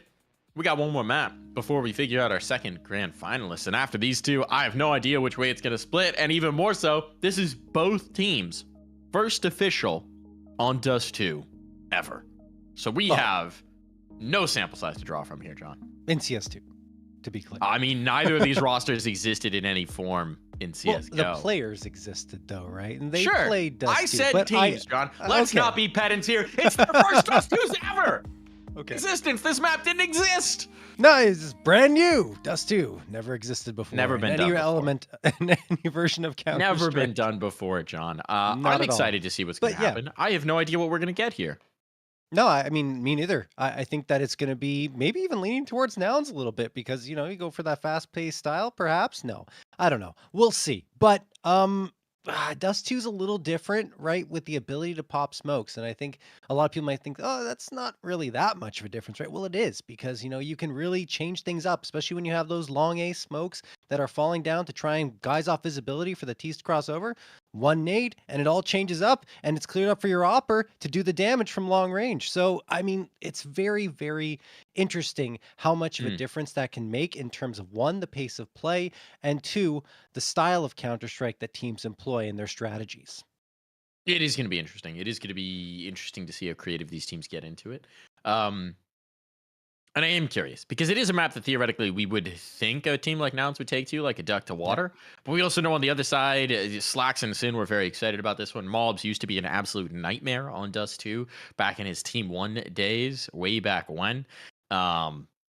I'm curious. I'm really curious to see what kind of balance we're going to get out here and what kind of fragging performances we're going to get. And I mean, it also feels like we had two wildly different maps, right? We had Nouns getting absolutely run over on Inferno, and then they played the Uno reverse card headed into Ancient and just dominated in a way that was completely unexpected. Yeah. So, I don't know. Chaos? I think we're going to get chaos, John. You ready for some chaos Counter-Strike? I am. We got chaos right on Ancient, I think, for a lot of the time until Nouns really started to take control. But yeah, it's going to be chaotic CS at its finest, I would say, between two teams that can deliver some very, very flashy plays. And of course, we might not see, I don't know, like that's also wondering in my mind, like, are we going to see much of that creativity? Are they just going to go for the CSGO strats that they already know and have experienced before? Or are they going to mix things up? That's really the question in my mind. I don't know if we're going to have massive depth to this just yet, but I think the smoke popping in general is going to lead to some interesting interactions that, you know, I've seen like one or two Dust 2s yet so far. I think mostly smoke popping, I think, makes B-site retakes a little more viable. Yeah. They're still not appetizing. It's still one of the most fortified sites in Counter-Strike, but it's going to give a little bit more for them to go for something. You know, you pop that window smoke and go through, that kind of thing. And I'm curious to see what they've implemented so far and if there might be some timing issues coming through as players adjust to playing an official. You know, it's always a world of difference playing your first official on a map versus a scrim. So What I'm saying is, I don't know. I have no clue. I have no clue what this is going to be. Like, I just want to find out. I just want to get in the server and find out what we're going to see. Who's going to be the hot hand? Who's going to be feeling the Dust 2 magic? And we're going to get to do exactly that. D2 for our final two here in the NA Revival Cup, powered by Lenovo Legion. We get to watch the knife round. Oh boy. You want to speed cast the knife round, John? I mean, if you want. Hit me with it. Hit me with it, John. All right, both knife round. Both teams lining up here for the knife round. They're facing off against each other, staring into each other's eyes, waiting for the chance to strike. Who will move first? Is it going to be George? He's taking a few steps forward. Carson as well. They're jiggling. Here we go. Swisher's the first one to go in, and it's actually Sin and Slacks, and then Sin again to strike. But at the end, it's only Sin left, and Carson, the 2K. That is it. Knife round goes down. Imagine stalling 20 seconds in your dang knife round. Come on, guys. Just get it going. Just get the action happening. Get it popping. All right, so now's with their choice aside, we'll opt to start CT just to throw Ches for a little loop here, force him to change up the HUD. M80. What do we get here early? Smoke 2 flashes. They've got a pretty good B spawn for this. Oh, they've got a really good B spawn for this. Okay, it's going They're into already B. looking. Yeah, they're looking in that direction. They're telegraphing. This is an important thing. If you're a newer viewer to the world of Counter-Strike, you might be thinking, what's the deal with randomized spawns? That's not a thing. But it is on Dust 2. Is it because it's intentional or because Valve forgot that they had changed things from randomized spawns to set spawns? I'm going to guess it's the latter, frankly. But, I think so too. For the time being, at least, Dust 2 is back to the good old days of your spawns determining a lot of the strats you might want to run. I like it. Leave it. It's one map that changes things up a little bit. You know, a little bit RNG adds spice to our lives, so to speak. Carson, oh, speaking of spice, he's going to have to throw that nade down, and look at it, connects. George pushing up, could collect a frag for himself, and he does. Junior and Carson racking them up, and Junior, the 3-piece, to give Nouns the 1-0 lead. Wow, just an absolute meat grinder there. Complete pinch. They went in towards the lower play and just got condensed. Call Nouns the hydraulic press, the way they be crushing them. And now we got a scout for Slacks. This is the scouter map. This is the scouter's paradise, frankly. Yeah, it absolutely is. One thing I wanted to mention as well, you were talking about how retakes are more viable on that B site in terms of smoke pops, but also attempts at taking B are a little bit easier in the early round, right? Because that tunnel smoke that is thrown almost all the time by CTs can be popped, and then you get visibility, you go on through, and it becomes a much easier task. So there's a lot to consider here with the smoke mechanic in CS2 that we haven't seen as to how it will impact us too. CJ, peering around here. M80 did manage to make their way up Cat. Haven't taken any casualties yet, and they have a bit of a pincer attack, maybe, going on from Long and Cat. Well, I mean, it's not going to be much of an attack if they can't get their shots to connect here. CJ and Junior got 2 and 5v3.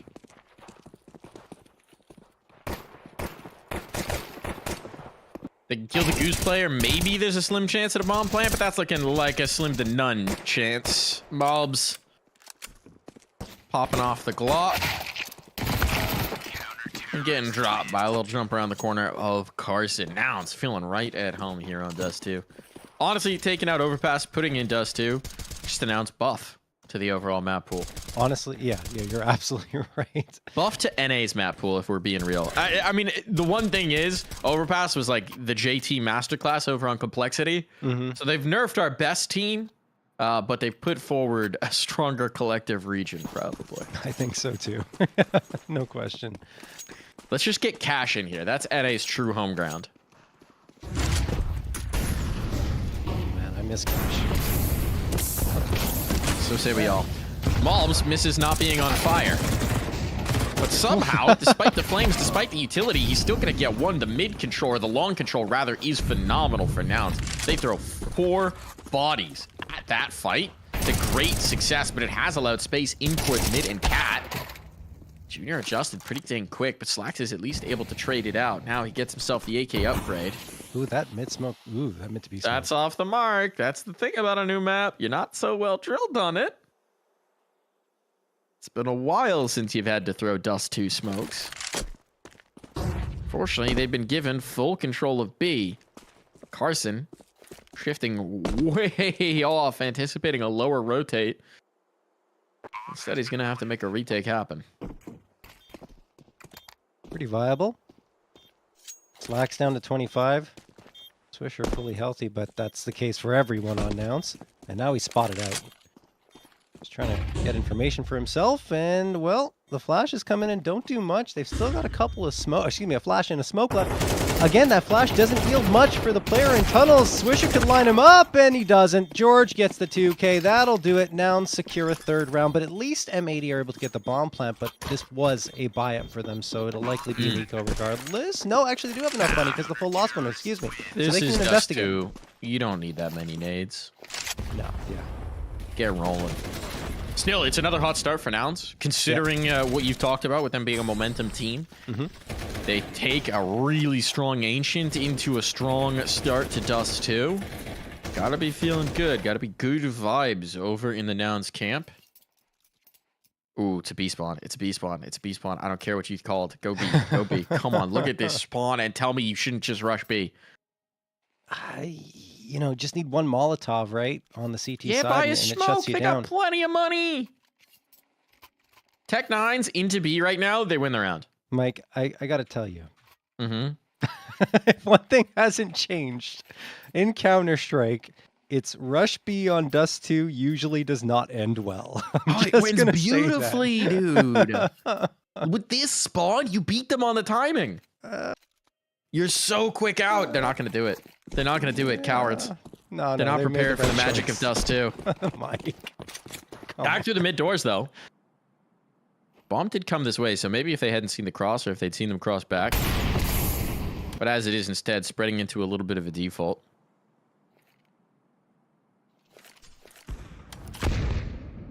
Junior collects on the first. Let's peek into the long doors. Don't know where the op was. Junior George ready for the swing. Flashbang's good. The transfer is beautiful. And George tacks on a third. I'm thinking he likes Dust 2. I think think he so likes too. Dust 2, John?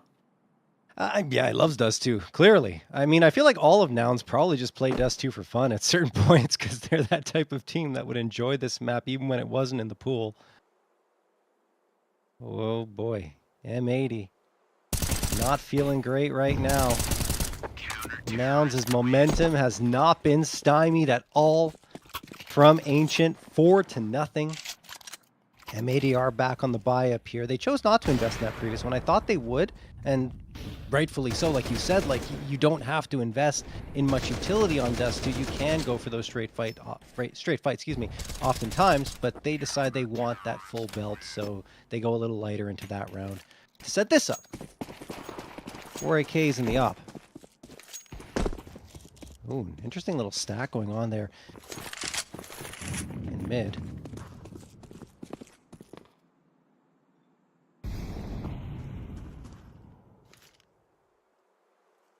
Pace all of a sudden comes to almost a complete standstill. Malbs throws the hit. Yeah, that's another smoke you can throw now for doors. So it blocks off doors and it blocks off cat. Pop by Nouns. They get visibility, but not much.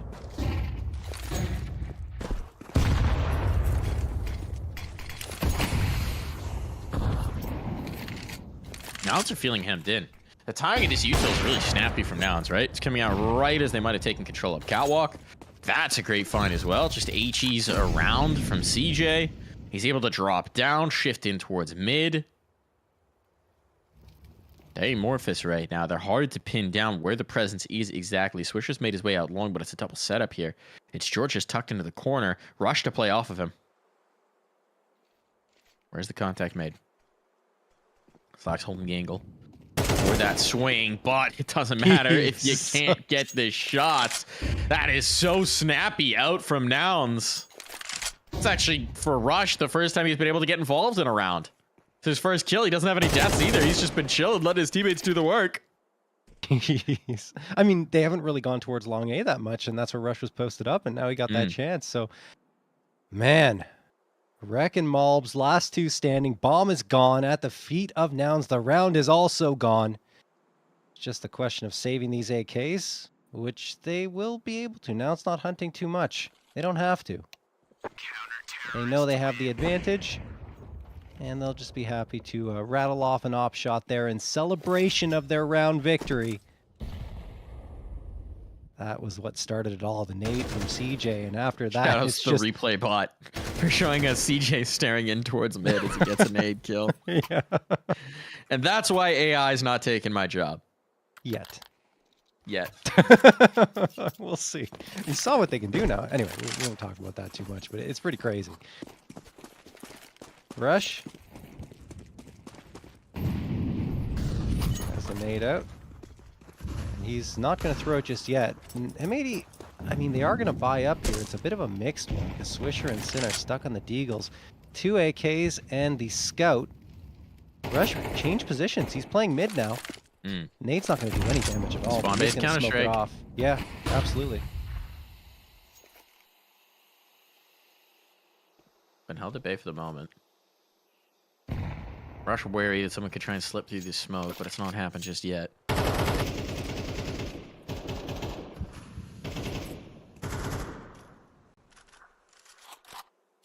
Here they go. Out into the waiting arms of Junior. Outstretched, off in hand. First shot connects. And don't know that they're going to want to repeat that. Don't know that they're going to want to go back into that angle knowing that Junior's on the other side of it. It's now 50 seconds. M80 a little disjointed as far as what they actually want to do here. Here's the lurk smoke. This might allow them to drop in towards CT. Look at that molly timing, though. Oh, you wanted? You thought you could pull this off? I think not. Jeez. That was definitely the idea. Drop in, put pressure on the B players. Junior's playing this so well. The boost up over Slacks. Just catches the tag, has to back away. And there's only 20 seconds, but they're just being completely shut down into this. Rush reads the rotation back through, sets up to help out his teammate. Carson's locking down the players coming out of tunnels. Now George is here to support for the mid approach. They're just completely under control on the downside. Mike, it has been 6 rounds here. 6-0 for Nouns. They have 3 deaths combined. What? 3. Wow. That means there's only 3 kills for M80. Who would have thought that it would be this dominant? Whoa. Sorry, 4. I miscounted, but it doesn't matter. The point still stands, same effect. right? Especially considering the way Ancient ended on a, 12-1 run? That's right, yes. This is now an astonishing momentum run right now.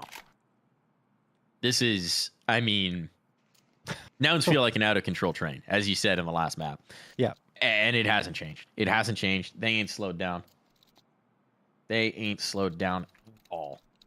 10-0 for George. Rush is like 1-0. Okay. He was like, I got 3 assists there too, but not going to die at all. It wasn't really challenged that much. And honestly, they just feel like they have every part of the map on lockdown. The timing of their utility, which you've talked about a few times, is one of the reasons, because they continue to throw the Molotovs with the perfect pacing to them, which is not necessarily an element you expect to see from Nouns, but it's coming through. Maybe that addition of Rush has helped them settle their utility down, giving them more to talk about here. Of course, it's still so early in his addition. I don't know if that's had much of an impact, but it's impressive. It's looking good. Junior, 3 players from Nouns. Now they're going to get aggressive. They have 2 going down Cat. 3, in fact. Carson's poking his nose out into the upper tons and catches a little more than he bargained for, going down to 9 HP. But look at the space. Look at the information Nouns have. They're all the way towards the outside of Long 8 towards T-spawn. They've cleared everything out. They know that no one's here, so now, well, it's a little bit of pressure onto Rush because no one's on the A site proper, right? So Rush is over at CT, but they can come in and get a pretty nasty flank, although they'll have to be careful and hit control that Slacks. It's I interesting. think Rek's still a problem here, right? He can still control this. It's flanks on flanks. They've conceded this bomb plant. They've got the pit control. This actually works out really nicely for Rek.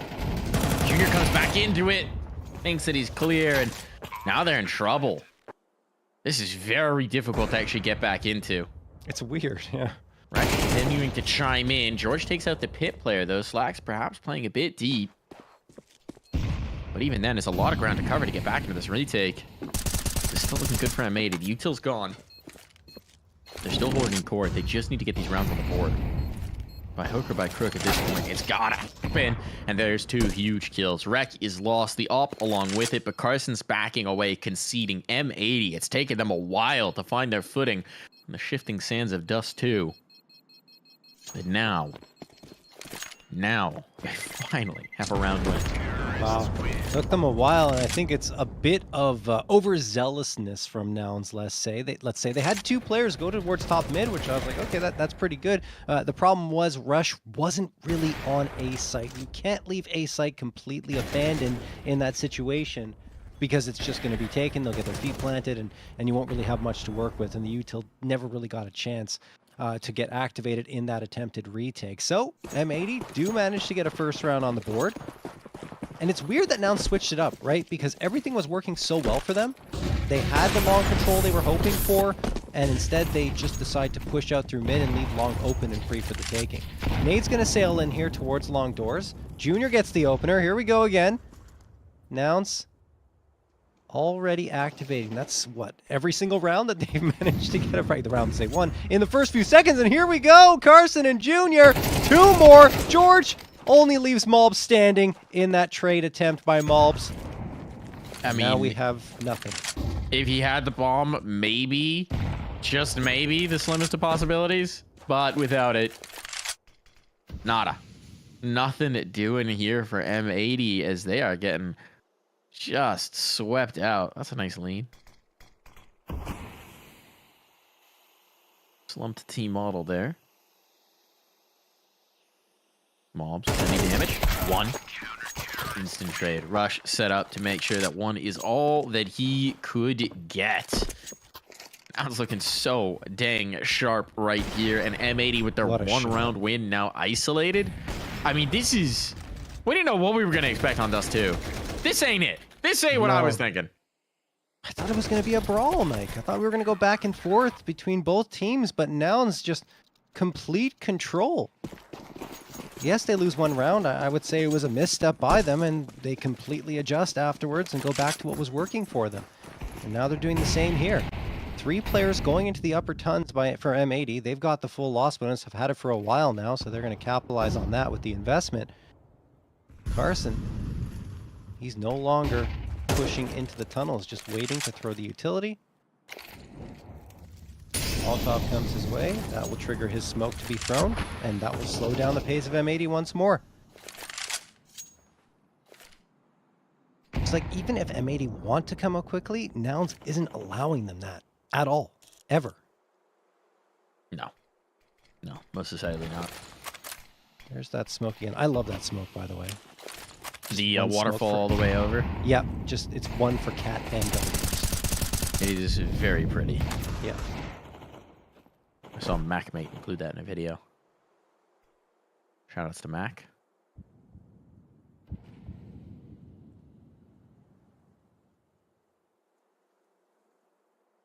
He's not NACS, but we'll keep him here in spirit. Kind of kindred souls, AUCS and NACS. I would say so. Regions with some geographical difficulties for the overall scene. Sin does trade George. Something at least. But they've just lost the Deagle effectively in this one. Malbs now finds another. Pressure in through mid. Carson, though, he's ready for it. He is getting pinched from all sides. Oh. And Carson can only find the 1. Now, bomb going to be planted. And as we've talked about, this B site, difficult to defend. Sin adds on another. Junior, no world where he can try this one. Would love to get some extra guns out of here just to limit what M80 can do going forward. But it's not looking like it's going to happen here and now. Yeah, actually, that was a really good job from M80, splitting the defense of Nouns and going right up the middle, unseen, and putting tons of pressure on Carson. He does get 1, and I thought Carson played it as well as he could have, given the circumstances. Throws the flash through double doors, takes the fight into tunnels. If he hits the shot, then I think he's even on for a chance at the 3K. do it. And the reinforcements were just so far behind, and Sin had them bottled up with the AWP anyway. So M80 get the second round. Good job that time. But I think Nouns still have so much bank that they should have a buy up here into this next one regardless. Yeah, absolutely. They're fine. Timeout called by them. They just want to have a chance to talk things over. Maybe say, hey guys, what went wrong? We've lost 2 of the last 3. We still have a big lead, but we don't want to see it slip away and get a 7-5 half. We want to keep the control. No, got to maintain. Yeah. There is still some cash. There is still a lot of that control. Credit to individuals as well where it's due. Junior, 12-2. George, 12-3. These are, in an ideal world for Nouns, the 2 fraggers that you want frying to maximum effect. They're certainly doing that. Rush over towards B off of this one. They are truly playing spawn-based Counter-Strike here. Players are in different spots on the map all the time based on what they want to do, based on the timing, based on what they want to hit. This looks like a quick B pop. It's the right read. Rush gets overwhelmed. That's got to be a safe call early on. Almost certainly. They had to stack up on Cat. Try and go for something cheeky. That meant that there were fewer resources for the B defense. And that's the nature of Dust 2. Sometimes you gamble wrong. And even with that kill, this has to be the save. You know what we need, Mike, in this map? What do we need in this map, John? A third, or I should say a 4th entry point. I thought you were going to say a tunnels. 3rd bomb site. Get out of here. No. Get to the other game. No. Like another entry point from tunnels into the B site. I don't know how you would do it. Interesting. But yeah, like, because there's Like always through that, where car is right now? yeah, maybe there. That could be an interesting one. I think that might have existed in the past, like a really, really old version of Dust 2 back from the original Counter-Strike. But yeah, something else that allows you to get into the site from tunnels, so it opens up more possibilities for the retake and even the initial takes of the site itself from the T's. That's an interesting idea. So take the corner of lower, the back corner by the stairs, and just add another set of stairs that go straight up to B. Sure. Why not?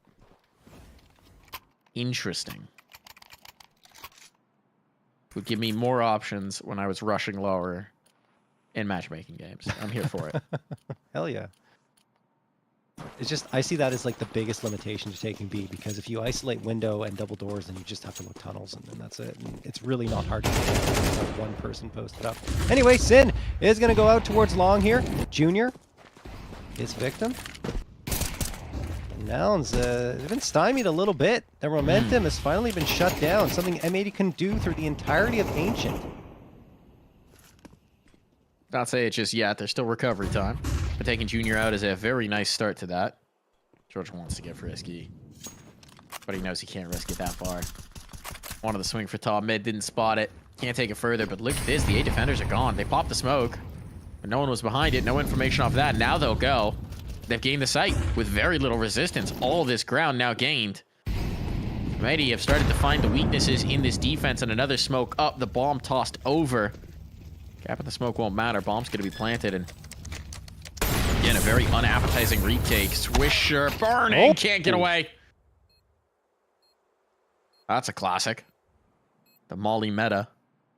But at least with the bomb down, they've got something to defend, and Mom's coming late out of lower. CJ's looking for it. CJ's expecting it. CJ's ready for it. And Slacks has been lost. They're in trouble now. Mobs! What a defense! Mobs! Staying alive here. Now he needs to get in position to help out his teammate. But Sin, defending from the side, he's down. Bomb's not playing it for him. Bomb's not playing it for him at all. They mollied him out. That's a win from Nouns. There's nothing Mobs can do about it. Caught out of position. Caught out of time. Nouns find their 8th. I honestly did speak too soon. I thought M80 was, after they found that opener on Junior, I was like, okay, this is it. You know, this is where they put a stop to the momentum of Nouns. But no, Nouns are able to shut them down just barely, because Mob stood on his head towards mid to get one, and then that second one lining it up through the door onto CJ. But once he loses his sight player, there's just no path back into him. They know his position, and they just stick that defusal and throw the Molotov down, even with the perfect thrown by Mobs. Oh, Slacks gets another opener towards long A. This time it's Rush falling by the wayside. But yeah, I was just going to say that Malbs predicted that a Molotov would be tossed, throws a smoke, but even then there's no time for him to charge through. So, last round, first half. Another good start from M80, but the trade is there again. That's a massive kill. It was great space from Mobs, right? And he's peeking into it. It's exactly the kind of peaks that you thrive on in CS2, and Mobs just can't find the headshot. That's what George has been delivering round after round for his team. Now it's Junior that they're going to test up on Catwalk. If they can take care of Junior, this is a bomb plan. Dodge the flash. Oh, it won't dodge the up shot. There's still a player in towards Pit and CJ, but they don't have to deal with him. They can plan for Cat. They can hold on to this space. They've got the player lower. It's such a strong post-plant position for them now, especially with Rec. So how do you get back in now? It's the last round of half. They certainly have to risk it. A nade was left in spawn for exactly this moment. I got 2 mollies as well. Got a lot to make the site uncomfortable. The problem is it's a little late. No one's on the site anymore. The walk through. 1 for 1. Slacks dealing with Pit. It's all on George. And that's what Rec was waiting for. 4 rounds for M80. They find their footing late. But will it be enough here, John? I think it's certainly enough to make it interesting. 4 of the last 6 rounds going towards M80 in this first half. Now they switch over to the CT side. Maybe they can repeat some of what Nouns were doing to them on their CT side. Get right back into this one. This is very recoverable. Timeout call by Nouns. Is that their 3rd timeout already here? At least their 2nd, I'm sure. Does make sense. It's a little interesting to call it on the half. I'm wondering whether that's a actual one or if that was a tech disguised. I'm not exactly sure. Not often you see them do that before a pistol, but the flip side is it's such a new map that, yeah, you might need to figure out how you want to run some things on the fly. You know, it's hard to say, especially for a team like Nouns that have just made a roster change. It's hard to say if Dust 2 would be a priority since you're going to have to teach the whole team how to play it. Might not be the priority early on in the pool. No. To work through with a new player. Certainly not. As we're about to get going here. The first round of this second half. Malbs.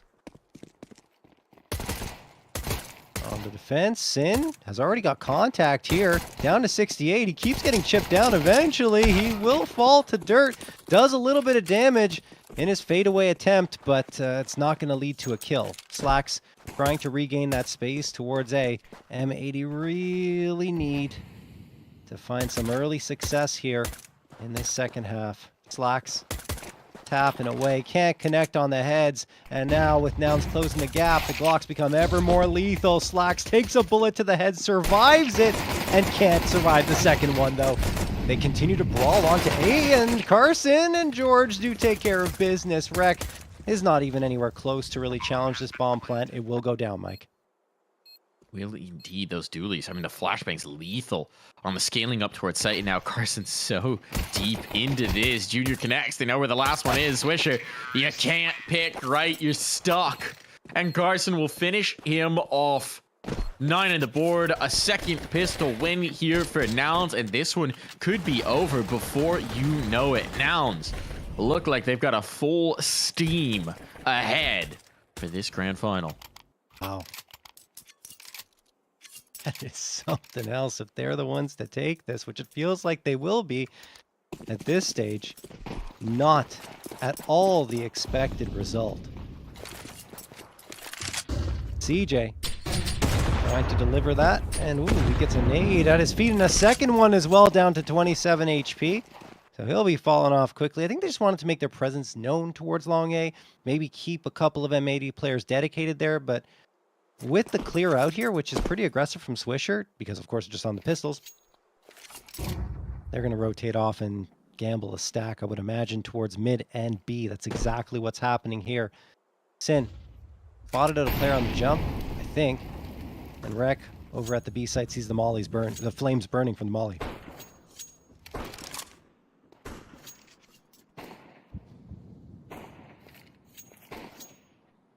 rhythmic scout shooting. Gonna say. It's like a metronome. Here they go. 5-7 alone. Not exactly what you're loving, but Rack. Oh, it's actually Slacks to connect. Slacks gets a second as well. Scout is here. He's got a right idea about where they might be posted. Problem is, once this bomb goes down, getting back through these choke points will be a little bit of a tough task. Unfortunately for them, there are no more smokes. Swisher's just caught one in tunnels. Ooh, hold on. He's got the ump. Swisher has the kit. This is a lot more viable than expected. Carson's trying to isolate this. Swisher's not going to expect him so far forward, but now the jig is up. Carson has to jump back through. Alert smoke to give space. Rush takes the initiative. But Carson's been lost. Now Rush is on the outside looking in. And they're playing the advantage of the B side against him. The stick is on there. Swisher's got the kit. He's stuck into it, trying to find the defuse, but Rush cannot deny. M80 steal away around with pistols and scouts and hopes and dreams. M80 just powering themselves right back into it again. It all starts with Slacks, right? That scout, that rhythmic spamming through the smokes, I guess got him into a rhythm, and he found himself a couple. Sin, that Deagle shot, nuts, and even finds a second one onto Rush to end the round. Unbelievable stuff from M80 on the force buy, but of course, who better than Nouns to respond to a force buy with another force buy right on back. CJ charges out and blinded to oblivion. So was Swisher, and Swisher's delivers the second as well. Nouns just tried to get aggressive and take a straight up fight towards long. A bit of a problem here is that they don't have the bomb now on their backs. I think the plan was maybe to get one of those long A players to grab it, so they have to double back. Junior is going to get in his hands, and now they'll be able to go for an attempt onto the A site here.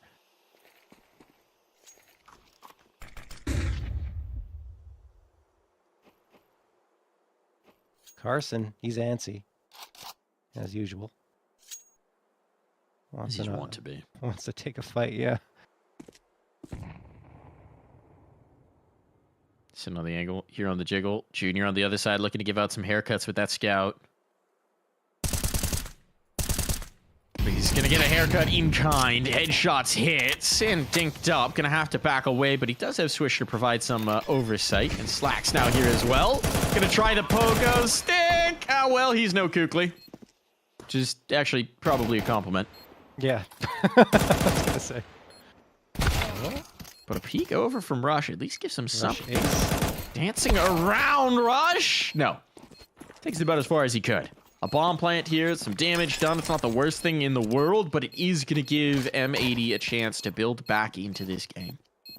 Absolutely. I mean, Noun's probably going for the eco into this one. Yeah, definitely going to be on the eco. They're not going to risk the force buy once more. They have the lead. They don't need to. I feel like I've said that many times before, Mike, and then they end up forcing up anyway. But I think this time they'll calm things down and just get the pistols up. M80, even though they lose, speaking of pistols, losing the pistol round, they strike back immediately, win the force buy, and then get the follow-up. So that should be an end to the force buy wars, and it is. Nouns, 3 Deagles, a couple of P250s, and a couple of pieces of Utila. Smoke and a flashbang. CJ wants the early fight. Molotov at his feet. Wreck.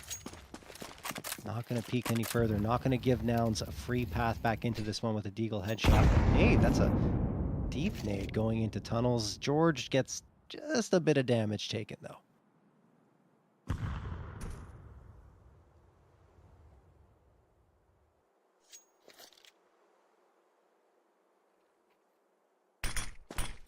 Carton's past the smoke.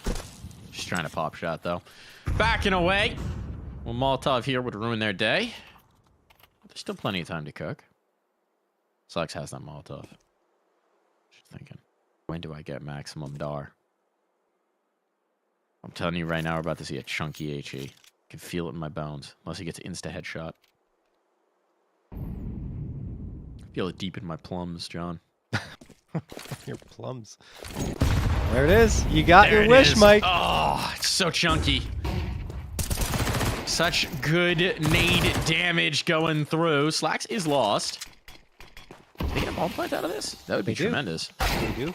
Oh my goodness, More than now that. you gotta be worried about a round win. Swisher wanted to try and deny. Oh no! It all falls to Rack! This round has turned on its head. No armor for these players, but they ain't missing with the Deegs.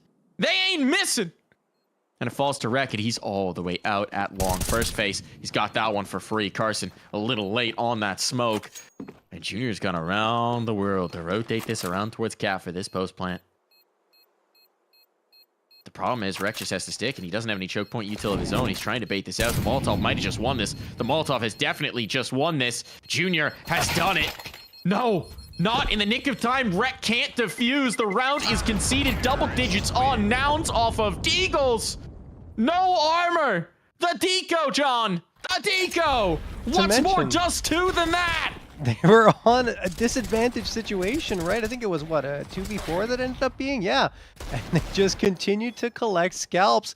Junior with the Deagle. Right here, Wreck makes it interesting towards the end, right? When he collects Carson. But after that, it's Junior finding a Molotov, throwing it onto the bomb, and nothing that could be done.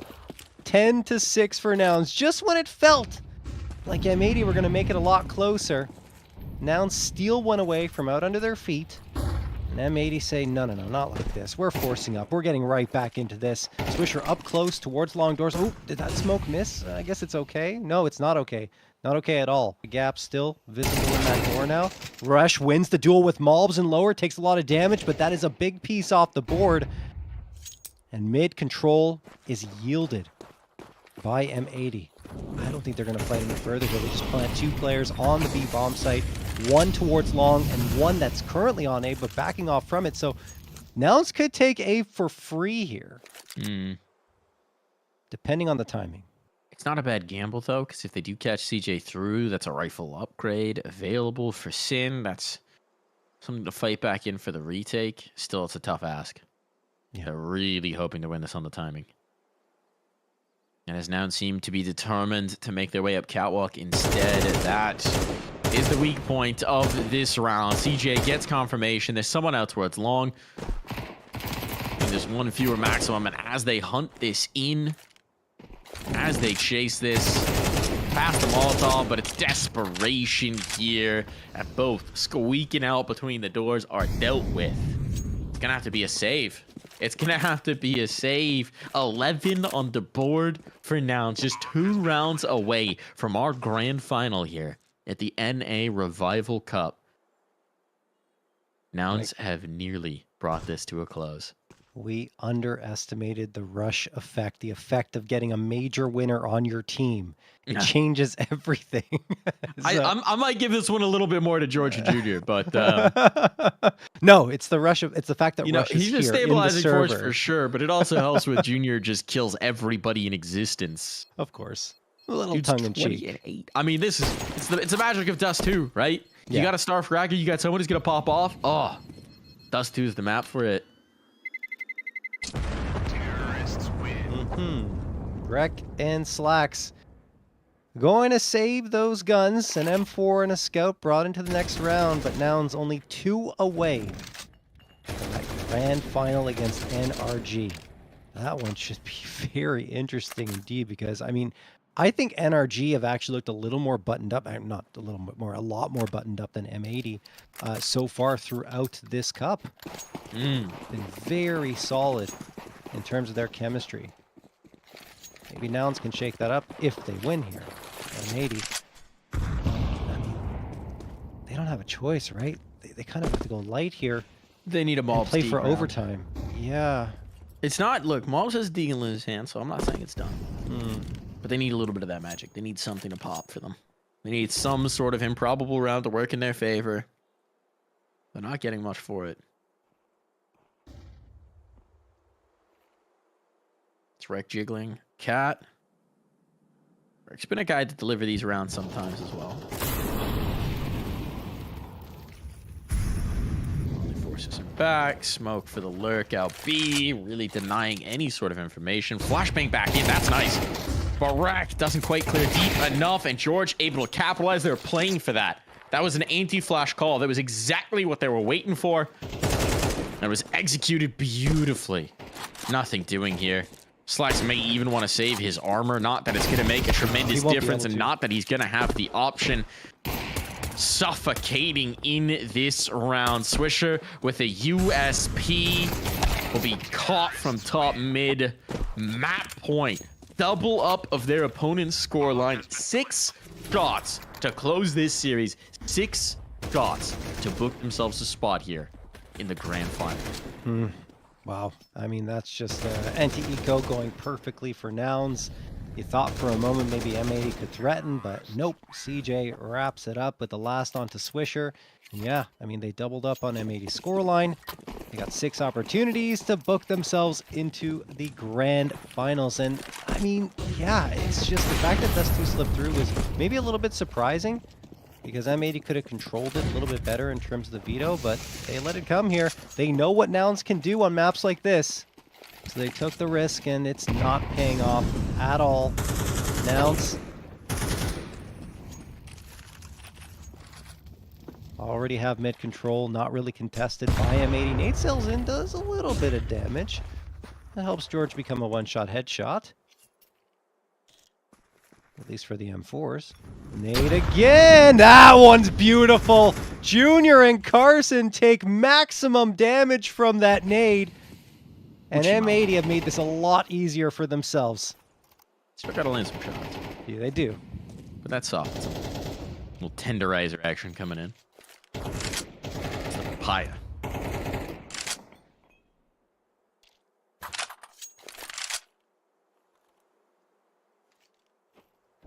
That's certainly slowed Noun's way down. Oh, yeah. 45 seconds. We haven't had a kill just yet. This feels like one of the slow rounds we've had. Where is Sin? Is he up on the lip? No, he's down below. So a lot of space being given. Now they come through the long doors. Swisher going to be on the other side of this on the smoke fade. This is a huge fight now. Out they go, just trying to walk it. He may not realize CJ's here as well, though CJ's been here most of the time. So if he's reading positioning, could have that pred to expect the second player. Scout connects. They're all so very low, but Sin can't capitalize. Swisher did in fact find CJ. He was ready. And it falls to George and Junior. Junior secures the bomb money at the very least, but this round not going to be a possibility for him.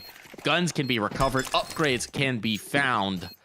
A defuse certainly viable.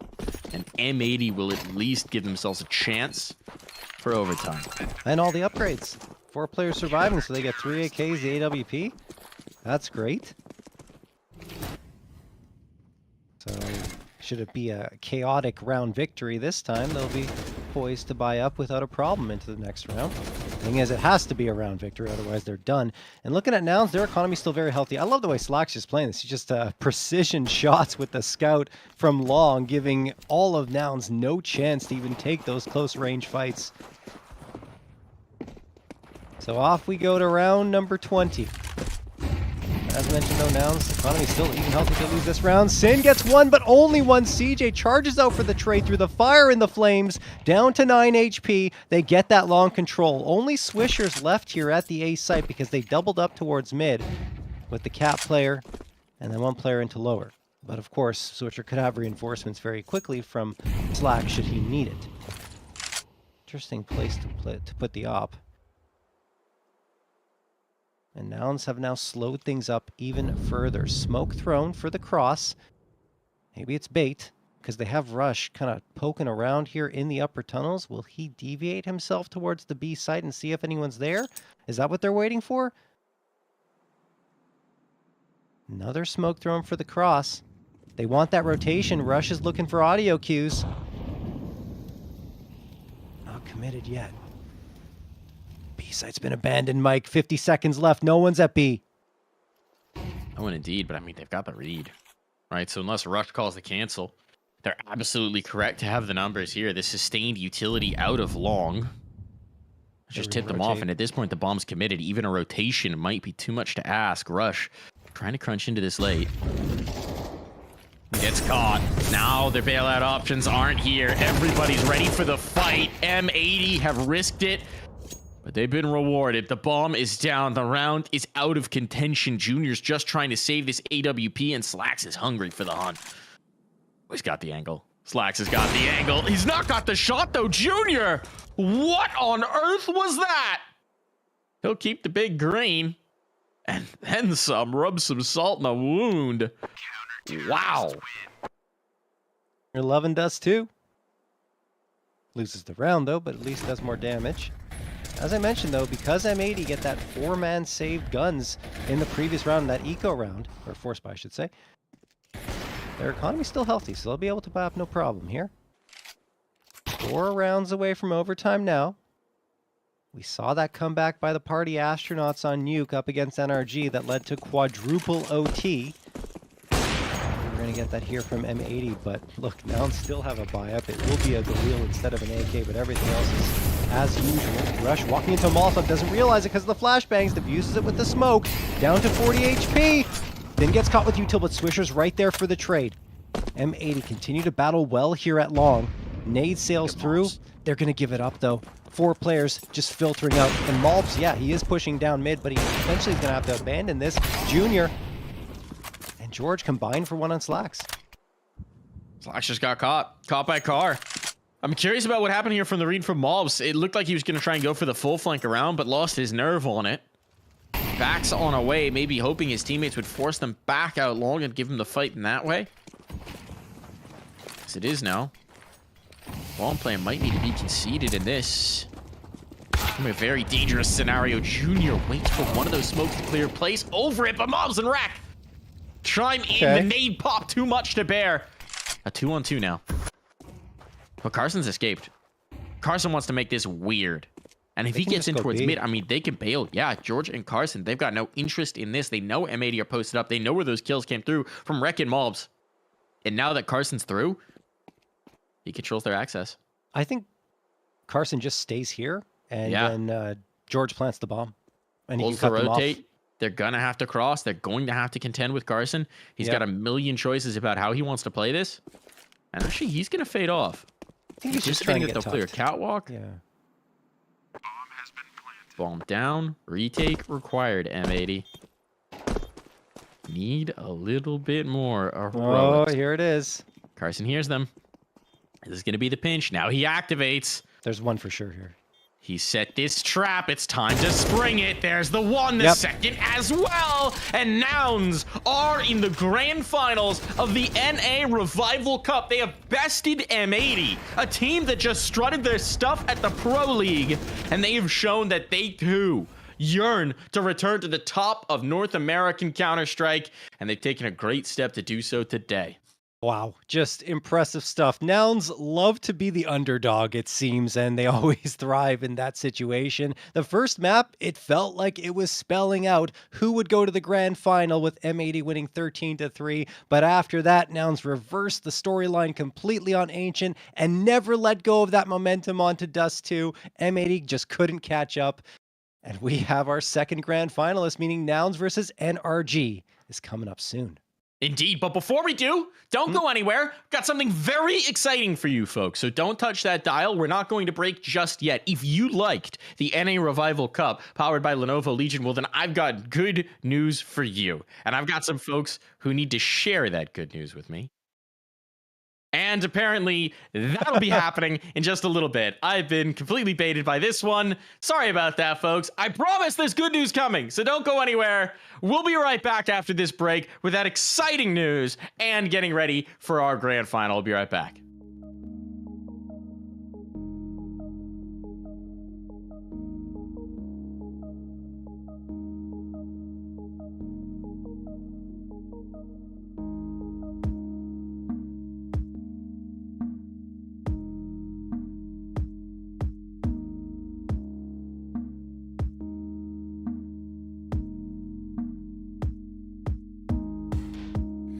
To stay by your side.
You're either the most or one of the most travel esports teams in the world. I think we travel the most, and it's not even close.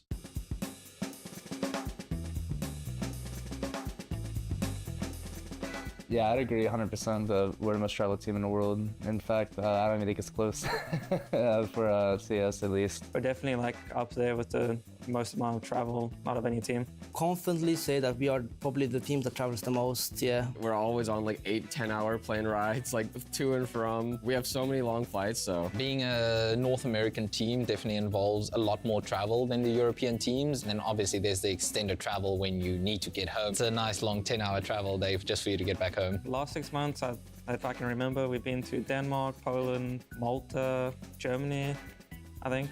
Such a hard question because I don't remember. I wouldn't say it's ridiculous. I mean, it kind of is, but it's a lot. It's definitely the hardest part about playing the game for sure. We definitely face some challenges that other teams don't have. So we attend a significantly large amount of events around the world. Combination with the fact that we're a North American team and we want to practice in Europe, we travel a lot to just simply go and practice as well. Longest amount of time like home, I honestly have no idea, but it would probably be less than like 3 weeks. We're usually never home longer than 3 weeks. I think most of the time we're just trying to get through the travel day, so people will often find ways to just keep themselves entertained, whether it's like watching shows, watching YouTube videos. Actually, before I flew here, I was playing Last Epoch on my laptop. That's something I like to do, just try and play some games, you know, pass the time a little bit. Just watching TV shows, and I'm trying to sleep as much as I can, like on those long flights. Just try to survive the long trip. Most of the time I end up sleeping anyway, and I end up only watching like 2 episodes. A lot of times I actually am watching just like demos like on the plane, especially on like the really short European flights where I'm only doing like 2-3 hours. I'm a bit of a weirdo, so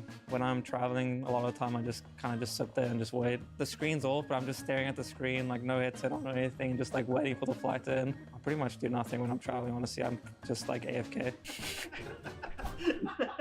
With the Legion Go, with the amount that we travel, we're going to be using it all the time. You know, Legion Go can help me out as an in-game leader. On the plane, I could watch demos on it. Gonna try doing that when we're traveling, and then maybe playing games like on the travel and stuff like that. I could definitely implement the Legion Go to my travels because I actually like playing like single-player, like console-type games. I think on the flight, that will help me pass time for sure. Something that I've also wanted to do, like playing like single-player games when I'm on the plane doing super long hours. Having the Lenovo Legion Go is going to up my Steam hours by a lot. I can finally play like Rocket League and stuff, games like that. What do you think makes it worth it for them? I think for them, it's about being able to achieve your dreams. You know, they all want to be a world champion in Counter-Strike. They want to compete. They want to be the best. I've been doing this for 9 years now, and if this wasn't the life that I expected, then I don't know when I was going to finally get it through my skull, so. I love traveling the world. Like, as I know, like, it's crazy to be away for this long, but if I didn't love CS, I don't think I'd be able to do the travel because it is very mentally taxing at times, but, you know, it's just the love of the game and seeing new places and exploring the world, and it's all what makes it good. It's not the best part about the job, but I mean, I'm able to do what I love, playing CS. You know, just being able to play the game with your friends and have fun with it is definitely like one of the best parts, is just having fun together playing the game.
Leash, and I'm here with the Complexity CSGO team, and we are going to be doing the Whisper Challenge today. If you ain't first, you're last. Every word looks the same. If you can't flash, hold that. I don't know what you're saying. Okay, but every word looks the same. I'm trying my best. I just see your teeth moving. I don't know what's going on. If you ain't first, you're last. If you can't hold that. Well, that's my final answer. Final answer? If you can't hold that. Did every word look the same? I'm probably completely wrong. You're completely off. If you can't hold that. If you can't hold upper. If you can't hold If you that. can't hold sight. If you can't hold that. If you can't hold flank. I feel like I'm getting it except the last word. One more time. If you can't hold that. If you can't hold sight, I don't know. That's my final answer. If you can't hold sight. Team Fortress 2, what? If you can't hold sight. Team Fortress 2, I don't know. If you can't hold sight. Inferno? Okay, If you can't hold sight. go again. If you can't hold If sight. I die, okay, I think I have it. Go again. If you can't hold sight. If I get AIDS, I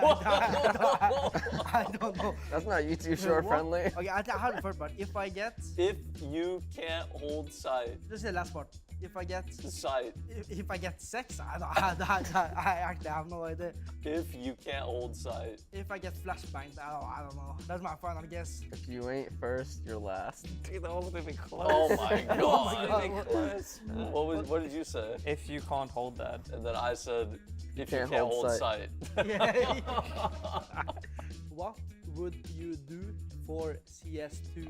I'm already last. Hold on, let's go slower. Okay. What What? would you What would you do do for for CS2? Dust 2 or CS2. Sex 2?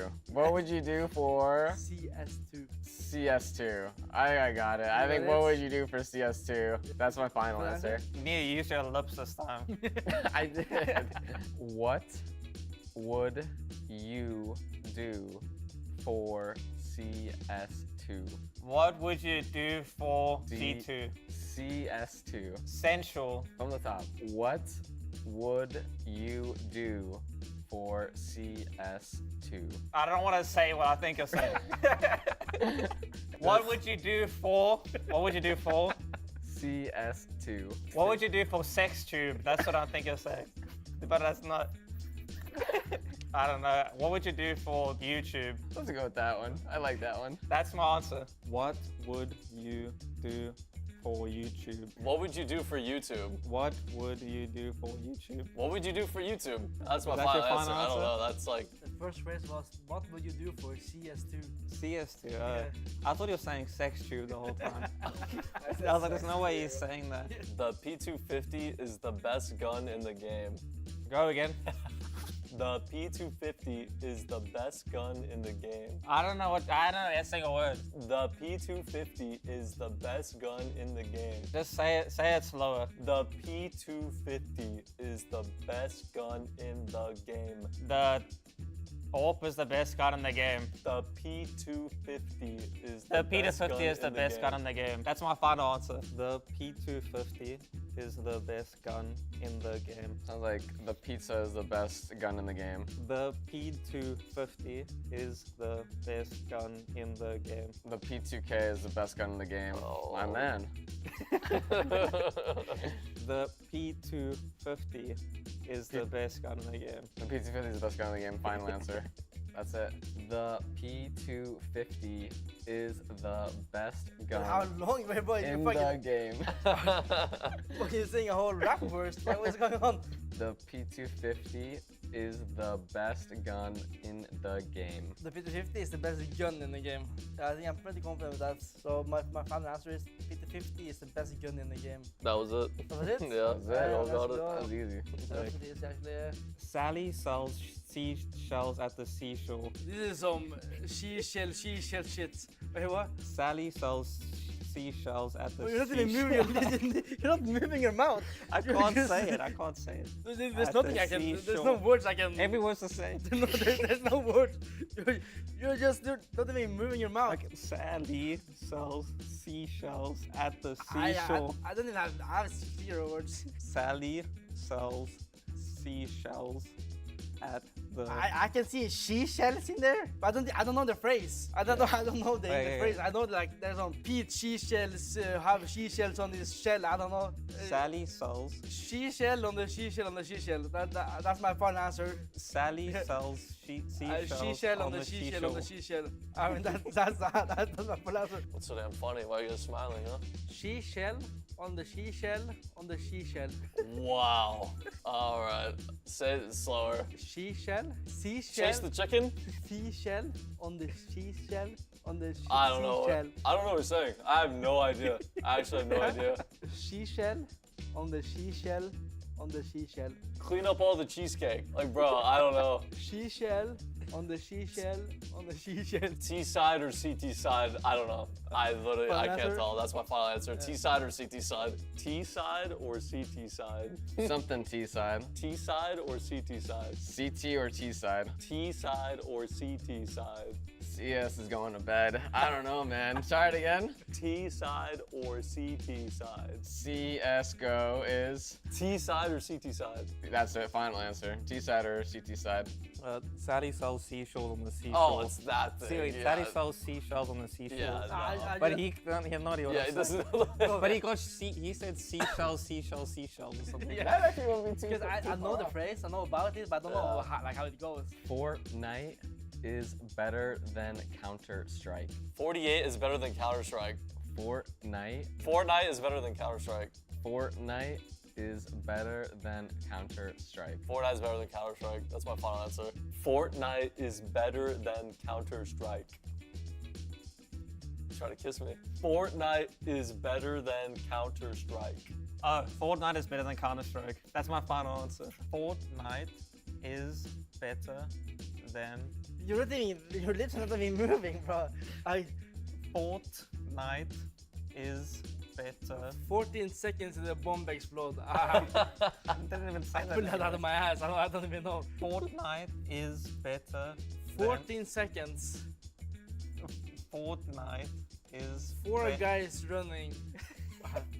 There's something about 4 or 14. Fortnite is better than Counter-Strike. 4 days. Fortnite is better. 40 days. Yeah. Fortnite. 40 days. 40 days 40 days until Counter-Strike. until CS2 comes out. 40 days until CS2 comes out. Yeah. Fortnite is better than Counter-Strike. Fortnite is better than Counter-Strike. Yeah, that's what I said as well. Oh, I had 4. The 4 was correct. You couldn't get the. You kept 40 saying days 14, until 40 CS2. days. I heard something about 4. Fortnite.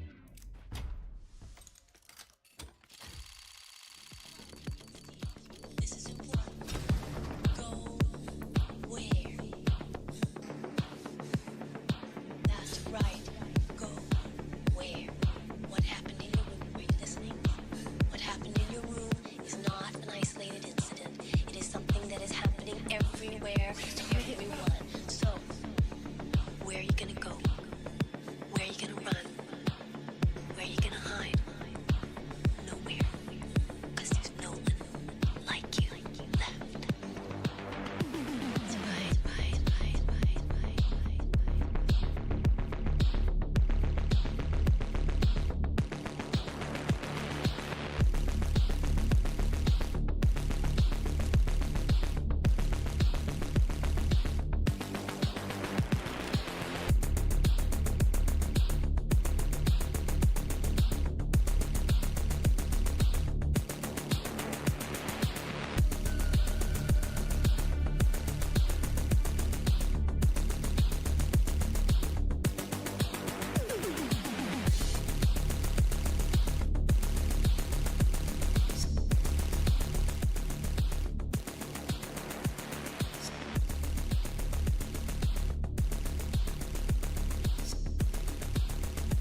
To stay by your side till the night ends. Want to escape every time to another place, but I'm still here every night, every Sunday morning.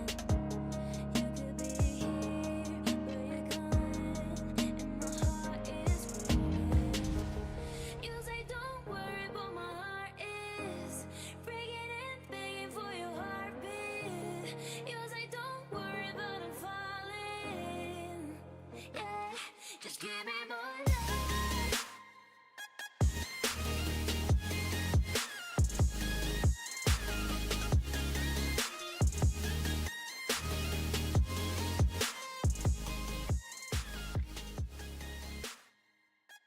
What's up, everybody? Welcome back to the NA Revival Cup, where we are ready to get our grand final underway. But before we do, in fact have a big announcement for you. Yes. I wasn't baiting. I may have been baiting slightly before the break, but now we actually do have this big announcement. And to bring this announcement, to bring you the words of NACS itself, we've got some very special guests. We've got Flom and we've got Mr. Jason Lake himself. Welcome, guys. Thanks very much for having us. Flom, you want to say hello? You still have voice after today? Oh yeah, I do. Oh my god, look at my face. Look at the lean. They don't have me on cam. So I'm right next to you. I'm looking nice. I'm looking real very good. static. Looking great. Good. Well, I appreciate you having us on. You know, the reason that we threw this event was we wanted to start making efforts towards rebuilding NACS, particularly after the challenges of 2020. I don't think we need to beat that dead horse. Like, we're in a bad spot, friends. And it's been something near and dear to my heart and everyone in Complexity. And I know it's been near and dear to Flom's heart and everyone over in Mythic. And once I got the company back, one of the first people I reached out to was Flom. I'm like, what can we do? And, you know, we came up with the NA Revival Cup that everyone is watching. Congratulations to our finalists. I think we're going to have a great grand finals. And, you know, I really appreciate everyone tuning in and all the teams that played in the Open. The show up was amazing, and we're really grateful for all those teams that played in the Open, everyone that was active on social media, everyone that's been active in the Twitch streams. So thank you very much. The one question I had for Flom, you know, once I got the company back in and everyone in Complexity decided we wanted to do something to do our part to try to help revive the scene in North America. I mean, we go back 2 decades in this game, and it's incredibly, incredibly important to us. And I reached out and I said, what do we need? And Eric's answer was simple, like, we need consistent events. And I absolutely agree with him. A lot of people know we were looking to put on a LAN event. That hasn't happened yet. We're still working on that. But we, through a lot of hard work, through a lot of people that behind the curtains who I'd, you know, like to thank, you know who you are, managed to pull off this awesome cup. And off the back of this, I'm super happy on behalf of Complexity and Mythic and Flom and myself to announce that we have a new collaboration we're going to be rolling out very soon here. It's a collaborative effort between Complexity and Mythic League, and we are thrilled to announce that we are partnered with Prize Picks for 12 more months of cups, an entire year, one a month. The format is going to be like the current cup that we saw today, open qualifier, so everyone gets a chance who wants this to be aspirational, into a top 8 single elim main event. Now, the overall prize pool for the 12 months is going to be $60,000. Thanks to our friends over at Prize Picks. They've got some OG hardcore CS fans over there, Boothie and his team. Shout out to you guys. Thank you very much for supporting this new initiative. The NA Revival Series, the Prize Picks NA Revival Series, is going to be announced this summer. We're doing a formal press release this week, so everyone watching the live stream is first to know. And we'll be announcing the dates once we can make sure that the calendar is built out as thoughtfully as possible. But I want to really encourage everyone that's watching this. If you love Counter-Strike, we need your help. We need you to support Prize Picks as our sponsor. We need you to tune into the streams. We need you and your teams to play in these events month after month after month, because that's what builds a scene. Community, consistency, playing in the events, watching the events, spreading the word on social media. We can't do this without you. Everyone in Complexity and Mythic and obviously Flom, we've got a lot of other things going on, and we want to do our best to support a game and a community in North America that we love. Valve is an American company. The state of this game right now in America is disgraceful. I accept my part of the responsibility for that, and I hope everyone watching this could get behind this effort. Make a new team, play in the open events each and every month, watch all the events. I'm calling on the OGs to join us and restream some of the events each month when you can. You know who you are out there, the Summits, the Shrouds, the Nothings, the Stewies. You guys have streams. Get up, get behind this effort. You don't need to be paid to do every last stream. I'm not being paid to be here. I'm here because I love Counter-Strike. Flom is here because he loves Counter-Strike. We've gone out, we've identified Prize Picks, and they got behind this effort. So if you're of age, please check out Prize Picks. Please support the sponsor. Tweet at Prize Picks. Let them know, hey, we are grateful that you're getting behind this and putting dollars behind this. So I'm super excited to be able to announce this. I think an ongoing, consistent effort is going to be exactly the type of thing that can get NACS up and going. Is it the end all be all? No. Is it going to solve all the problems? No. Are we going to try to bring more events and different kinds of things? Yes, we are. But this event with Flom's Mythic League and Complexity are people going out here and saying, hey, nobody's doing anything about this, so we're going to step up to the plate and we're going to do it. And again, I want to reiterate how grateful I am to all the people working behind the scenes, how grateful I am to all the players who played in the Open for this cup, and how grateful I am to Prize Picks for stepping up, because these things take dollars to execute. These things take corporate support, and that's one thing we've really been lacking in North American Counter-Strike is corporate support for our scene. So we need to step up and show them the support and show them the love right back. So that's the old man rant. I am super excited this Saturday. I'm super excited to watch this grand final. Flom, please feel free to jump in here. I really appreciate you collaborating with us on this, and I'm honored to be working alongside you, brother. And it's going to be a great year. We're going to have consistent monthly events for everyone to participate in. We hope that the top ranked teams in NA jump on and support the effort. Flom? Why did we make you start the speech first? What am I supposed to do with this? What? I can't follow up. This is unbelievable. No, shout out to Prize Picks for supporting us. I think, Jason, you, as always, you have a way with words that I will never have. So I'm not going to even attempt to do that and just say I can't wait to get fucking started working with Prize Picks, running these events with you, and looking more, to the future. Really honored to be doing it with you, man, and really grateful that you and your crew are as excited about this as everyone in Complexity. And, reviving NA is not just going to be a snap your fingers. We need grassroots. We need better viewership. We need better corporate support. But I'm confident together we could do it, because I remember what it was like back in the day.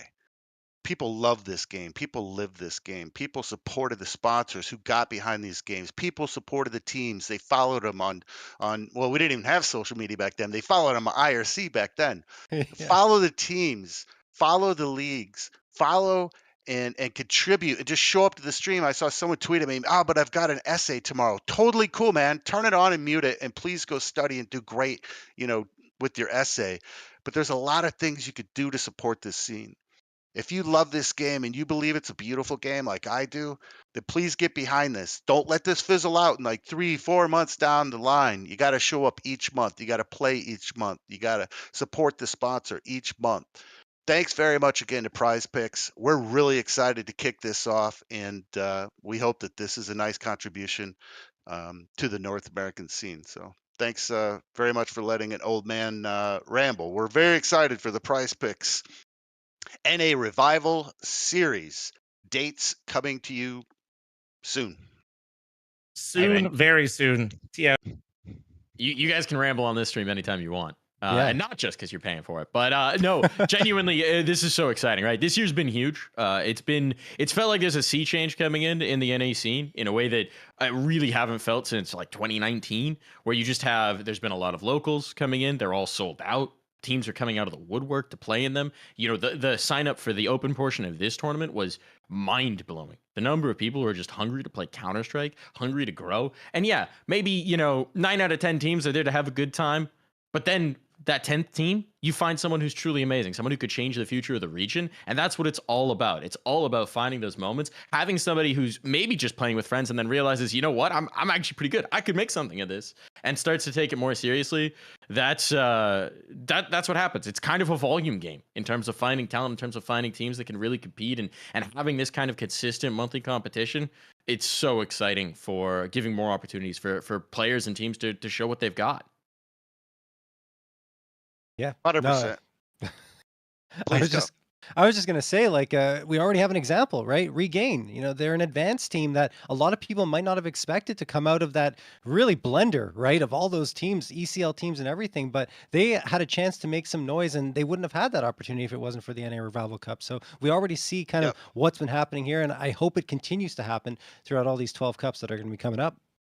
I couldn't agree more. Like, if you want to get better at this game, you have to play in competitive events.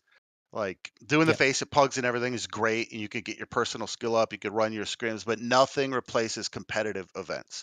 It's not about the dollars right away. We need to rebuild the competitive spirit. We need to start building up the next generation of talent, and people like me are watching, and we are scouting, and we want to identify you through events like this. So we encourage everyone to play. Some people are a little cynical, and they tweet at me, "Oh, the money, dot, dot, dot, dot." If it's about the money for you, and you're not like a very high level pro player, then you should probably find something else to do.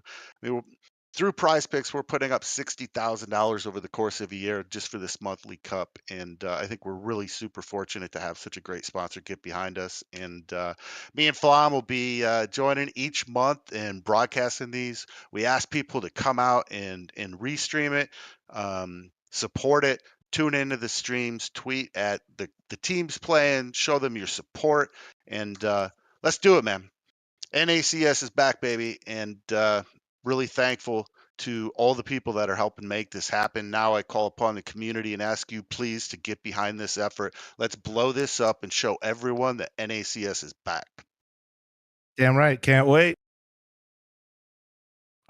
Yeah, can't wait at all. Can't wait indeed. So excited for the next one. Any hints? I know you guys you're planning, waiting on the date announcement. Any hints? Like a month, maybe? Vague? Very soon. I said very soon, Mike. I meant very soon. Very soon. We can't say when. Come on. All right. Otherwise, we'd say it right now. Summer's a big season, but okay. Very soon, folks. Keep an eye out. Thank you so much for coming on, guys. So excited about this tournament series. So excited about more opportunities at NA. That's what it's all about. Thanks for having us, guys, and enjoy the grand final. I might hop over on Flam's stream. We might have a couple guests over there, too. You guys have been killing this mainstream cast, so thank you very much for your efforts. We really appreciate it, and enjoy the final. Good luck to both teams. Thank you. Cheers. All right, boys. Take it easy. I'm sliding out of here. Have fun. Get out of here. As always. Bye. Get out of here. Say hi to chat for me. All right. I will. Now we got a game to cast. Folks. We got a veto. We've got maps. We got pregame to talk about. The round of applause. I don't know how we do applause remotely, but round of applause. Jason Lake and Flom making this happen here. Consistent events for NA. That's what we need. That's always been one of the difference makers, frankly, between competition in EU versus competition in NA. It's hard to justify salarying a team if the team's not going to get many opportunities to compete in a place where eyeballs are on them. In EU, you have these constant online tournaments. You have all of these different cups with all these different sponsors, which, they might not have the biggest prize pool, but they've got consistent payouts. They've got consistent opportunity. They've got consistent competition opportunity where you can get eyeballs on, where you can draw attention and build fans. And that's something that we haven't had in NA in a long time. And between the lands that have been coming in this year and these cups now, the NA Revival Cup, it's huge. So shout out to Prize Pick, shout out to Complexity, shout out to Mythic for making that happen, because it is genuinely going to be a difference maker in our scene. It's something that's great to see. And speaking of difference makers, It's a few of them in the server in that last one. Holy calzone. Nouns. The little slow to start, but damn did they finish, John. Oh yeah, absolutely. I mean, Nouns were unbelievable. Junior, speaking of slow to start, invisible on Inferno, right? Wasn't even present on the server pretty much. And then he's pretty much the top fragger for the next 2 maps. Second map on Ancient, 21 and 10. He had 18 frags on Dust 2. George actually took the mantle at 24, but he was also a player that popped off. And I think those are the 2 that we've been talking about for so very long, ever since they were added to this roster and they were picked up. And again, they impress us. And Nouns probably thinking, hey, you think we can't do it? You think we can't beat M80? We'll show you guys. And did they ever? I mean, that was unbelievable stuff. And I'm pretty sure that, you know, if you go on a different map than Dust 2, maybe M80 takes it. But M80 just didn't look ready to play Nouns on that map at all. No, they did not. I mean, a little bit of uncomfort, a little bit of awkwardness, perhaps. But at the end of the day, they got ran over, plain and simple. Meanwhile, on the other side, these guys, it's been a little while since we watched them play. A little earlier today, but they were looking strong as well. NRG, one moment that was very shaky on Nuke led to a much longer series than we anticipated. But at the end of the day, they were far and away the better team in sum total. They're looking a lot stronger than they've been of late. They're looking like a team that is that brings the promise that we expected of them when this roster was first announced. They're looking like a team that can really start to contend and push in that upper echelon. And Nouns, I mean, primary competition in that situation. So triumphing over them here and now, making themselves the champions of the first of what are going to be many NA Revival Cups would be a huge step there. We got the veto coming in. Banning of Nuke. NRG don't want to repeat that one. Ban of Dust 2. That's interesting considering how good that just was for Nouns. Yeah. Means that we're getting Inferno through from NRG, which was Nouns' pick in the last. And this veto is getting all kinds of weird. We got Vertigo coming in from the Nouns side of things. What do you make of this so far, John? I don't know, puzzled a little bit by the fact that they would ban Dust 2 right after what they just did. I mean, yes, NRG might be more prepared. They do have one official on Dust 2. They won that 13-8. Maybe they're more reticent to go on it, but why? You just literally dismantled M80 on the map. Keep it in there. But Nouns always seem to have a method to their madness, so I guess we shouldn't question them too much. Inferno coming out from NRG, that's a pick that both teams might be able to do well on, even though Nouns were shut out by M80 on there. And then going to Vertigo, this is also a map both teams can play well. It's the 3rd best map for NRG, which, I mean, 5-3, 8 times they played it, plus 18 round differential. Then you look over at Nouns, and it's not one that they've necessarily performed that well on. They're really mixing things up today with the maps that they're going on. And then Decider Mirage. Oh my God, Mike. If we end up on Mirage as a Decider and Nouns are involved in it, it's going to be crazy. It's going to be wild. I'm excited for this one. Sparks are going to fly for sure. Yeah. I'm going to say that for the Dust 2 ban, here's my interpretation, right? Okay. Nouns only have one official. They probably haven't practiced that a lot much. They probably don't have that much depth to it. They're saying NRG just watched us play our first and only Dust 2 game so far.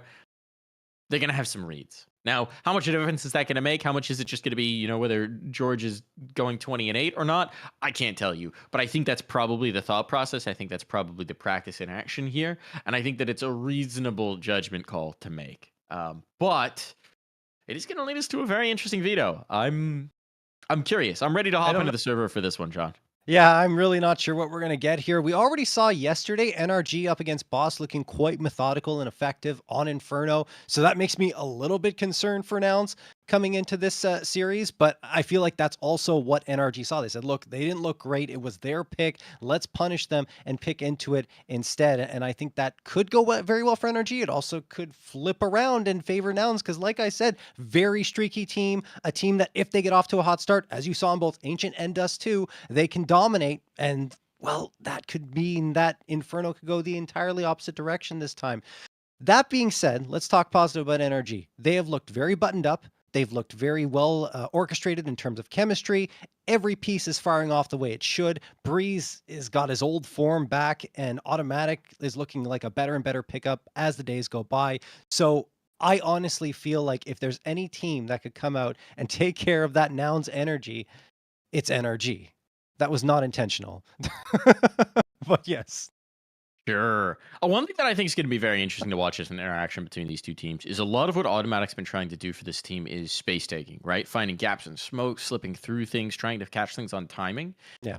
And Nouns could be a team that plays some very unorthodox timing. They like to take space themselves. They like to fight around the smokes. They like to get frisky in and out of that utility, right? I'm curious what those timings going to look like, what the spacing is going to look like, and I think Inferno's going to be a good chance to test it. Nouns aren't as wild and weird with it. I think Automatic's going to have fewer opportunities to slip through, but it's something to keep an eye on as we go later into the series to think about how that one's going to square up. Should be a fun storyline. Energy starting on the T side. We've got 2 smokes, 2 flashes, 1 molly of Tovs. And this is looking like it's going to be a B take, which is the correct read. There's no one here for now. It's the bedroom peek, seeing nothing. Might lead to an earlier rotation, but George is about to have his hands full with 5 NRG players coming down the pipe. Yeah. This is going to be very difficult for Mr. George. Smoked out already. It feels like the retake's on. I mean, there's no way George is going at this by himself. 4 players funneling themselves down banana. OC, speaking of having hands full, needs to hit these shots. The flashbang's perfect. They isolate him, but he still managed to get one before going down. Now George activates. Back and forth we go. 3v3 at this stage. Automatic. The smoke fades, but he can't strike. Now he does. Back and forth again. Rush. The last one standing as Automatic finally gives his team the advantage here. Rush fakes the defusal, hits the head, goes to tap the bomb again. This time he's going to stick it. As Breeze realized, no, he actually doesn't stick it. Gets the frag. Enough time to defuse as well. Nouns take the first. Wow. Wow. Old gamer can hang. New man on campus. Inferno buff for Rush. Taking them down. I mean, just on the timing. Making that happen. Incredible. Absolutely unreal. Thought Automatic had put this one to bed. Anything but. What an interaction as well. Inferno, NACS, Automatic versus Rush. Something just feels right, you know? Oh, man. Yeah, I'd say so. Honestly, I think Rush himself thought he was going to stick it at one point. He's put his head down to make it feel like, okay, I'm going for this. Then he changed his mind, said, no, wait. I have enough time. I'm going to go for this fight. And he still gets it. That was incredible play coming through from him. What All right. Junior boosted over the smoke. Nouns are feeling it, Mike. They're juiced. They're juiced. No break needed. Always a little bit of a question in these matches of would you rather be the team that has the long break or the team that's coming in hot? And one thing about Nouns, they are coming in very much hot to trot. Those last 2 maps of the series were very momentum heavy. Junior eventually gets felled. OC on the other side. And if CJ slips into apps, he might just be the trump card here, even if they can take down Rush. Holding onto that apartment space causes some serious problems. Or he makes a play out early. Uh-oh. This could actually get really weird if he doesn't check. Oh, see, that blindsided. Never expected him to be here in towards Boiler, and it's CJ indeed, who is the trump card, who ends this round and keeps it very comfortable for Nouns. Oh, a confident Nouns is a scary Nouns. 2-0 in their favor. Look at that. I mean, just a bold boost over the smoke. Not expected at all from Walco. Junior from up above gets that and then even racks up another one before he falls, but it doesn't matter. Nouns are going to take that second. NRG onto the eco now because that was the force buy for them off of the bomb plant. They're upgrading a little bit. It's going to be 4 Deagles and the Glock. Walco actually getting a bit of utility to support his teammates with. What is the play at this stage, though? Because Nouns, even though they're on a bonus round, or not even, excuse me, they're still on their SMG buy-up, will have a lot of util. And those SMGs can certainly earn them quite a bit of cash. George already hunting for said cash. Pushing down Banana. A few shots rattling off from his teammate behind him. That's Carson.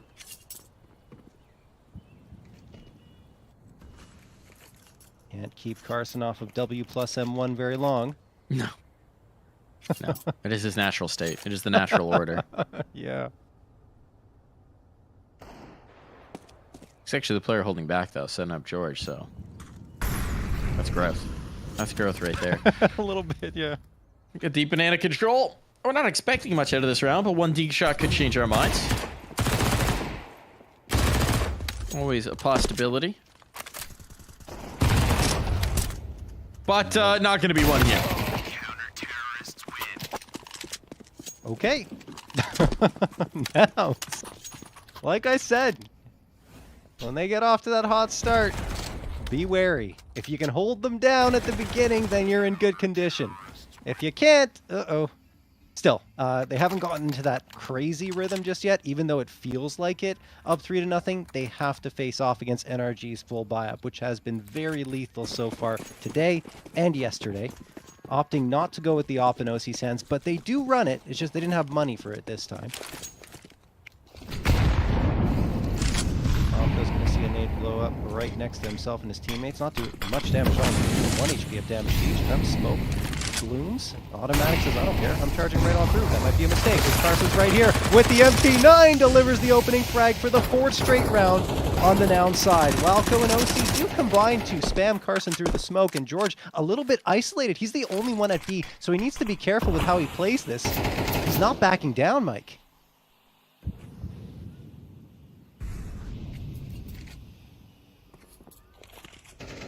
I thought he was going to slip the smoke, or at least play the fade ahead of the wall. That would have been bold, to say the least. As it is for the moment, George is persuaded to back away.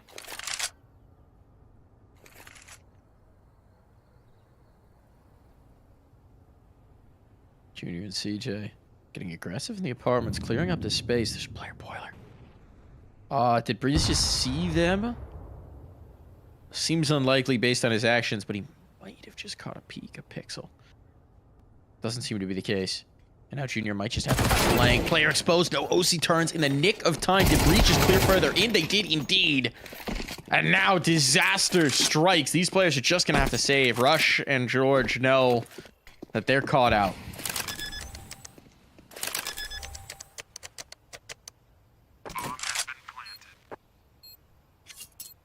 Yeah, I was just going to say for a second, maybe they're going to try something, but no, they are going to save. Rush and George hanging on to these AKs. Well done from NRG. Finally getting a round on their belt. And like I said, you know, that first gun round was a bit of a test for Nouns to see if they could shut down NRG and continue this ridiculous hot streak. But eventually, you'd think they have to cool down. I wouldn't say that's a foregone conclusion yet. Hex wants to try and make life a little more difficult for Nouns in the next round, but either way they can buy up. They're just trying to keep their opponent healthy, and they will do exactly that. But NRG are on the board.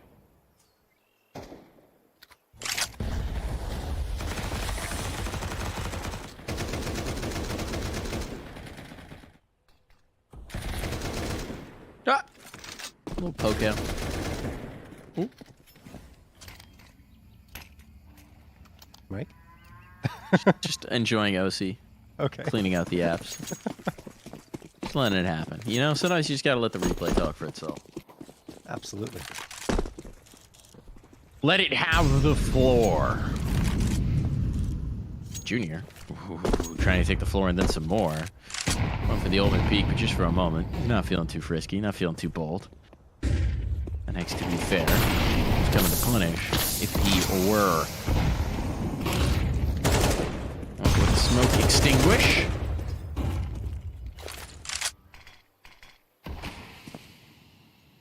But no casualties just yet. For either side.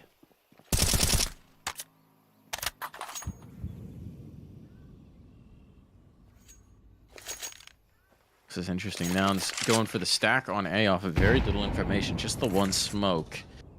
Which meant that Carson is on his lonesome. He's got a smoke of his own.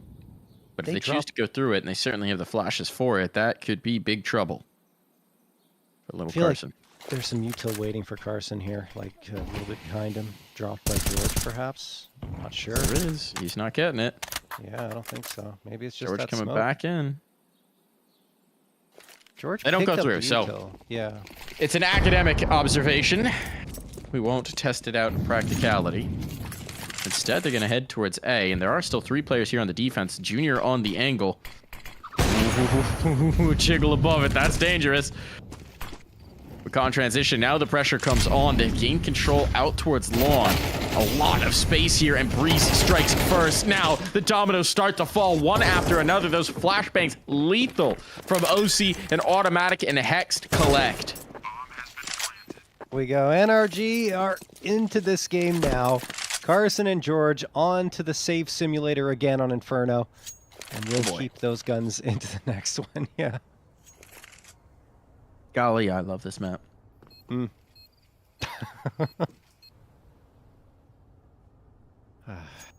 Plus train minus Inferno?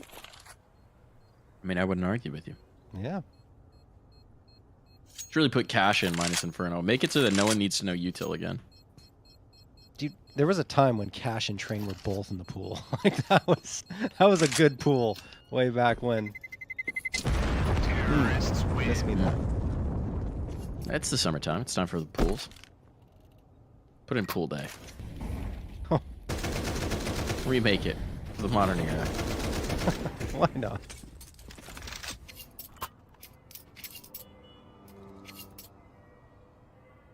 I used to play those fun maps a lot, man.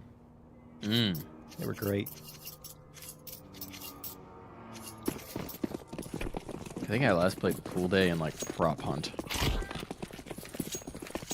I think I last played it in like 1.6. Yeah. Like it's been a Basically while. what prop hunt is. Yeah. It's the the Gmod prop hunt. Oh, okay. Oh. Timing. Junior backs away from the angle. Not one to get caught out by Hexed. It's Inferno we have now. New Inferno. Newly freshened up. A little more sunlight in it. Oh, and Hexed is just not let go of the W key. Runs down that op, and now pressure on for A once more. Carson's not even sure if he can go for the rotate because he's a little wary they might come through spawn. On approach to B, rush deleted. This could be a save call already. On the smoke fade, it's just CJ playing in it. Breeze is ready. Breeze is so ready. Headshots dished out. Carson backing away. NRG lethal on these fights. Yeah, that's looking great. I mean, I feel like they're taking Noun's own game and putting it against them at this point. Just a very fast and crazy take coming through. Hexed not stopping for a moment. Charging up arch side. Gets the opener. The follow-up as well. And it just leaves Nouns reeling completely. They barely did any damage to NRG, and NRG want the last. They get it too. Not a single one on their side lost, but on the other end, it's all gravestones. Nouns lose their 3-round lead, and we're tied up.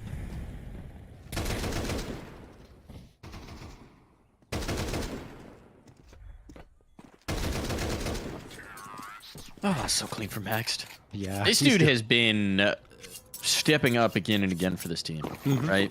He's a player who had a lot of shine when he was first making the move up to tier 1. He's somebody that we were very excited about in his rise through the ranks. Somebody who battled through from open. Speaking of, finding NA talent, giving him a chance to shine. This is the guy alongside Walco and at the time Wiz, who came all the way through the ranks, bit by bit, from open to Premier, into the top rungs of Counter-Strike. Now he's a guy who's finding headshots onto Junior, who's shining bright in this NRG squad. I think the quintessential definition of what you want in terms of finding, developing talent, letting them grow. And it feels like he might just be ready to push into that top level. It felt like he wasn't really finding his form in the early days of this NRG roster, right? And we were wondering, okay, what's going on? Why isn't this working? And ever since they made those 2 changes, Walco in his IGL, Daps to coach, and Automatic replacing Fang, it's just been absolutely unbelievable what Hex has been able to deliver here for his squad. And OC's also awoken, which was one thing we weren't seeing at all in the early days for NRG. So like I've said many times before, just all the cogs are fitting together, they're falling into place. And it's just a joy to watch that we would consider, like, just to have multiple teams in NA feel like they're getting ready to compete at that tier 1 level and showing us in M80's case that they are there.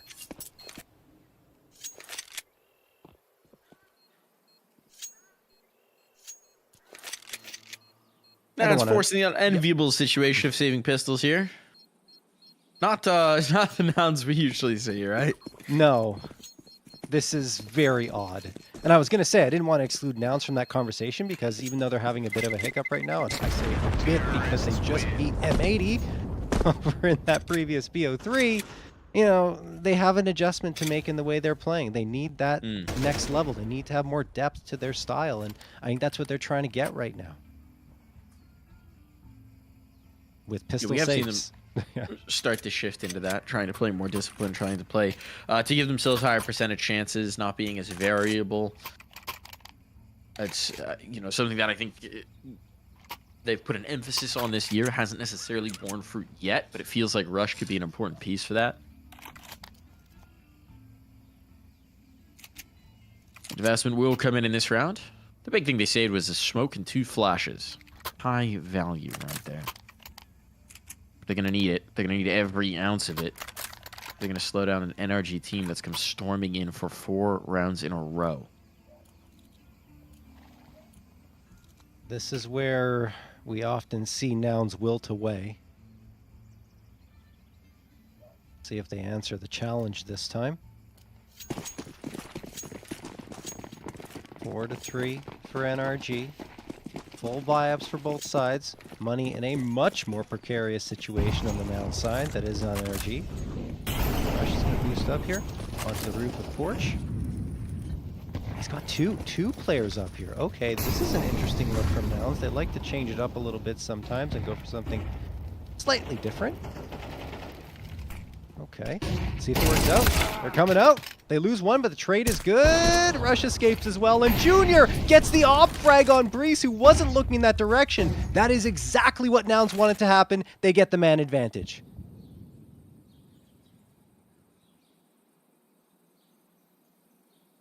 NRG slowing things down now.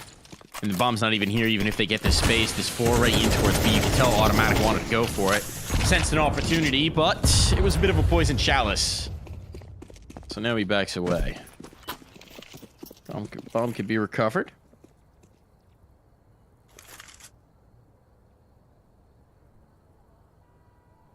And it's the A site where they'll bring their focus now.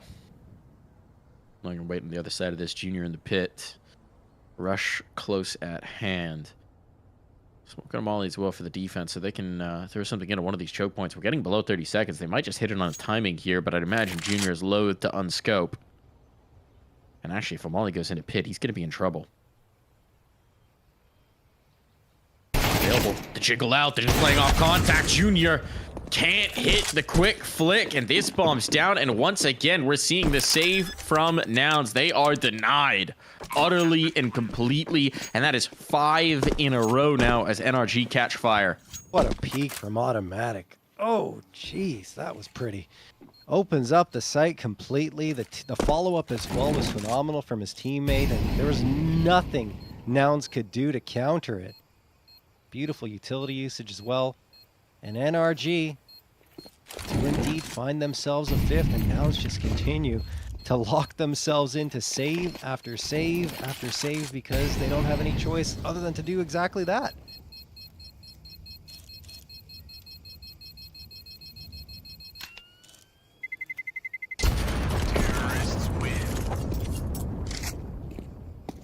Alrighty.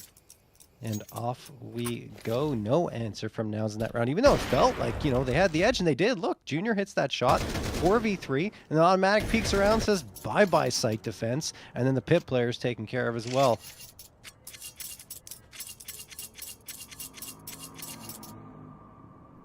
Does make life a little easier.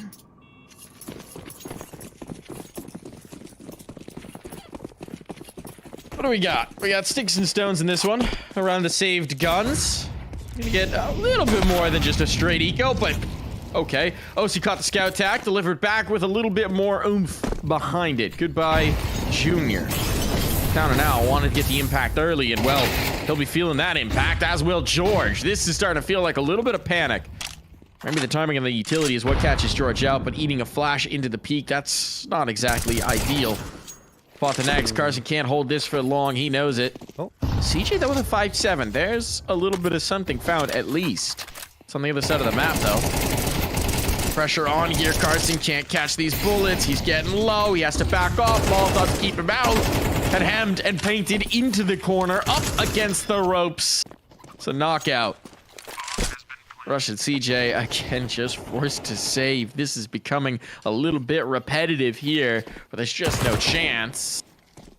Rush wants to hunt this up. He does. Rush is tired of saving. Nowhere close at hand. He can't give this a look. He just wants the upgrade, and now he's got it back. There's no kit. CJ didn't have any armor. CJ wasn't in the same zip code. What could you do here if you're Rush?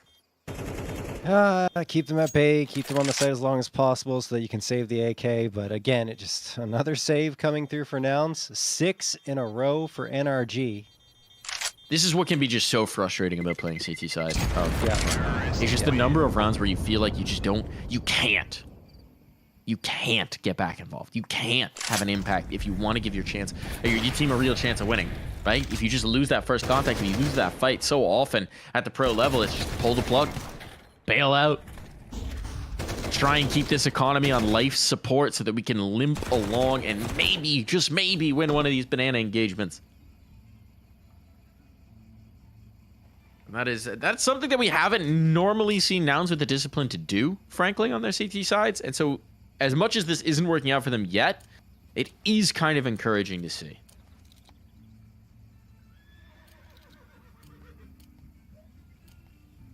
Timeout called by Nouns. They got a lot to talk over here.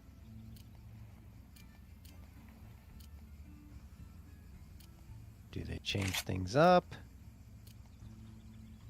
How do they approach what NRG has done right now, which is completely pick apart their defense? And one thing that's a big difference from the maps they found success on is that Junior is silent on Inferno. Not only on this one, when they were up against M80 as well in the previous BO3. I think overall when I'm watching, Inferno tends to be the one where he struggles the most. Anyway, Carson's going to take a nade going down half out there. Peeks around though, and actually that's George to find one onto automatic. Falls back immediately. Another nade toss through to pop the smoke. George sees a Molotov land on his feet and says, you know, I think I've overstayed my welcome. He falls back towards that B site. It seems like he can't stay away from Banana. Peeks out again. Walco trying to line up the peak towards sandbags at this point. It will be a double peak more than likely. There's one. No, the second one doesn't come through, so George gets one for free. 5v3 in favor of Nouns. What? What? That was hideous again! No! What? A jumping shot, a no-scope hit. OC, you can't be doing this! You can't be doing it to him! Unreasonable! OC still out there. Hex eats that nade, but he's going to be able to plant the bomb. OC still hunting. Still scoping up. That op is hungry for its next victim. But look at how slow Junior has been in. Convinced that there's a lurk. Means that it's going to be a while before they can get this retake on yet. Oh. They've got some utility here. John's still reeling from those shots hit. What? Get your breath here, John. We got more to play. OC with his third. Quick with it. And at that point, Nouns might just have to back away. OC. No way. Not going to be given the chance to hunt for the ace, but that is just a ridiculous round from the Opper. A jumping shot, a no-scope hit, and then 2 on the post to make sure that never do Nouns get a chance. A real look into that one. That was obscene. I mean, like, what do you do? How do you can't stop this? I think he even scoped in here. He did. It's a scoped jump shot against Carson. Then he comes out and says, you know what? I'm going to do one better. No scope onto George. And there's nothing Nouns can do. I don't think there's anything anyone can do to counter that. It's disgusting in every possible way. That's Nouns just getting a round stolen from them by OC, making 2 ridiculous plays, low percentage ones that pan out so perfectly. Oh my goodness, NRG. And a 7-3 lead. This is the type of stuff, the type of rounds that really can discourage Nouns. And I mean, I don't even think they should be discouraged from that one because it's just literally ridiculous stuff coming from OC. George with the smoke. He gets hit through the wall. He's thinking, what the heck is going on at this point? I didn't even see him. I'm down to 30 HP. Falls back to the site. This is going to funnel them back into the stack, though, here, John. Yeah. And look at this. The double apps push. Like, this could work out. Breeze holding the angle. Does he get the kill? Gets the first. Nice shot. The gun barrel just gives it away. That A1S is such a long nose. Just sticking around the corners, letting everyone know where you're coming from. He gone out for CJ. 2 found, not hunted. Now he's able to back away. That gives Junior the time to reposition as well. And here we go. Advantage on for Nouns. Junior's got to hit this next one. Betting on himself. Not going to land. Now he's getting chased, trying to bail out. Player up on the balcony. But smoke calms things down, at least for the moment. 30 seconds still on. Long range fight here, and Automatic kind of wants to run this down. The jumping no scope headshot OC. Surely he doesn't do this again. Surely not again. Now he's been spotted. Now he's checked, drops down, hits the shot. Automatic coming through. Junior knows he's stuck. They know exactly where he is, but he still connects. Automatic not finding the timing. Forcing it on to OC. OC trying to think if he could get another couple of no-scope saw, but this one's not to be.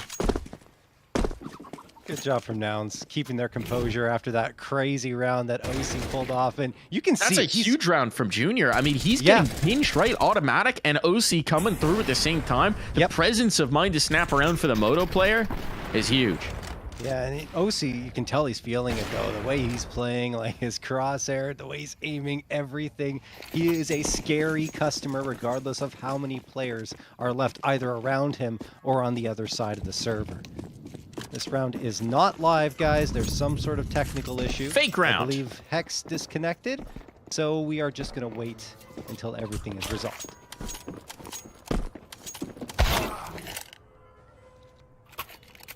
Wow.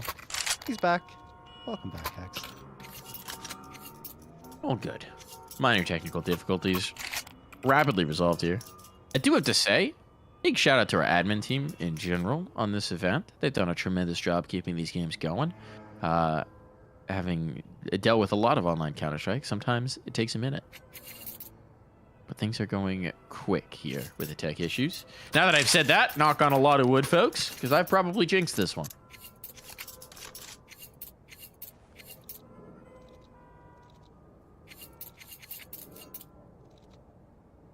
No, he's back in the server. It's all good. Surely no CS update has hit. Surely we're all good. Checking my Steam real quick. Unless he's not really here. He's actually... We're good. We're good. Not connected.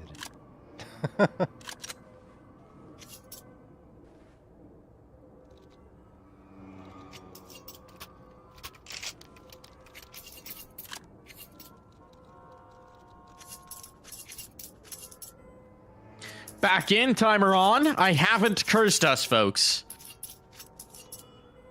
Yet. I haven't jinxed us. We don't know what's going to happen, Mike. Yet. Well, it would have had to be in that moment. We're good. This is the half. Okay, This is the last round of the half. Nouns trying to get a little bit of extra sweetness on this. CJ getting very frisky there. Catches one. Over the smoke, they're going frisky. Indeed. Right up in their faces, but OC ready with the techie. He's got a teammate to set up as well. Seeing that, are they ready for the banana thrust? Are they ready for the banana push? Certainly that deep nade will put them on notice. Breeze thinking, you know what? I will just tuck back into my sewer tunnel. It's dangerous up there. The air burns. Back with the mole people. This is a Carson round. It has to be a Carson round. Carson gets one. That might not be enough. Okay, Junior able to follow it up. Now it's good, and they deal with player bottom banana, so nothing doing for NRG. Nouns regain 2 rounds on the back end of this half as we swap sides. That's really good for Nouns to get that recovery towards the tail end. Good to see them continue to fight forward, not just waving the white flag, kind of like the way they did against M80. And NRG challenged significantly, even though they still walk into this one with a 7-5 lead, going onto the favored CT side, I would say. Even though when you are challenged by the Ts, you end up into save after save after save. Still can be a side you can dominate on. Only 2 pieces of util bought up from Nouns here in this pistol round. I just love seeing more util and more creative strats in the pistol, like we were talking about earlier, Mike. But maybe it's still enough to make something cool happen. Rush and CJ the King moving into those apartments. Automatic double stack into Boiler with Breeze. And they're not going to go in that direction. They could slip past here, Mike, and do a lot of damage on the player porch, but Automatic peeks out and gets 2 for 1. What a shot from him. Or 2 shots, I should say. Regardless, I mean, it felt like only 1 in some ways. 5v3 in favor of NRG, but the bomb gets planted. Yeah, this is still a workable post plan with the crossfire. With no one coming around from Moto, it's possible. It's going to be tough for sure. But this is viable. Pressure on, spotting the players. Smoke to isolate this fight. They're funneling in towards pit. They want to run this down, but Rush will not give them an inch of ground. Who needs a crossfire? It's all Rush. And it's crazy, the 2 former major winners going toe-to-toe with each other in this round, but Resh has the final say, and that brings Nouns only 1 round away from NRG. Nouns going to have a very strong buy up into this one. 3 Galils, the AK, the MAC-10. NRG, they're going to force up. Not sure how much this is going to yield for them, though. Scout. And the nade onto Georgian Jr. Maximum effect. Again, we've seen some really good nades throughout this revival, the NA Revival Cup, powered by Lenovo Legion. Strong move. Soon to be presented by Prize Picks. George having some nice picks of his own. But look at the health. Oh my, look at the health. This is a 5-7's dream. 5-7? I think you mean auto sniper. I think you mean XM. Is Hex gonna go through it? Oh, come on. Get weird. Get weird, Hex. Might be weird enough. Molotov on. There's the oranges, Molly. Yeah, they hear him taken away. Just a little bit of cover here by the fountain. And that 5-7's not going to find home. I don't know that they'll ever chance this one now. They're going to try and save these 2 guns, but they don't know. They don't know what could have been. One flashbang to set up that 5-7, and we're seeing a clip. Tell you that much. John, I feel like I have blue balls now. I don't know how to help you there, Mike. Hit a clip with a 5-7, I guess. Well, all right. Maybe someone will. I don't know that I can. But perhaps in another round, we'll see something come through here from Breeze or perhaps Osi, who's been the hot hand for NRG. As it stands, though, Nouns tied up 7-7. It gets a lot more difficult, and at least in terms of health, than I think Nouns expected it to.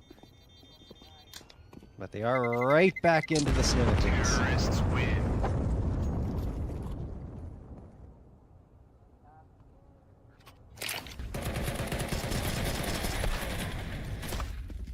Oh, they're so close to an all-timer 5-7 clip. What could have been? What could have been? But I think Nouns will be okay with missing that. Yeah. Definitely. Look, the greatest moments require sacrifices. We've already had an insane OC highlight this map. I need more highlights. Had a pretty good rush highlight in that pistol. Pit defense. OC.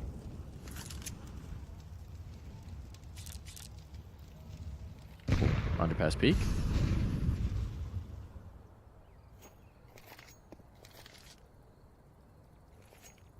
OC knows he got a tag, so he continues to kind of jiggle around here, looking and hoping for someone else to go out there, but George is going to strike first, then Carson after that. The Nouns train has started to rev up once more. It is looking quite nice. Rush finds one onto Hex here, and yep, no one else left aside from OC with that scout, and they know exactly where he is. They're just going to throw a bunch of utility and say, OC, you might want to leave the vicinity here. We got things under control. Good discipline. Not to overfight, not to overhunt, not to overcommit at all. Bomb gonna be down. OC might just try and save this armor. Don't really need to be too worried about the hunt. Just a scout after all. Why not give it a look? You know, why not give it a look? We'll hunt, we'll fight, we'll tag up. Now OC knows he's probably not long for this world. Try to take one along with him. Can do no such thing. It's clean for Nouns as they steam into the lead.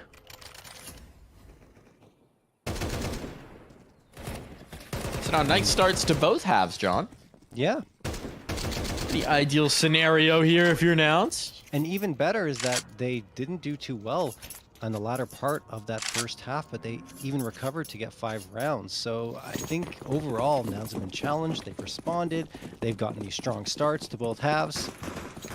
I don't have much to criticize for them, nor do I have for NRG. I think these two teams are playing pretty much toe-to-toe counter-strike.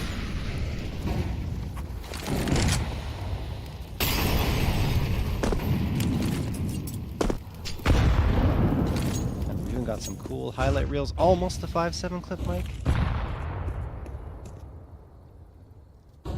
Almost. Actually, they're not even really close to it. Carson just put down Rush. Said, okay, Rush, you've done enough. Take a break. Dude's having a heater of an Inferno. 15 and 6. The only thing that can kill him is his own teammates. Bomb down. Retake. Tough. But not impossible. Junior's in a pretty ideal spot there. They might not clear this. Oh, they are. Okay. Good diligence. Now it's out to the pit play. CJ looking to his best Rush impression from this pit. Smoked out, isolated. George taking initiative, knowing that's going to bring a player through the smoke. Nice read from George. Sets up CJ with the clutch, and he's got it. He's got the goods. They deliver. Beautifully played. George sets them up, and CJ knocks it out of the park. Yeah, I mean, George is the reason why they win that, though. What awareness to get the first towards lane. Then he swings himself back, staring at the smoke, thinking, I know you're going to try and pinch me here. His guess, absolutely right. Gets the second, goes down, but even does a little more damage to the opponents that are on the other side towards lane still. And, of course, like you mentioned, CJ wraps it up with a pretty bow. Find the 2K. NRG, timeout, and Nouns have forced them to call this with the way they've played to begin this second half. 4 in a row.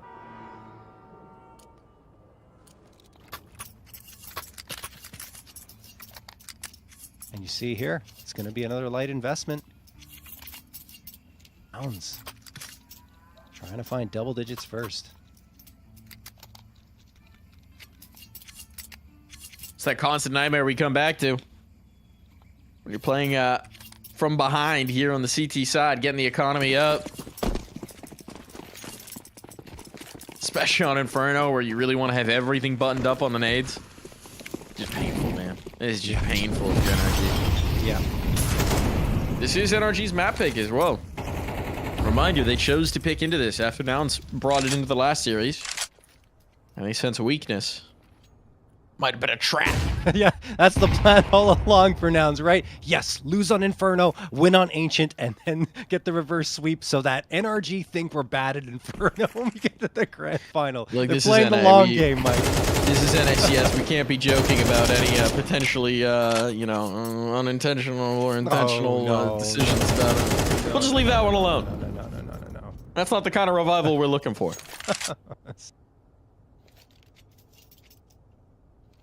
Not touching that one. Stack up. You're on the A site.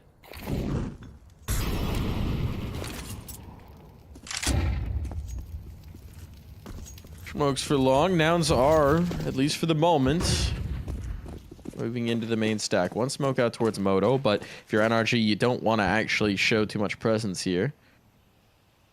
The smoke is there, but really you want to invite them in. 4 pistols here. You want them to hit this site. If they leave, you're in trouble. Sub 30 seconds, that's no longer really a problem. They are going to commit. Breeze reveals it. So they have to funnel forward. They feel that way at the very least to pan a cop there, but kills starting to stack up in their favor. They didn't expect OC to be here as well, but only one. Bomb down. Walco very far afield. They came into this trap. The trap got a lot of the way there. Couldn't come over the line. Still going to try for this one without a kit. Maybe he's just looking for a gun to grab, and yeah, there's the AK. He try for this, it feels like. Yep, he does. He does not succeed, though. Junior takes care of the last, and he's found himself a little bit of a flow as well. He's up to 11. Was very much struggling at the beginning of this one, but Nouns up to 10 here. Even though it got pretty scary up against these pistols, they still close it out and get themselves that double-digit scoreline. Rush continues to lead the charge, 15 frags.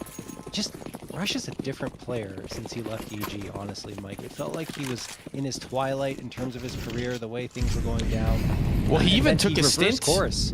not competing, right? I think he was seriously considering hanging it up. Was working over with Mindbody Esports as a physical coach. Right. For a period of time, learning that side of the game, and I think very seriously considering moving on into another phase of his career. And he pulled back in. Still has that hunger. Maybe rediscovered that hunger. But that hunger is going to have to go unsated in this round. OC puts him into the dirt. George and Junior, the J&J, trying to inject themselves into this round. Just the one now, just Jay.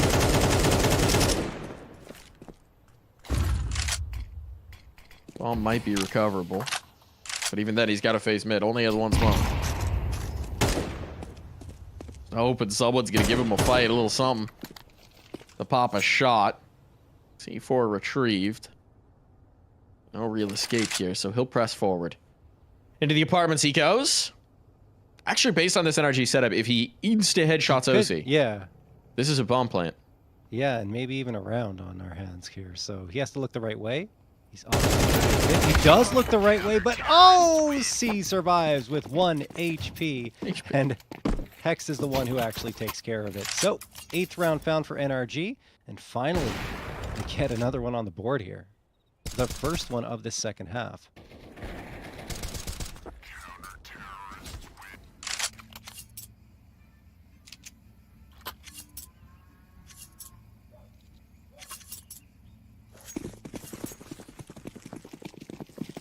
Leads cut to 2. The money's still strong enough for Nouns to get a very, very good buy out here. Lanes continue to sail through down Banana as usual. Molotov at the feet of George. Wait and see if someone's going to peek around from half wall. It doesn't happen just yet, and there's a nade connecting. I mean, geez, both teams have been so good throwing the nades, timing them well to do the maximum amount of damage against their opponents. This time, maybe not the maximum, but Carson down to about half health. Nope. Toss You go through.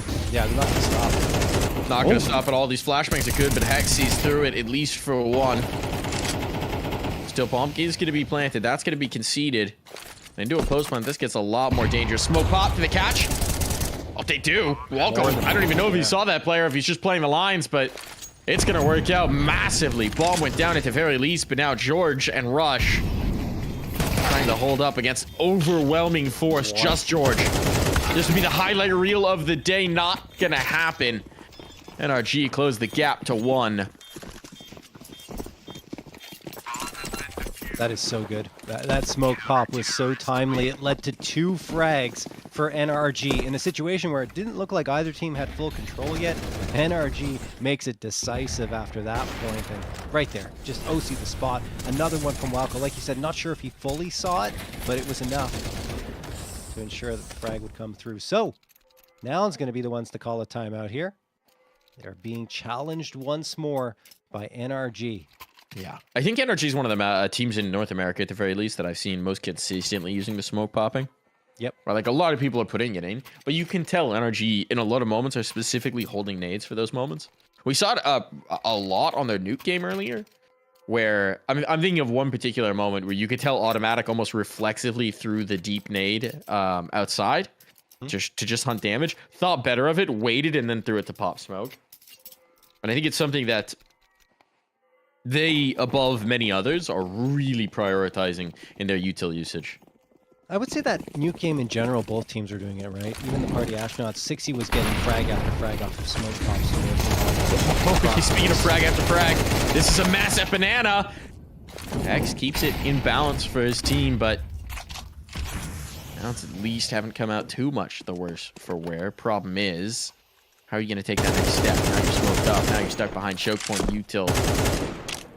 Still got numbers advantage on the other side.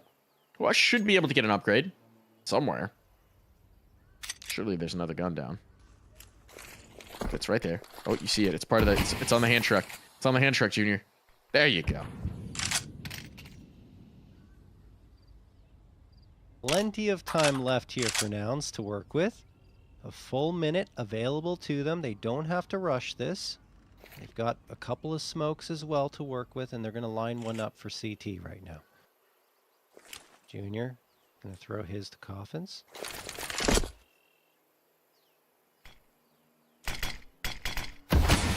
Everything exactly as they want in terms of their setup.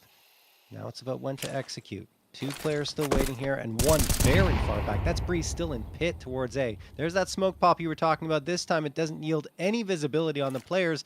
Nouns waited, in fact, it seems. And there's another one! Still nothing! Wow. I love that they're chaining for 1 player on the smoke pop. Yeah. Offsetting expectations on the other side. Still bomb does go down. Now maybe you'd like to have those HEs for damage. Mm-hmm. Always the calculus that needs to be made. Player emo, player pool.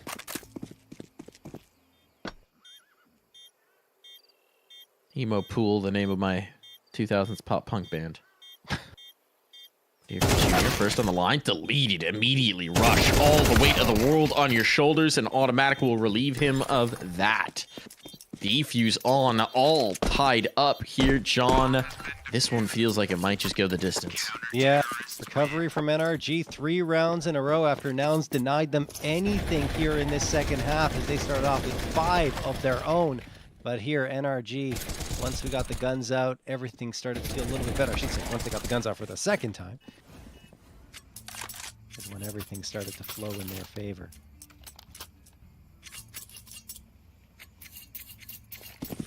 Definitely feels like the full 24 are coming, Mike.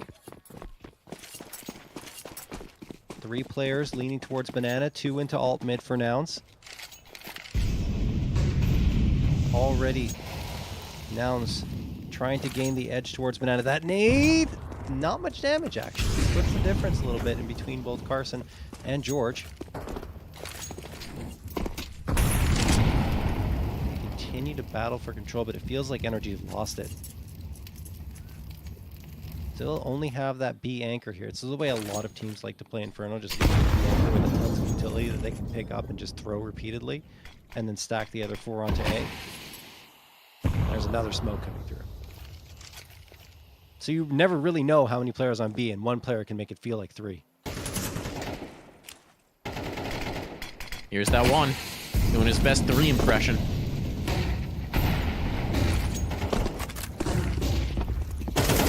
Staggering them a little bit, but as Walker tries to make a play through the smoke, that's not going to happen. George does burn.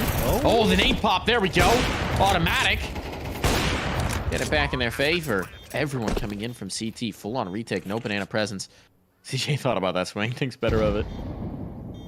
Backs on a way to play with Junior. Both on the same line. Molotov down to settle that in. Choke point closed for business. Time is going to get very short here now for NRG. Flashbang out. Here we go. First one clear. Trade on the next. No, CJ still alive for the moment. Finally cleared out. And they know where Carson is now. He's just trying to play the line. Automatic follows it back through. And time enough for the defuse. How many in a row is this now, John, to pull into the lead for NRG? 4 in a row right now for them. That is, again, a great retake. That's what, the third retake, I would say, out of the 4 rounds they won, maybe a second. But either way, they've looked so good on those smoke pops. Automatic tends to be the one throwing them, and he got 2 as soon as that smoke was blown away. Nouns just weren't prepared for it at all. Yeah, that's 3 retakes, in fact. Yeah, in a row. NRG. Nouns find their comfort zone. And still, bomb plant after bomb plant with the full loss bonus means that they will have another buy-up coming through here. Carson peering around Russian CJ, thinking, what do we have to do to win these rounds? How do we stop NRG on these retakes? We're doing a great job of taking the bomb sites, and they just continue to rip them out of our hands. Knocking the paintings off the walls. That's just rude. How rude. Have some decorum.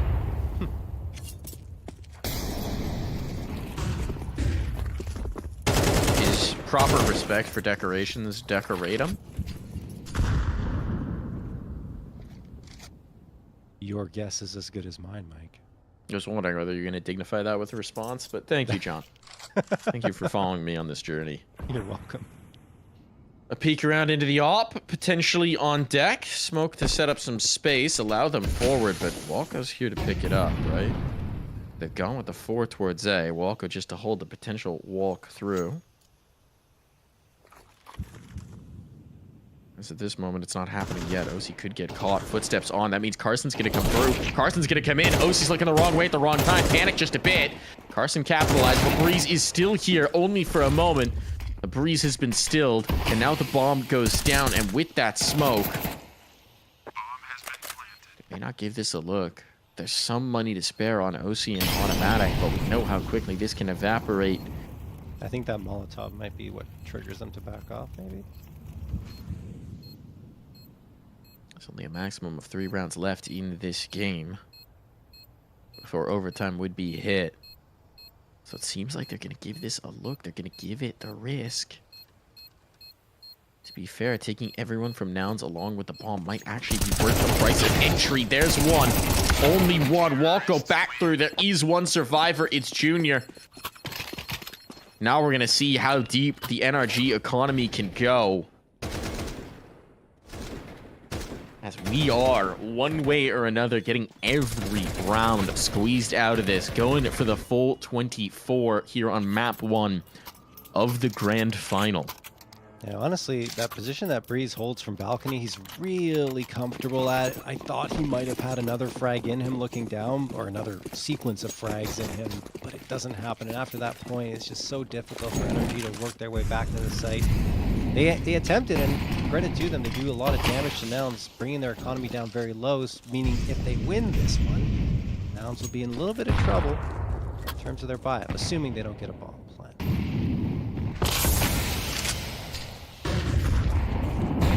Oh, pushing up, gonna get caught here, maybe, no. The smoke comes back in, it actually favors him, he spams it. George falls down to the ground. OC waiting, firing, missing, backs off. I thought he had that one. And then does get the second one despite being flashbanged. Yeah, who needs to see him? Who needs to see him if you could just feel their presence? OC, a Reiki practitioner confirmed. Now coming on around, Breeze will catch one dropping in towards the mini pit, and they are holding it strong. All falls to Junior. Up in hand, but so many targets to find the full 5 required of him. And map point on deck for NRG, unless Junior can pull off some magic. Magic denied. Map point on, money gone for Nouns. They're going to come at this with Tech 9s, with SMGs, with bits and bobs, as their bank has run out. They should still have the Leos, Mike, I think, on a couple of players. But yeah, it's not good. It's not good. I think Breeze might have gotten an upgrade out of that round. He absolutely did. Really? No Galils. Okay. They really wanted a ton of utility. They didn't want to sacrifice that, so you're actually right, Mike. It is just going to be the Tech 9s, 4 Techs, and the UMP 45. Gotta have nades on Inferno. I mean, for sure, but sacrifice just a little bit and get a rifle up. At least one rifle. take your rifles off of their bodies. So Big ask. Carson burning, giving mad audio cues in the process. And run on down. They want to come through the smokes. This might actually work. It does indeed. George collects. Automatic force back. That's the first rifle found.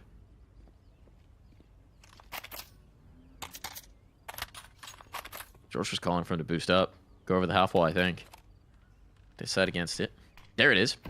Okay, coming back to it. Nothing found just yet, but banana control established. Meanwhile, look at this. Breeze is getting a little active here in the bedroom. Spotting out a lack of presence. That might free OC up to rotate. Yeah, he's begun that rotation. Will he be here in time? That's a good question. It's easier if Hex catches kills like that. Hex under massive pressure, though. Automatic is the one in the sight who drops. Even numbers. Calm down. More guns being gained. There's that nade pop, but this time it costs Hex. They've learned to look for it. Set your watch to it. But OC. That's his watch to kills. It all falls to one man, Junior. He's gained this A1S. Now he is all alone in defense of this C4. They've got plenty of nades as well to make his life hell. Here they come across the first corner, and Breeze will not miss a beat.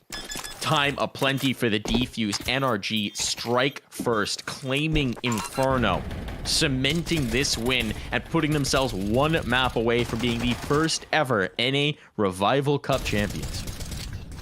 Wow, that was a great map of Counter-Strike from both sides of the server, but only one will prevail, and that is NRG. Not requiring overtime, not allowing Nouns that path forward. A lot of it thanks to OC's play. I mean, he had that ridiculous highlight reel play that snatched around away from Nouns and ends up being a difference maker, right? Because they only win by 2. So yeah, in general, he was impressive, though. It just wasn't just that play. It was everything that he has done, not only in this series, but the ones preceding it as well. NRG are looking great. Nouns way better than I expected on Inferno. Even when they were challenged, they continued to fight on back. They did indeed. They did indeed. They battled on through. But yeah, NRG making this an early victory here. That we were questioning the map pick early on in that moment. And Nouns that was heated up. Now they find themselves unable to close. There is going to be another attempt. We're going to be headed to Vertigo as the next map in the pool. But the thing is, the rest of this pool, it's not bad for NRG, right? No. They play a lot of these. They play a lot of Vertigo. They play a lot of Mirage. It's going to be comfortable across the board. There's going to be no obvious territory here in this one. And I think Nouns are going to have their work cut out for them. We've seen how streaky they can be. Now they get a little bit of a chill on at the tail end of Inferno. Got to change that fortune very quickly if they're going to take us to a full 3 maps here in the NA Revival Cup powered by Lenovo Legion. But for now, we are going to take a quick break and get ready to see if we're crowning a champion here in the Cup. Getting ready to see if NRG can close. We'll be back after this.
everywhere.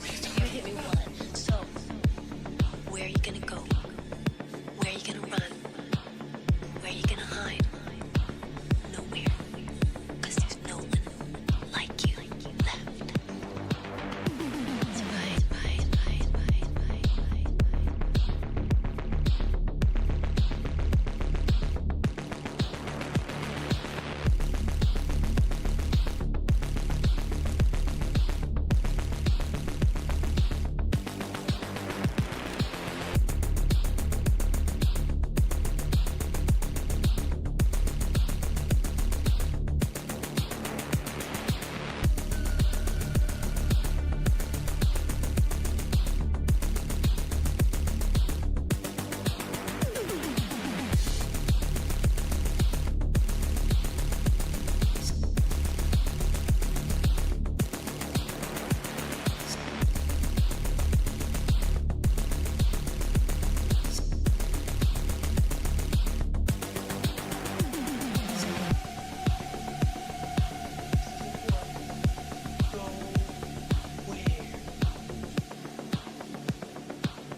Hey folks, time to wake up here. The hour's getting a little late, but the NA Revival Cup ain't done just yet.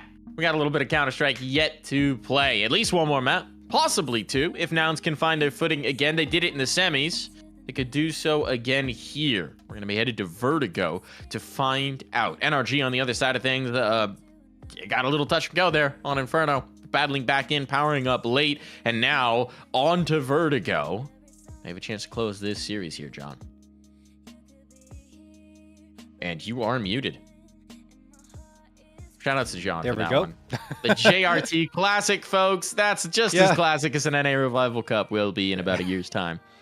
Anyway, what I was saying was we're heading to Vertigo, and I think it's going to be very interesting for NRG indeed. They felt very comfortable there over the last little bit. They've got two very clean wins, albeit not against the best of competition, but they 13-0'd one more there just a few days ago, and against lag 13-4. So it's a map that, as of late, has gone very well for them. I think Nouns are going to be a step above that type of competition, especially considering that they also like to see them some Vertigo sometimes, even though the last time they played it was up against Wildcard, and actually that was very close too, 13-11 here in the NA Revival Cup. So I don't know. I'm feeling like I'm leaning towards NRG here, Mike, just because of how they seem to be pretty consistently putting Nouns down when Nouns try to have that resurgence. But I think Nouns have proven that one loss is nothing and they can bounce back immediately. Yeah, I think the weight of the work so far overall from NRG has been more consistent, but Nouns are inherently that team that you just don't quite know what you're going to get until you're in the server. That's something that obviously they've been trying to work on this year, but it's definitely still the case. Sometimes they are a team that the hot hand carries, and they kind of need that hot hand on somebody. You don't know who it's going to be, but you do have to have somebody a little bit hot to trot off the jump. So we'll see if that's going to be the case. It was Georgian Jr. in the previous series. It was Rush for a good chunk there of Inferno, but that didn't quite get them over the line. Curious to see who it's going to be to step to the plate. CJ earlier, everyone's had their turn, right? Now we got to see who's getting delivered to put them over the line, because there were some nuts rounds from NRG, and by and large, NRG has been looking very nice throughout this NI Revival Cup. They've been looking like a very solidly built team. They've been looking like a team that's continuing to improve and grow, and that's showing us that round in and round out, right? It's not as inconsistent. Obviously, there's some rounds, let's say the OC jumping shot, then no scope round. That's maybe not as replicable, but by and large, they're winning it over the team play as opposed to just off the individual pop-offs. Yeah, I mean, OC against the Party Astronauts, 57 frags right here. He's already got 20 plus. He really did well in that previous one. And Breeze as well is doing exceptionally for this squad over the last while. So you have those two guys at the top, and Hex backstopping them consistently with some great play. Your top three are looking like if your top three look like that, you're typically having a pretty good time on the server. Here we go. Vertigo is underway. Can Nouns come back and pull off another reverse sweep, or is NRG going to end this right here, right now?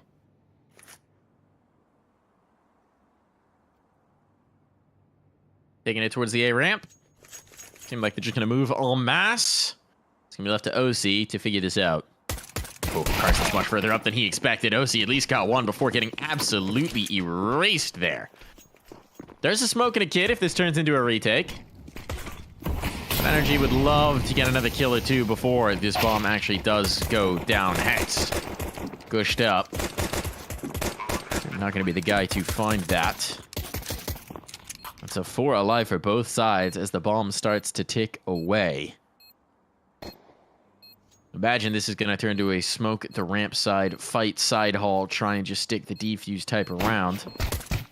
Let's see how it goes. Walkout deleted before that smoke can bloom, and now the bodies are falling away. They may never get the opportunity. Indeed, Rush will claim 3. Oh, all right, off to the same start as we had on Inferno, with Nouns coming out with a very convincing pistol round victory.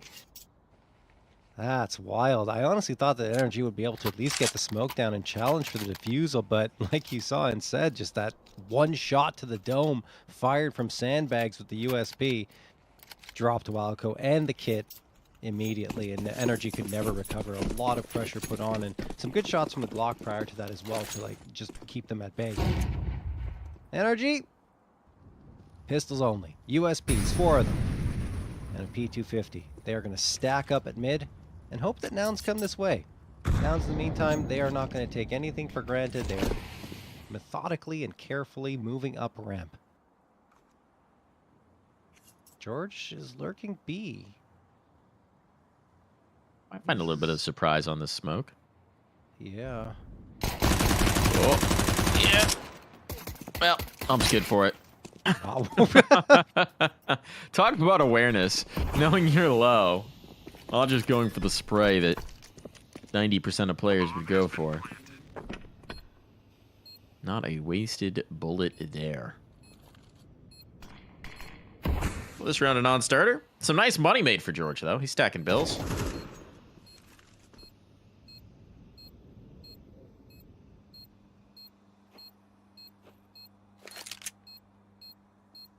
What do you think George splurges on? Good question. I don't really know him that well, to be honest. If you're looking for a real answer here. It doesn't seem like a... my gut check is not a big spender. I mean, with his old tag Snorts, you maybe could have guessed at it. But apparently that was just based on the way he laughed. Yes. Had nothing to do with what, well, you might think it does.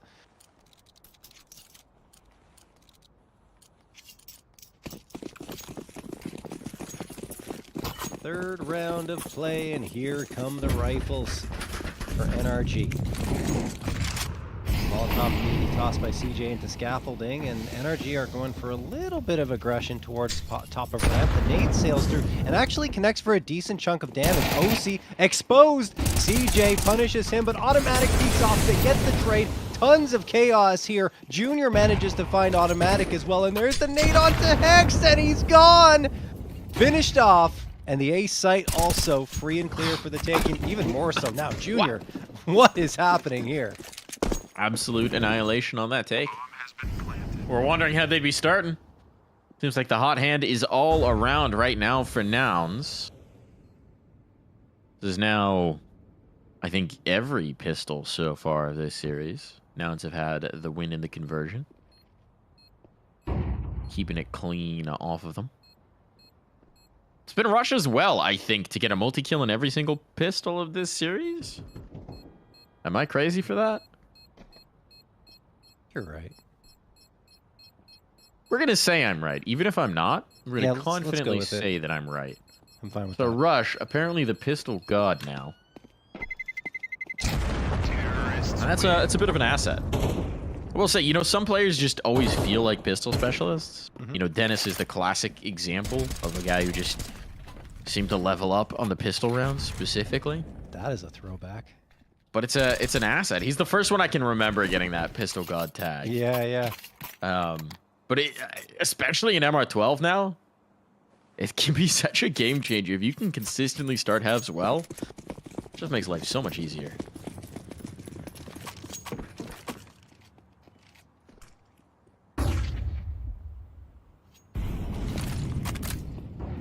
Started off 5-0 on Inferno, looking to make it the same here on Vertigo, but Breeze with the lone rifle. The hero rifle comes through, gets a couple. Rush trades him out with the ump, and he gets an upgrade off of it. But look at the damage. Yeah, he took so much damage from Breeze. OC might be able to finish this one off by his own. So spams through the smoke, and now we'll back off, joining up with his teammates. Stairs player might have seen that rifle disappear, so certainly knows now that it's been picked back up. That's nice, naded by Walco.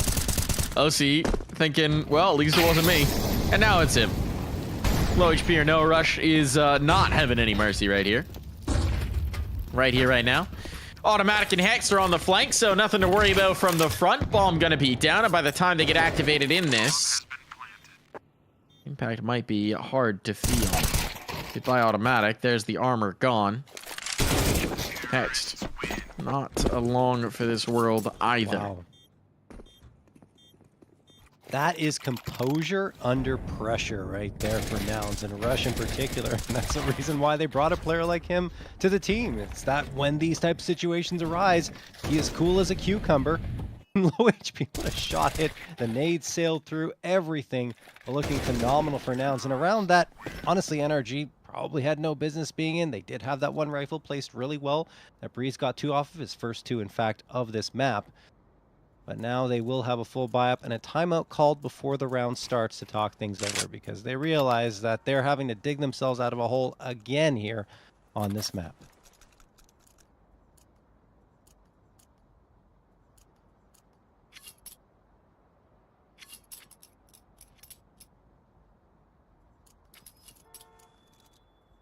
I want to go on board the OC cam. Yep, Ches is reading my mind.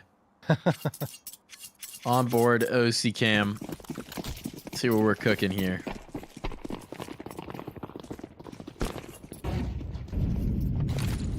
Setting up the util early. Picking up mid with that AWP, so we might not get the early engagement here.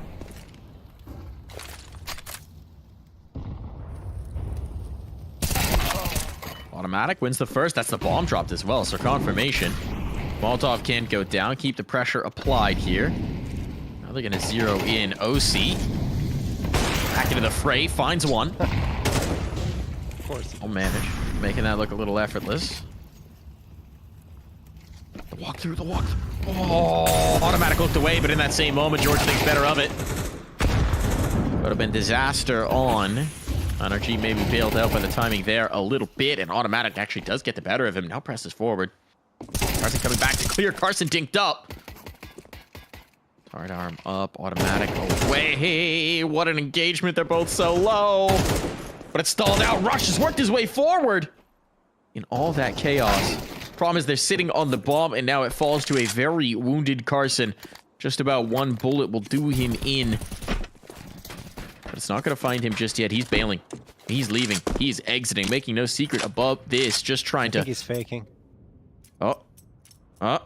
Doesn't hear the rotate off. So he's thinking, do I fake or do I go through with it? And he's going to go through with it. But of course, Breeze has just been silently moving. Silent like the wind. Now the move comes on in. No needs to deny, so they'll have to do this with the guns, but Breeze on the angle. There's the shot. There's the drop. A pirouette from Carson marks the end of this round.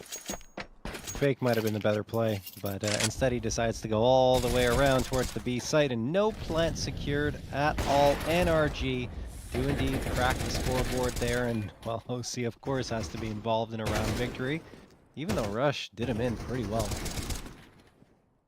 At the end of it all, NRG are now going to be looking for a second in a row up against Nouns, who will now have a full-on AK buy-up once more.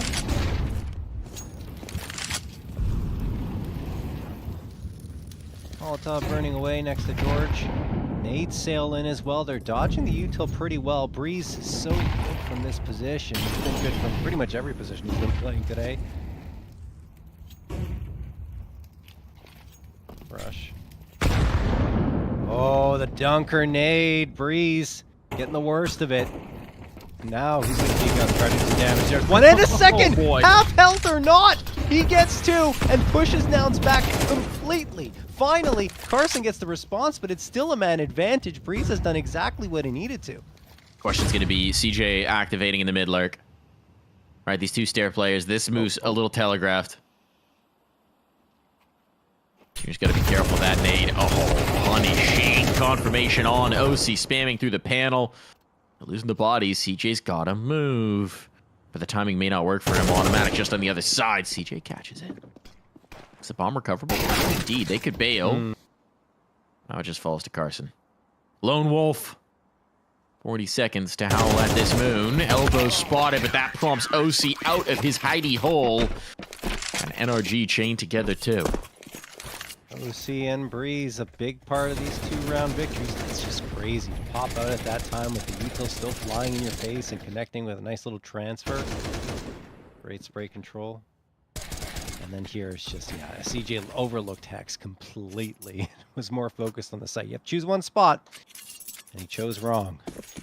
Second round in a row for NRG, but there's still enough in the tank for Nouns to justify the buy-up. The UMP is becoming more and more present as we continue on here over the last couple of months. Players leaning into it over the MAC-10, over the MAC-9 sometimes, and that's why, I guess, you know, the mid-range fight is much stronger with it, it seems. Breeze, going to be the first victim here in the round. Walco, tossing the nade on forward, and that does quite a bit of damage. Nouns have to be careful with how they approach here, because there is another nade. It's in OC's hands, although he's not near this site just yet. Maybe it'll still come into play, though, as Nouns appear to be backing off this B site. Oh, OC was there, excuse me, and he did throw it, and now there's no nades. The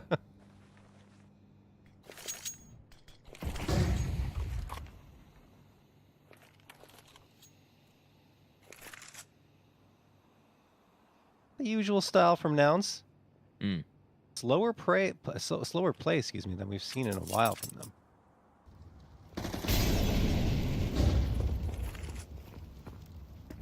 45 seconds. Automatic's gonna have his hands full. He knows it. Brought on reinforcements here. Hex on the scene. Gave an audio cue, but the smoke isn't covered. Automatic traded out, though. Not ideal. Bomb down. This could turn into a save. Not great retake, Util. The question's going to be, what can OC find on this flank? They're looking for him. The answer is nothing. And that should make the decision for them. Off they go. Backing away. Nouns with the dub.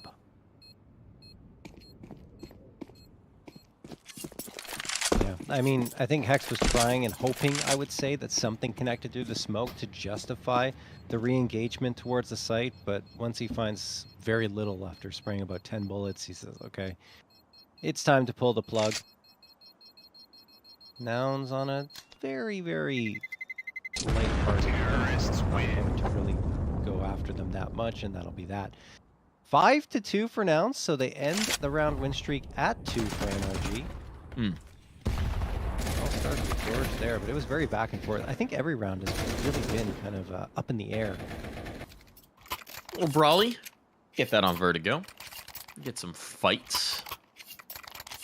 We'd like to see. No ult for NRG. That'll be the limitation in this one. Decent buy, accepting that fact.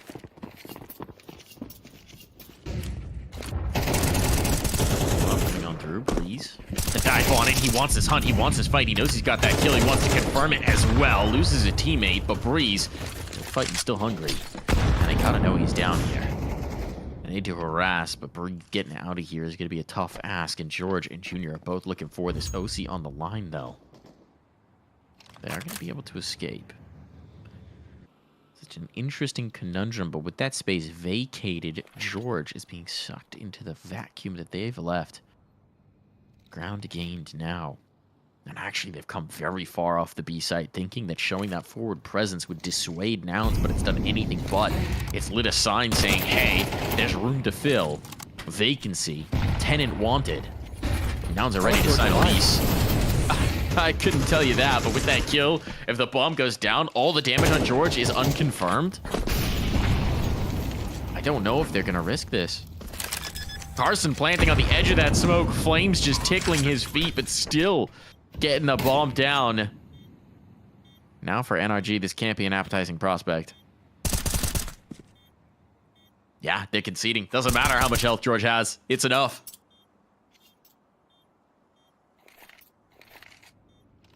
Wow. I don't know how George survived that one, honestly. I think a couple of nades hit him, and he's just on a thread there, surviving. Noun's going to get a 6th off of this, and NRG continue to save their guns here on CT side. This has not been the start they were hoping for. And I would argue they had a little more bite back on Inferno after Noun's got that big lead than they do here on Vertigo. The big gun of Text. It's pretty silent this time, only 1 frag in 8 rounds. And then you're looking at OC as well, only 4. Which is surprising because on the CT side, you should see him a lot more active with the AWP. But the one time he had it, he just got 1, and then Rush took care of that.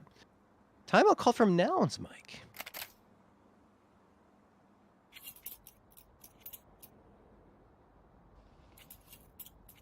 Interesting. I'm trying to think about what the adjustment might be based on what they've seen. Right? It felt like that last call was pretty dang good. Yeah. So what are Nouns looking to correct? Might just be based on how one interaction went, or maybe they just want to calm down the comms, maybe speaking about the way they communicate. I don't know. Hard to know without knowing behind the scenes. Maybe someone just need to run for a real quick pee. Could be a number of things.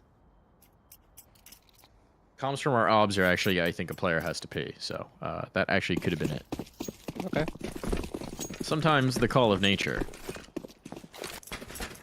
is all powerful.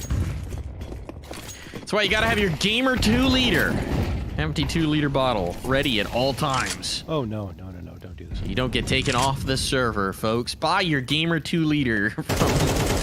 I don't want to impugn any sponsors here. It comes with RGB to guide your pee, so you can see it in the dark of your gaming lair.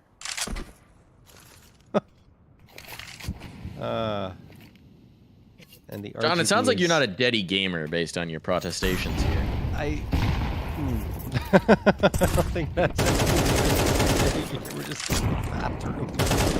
Lack of It's like Daddy. This is 3 why steps- NA is behind. 3 If we steps if we away. had gamer 2 leaders, we would Yeah. we'd be on top again. If all gamers had these. And the RGB is like heat detecting or something. It changes. It's multi-purpose. You clean it, sanitize it. It keeps you hydrated, and then once you're done drinking, it takes the hydration away again. Oh my god. Why It's are really we just talking efficiency about here. this? Now, Flom branded. You can get your gamer 2 leader at Flom Shop. Whatever the URL is. Automatic! Oh. Trying to do some draining of the numbers, but only able to get it so far. And George's position is lethal. OC now in the clutch. Oh, isolated the bomb, but Rush is too much to bear. Again, it's Rush as the hot hand here for Nouns. 10 and 3. Maybe he's feeling a little lighter in this one now. Yeah, I mean, like, Rush played really well in Inferno. Let's not forget how close that was. He was their star player and continues to be here on Vertigo.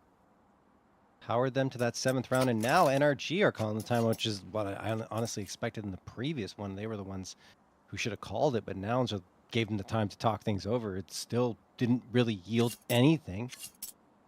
And you're seeing Automatic with that M4 purchased up. Is he going to sell that? Are they committing to it? Is it just a hero rifle? I mean, they're running out of rounds here. We only got 3.5 remaining. It looks like it's going to be a hero rifle based on the fact that he can buy it and still have 1850 in the bank, along with the loss bonus, which I think is sitting at, yeah, 3,400 here. Alrighty. NRG. You know, John, on the Flum branded gamer bottles, you could call it a gooseneck. Gooseneck bottle. Keep it on brand for the flock. Should they be flocking to buy that one? I've silenced John here. I've made him speechless. We're still That's what here. I'm trying to do. At least once a cast. Well, yeah. It's a grand final here, John. You're pretty good at it, Mike. It's the grand final. You gotta have some words. I do have words for the game, not for your bottle. Whatever you're trying to sell I'm us a here, Mike. meaningful as a business enterprise here. I am an entrepreneur. But into the game we go. Into the action we go here. It's been slower into this round. Giving me time to bandy up new ideas. But NRG, limited buy, limited weaponry, A1S. That's about it. So stack of B, some players in mid, and if it goes A, GG go next. It's like GG go next. Probably. X is here. Folks gonna find something almost, but not to be. Bomb's gonna get planted here. Automatic, okay. Collects 1 scalp. Upgrade to Extra the gun. AK. I think that's Brought just going to through. be saved. Like, there's really no reason to challenge too much here. You're not really in position. Walco looking for exits. Maybe another gun to drop on the ground. But yeah, I mean, them Energy hemmed are just yeah, exactly that. They're hemming them in. Nouns will take an 8th though. This is looking even better. Smoke went down. I mean, this got a little weird. Smoke didn't quite land, so it's not going to happen. Sorry, what's the point of fighting in that situation? They were The trying to whole idea- defuse. They were trying to go for a late defuse. The smoke missed. Okay. Breeze hit a kit. The smoke got dropped, but it didn't quite land. I think the guy throwing the smoke died before throwing it. But legitimately, they were trying to go for a chaos call, make it look like they were hunting the exits, and then get the bomb defused. That was a round attempt. Didn't even see the attempt at the defuse of the smoke there, but yeah, a good try from NRG. It doesn't materialize, and I guess with only 2 rounds left, it makes sense because they will have a full-on buy here. Yeah. That actually, it took me a little while to realize what they were doing, but yeah, that could have had a little bit of heat on it. OC down early. Bit unfortunate for them here. Nice flashbang sets up Carson. He's so far forward. Didn't finish Hex, though. So he will lose his life, but he's done great work for the team. But Hex low. Found kills elsewhere. Breeze deleted, and it's looking like this could be a 9th on the board for Nouns, as they're coming out swinging here on Vertigo. More than looking, it is a 9th on the board. NRG don't have the money to invest into the next round, so this time need to be a lot more cautious with the rifles. Bring them on through. I, again, don't know if they'll be afforded that luxury because Nouns have the money to hunt. They do not have to sit back on their laurels. They can push out, try to find Walco and Hext, who are managing to evade them pretty effectively so far. Think they'll be okay. It all depends on how far Nouns get back towards this A site. CJ's waiting at the bottom of ramp. Uh-oh. Uh-oh. Walco and Hex. One more step forward for either of them. There's the nade. That should be Hex dead. It is. Walco, will he get spotted? CJ thinks he was with Hex. He was not. Towards ramp, so Walco slips away. Only one rifle carried forward into this final round of the first half.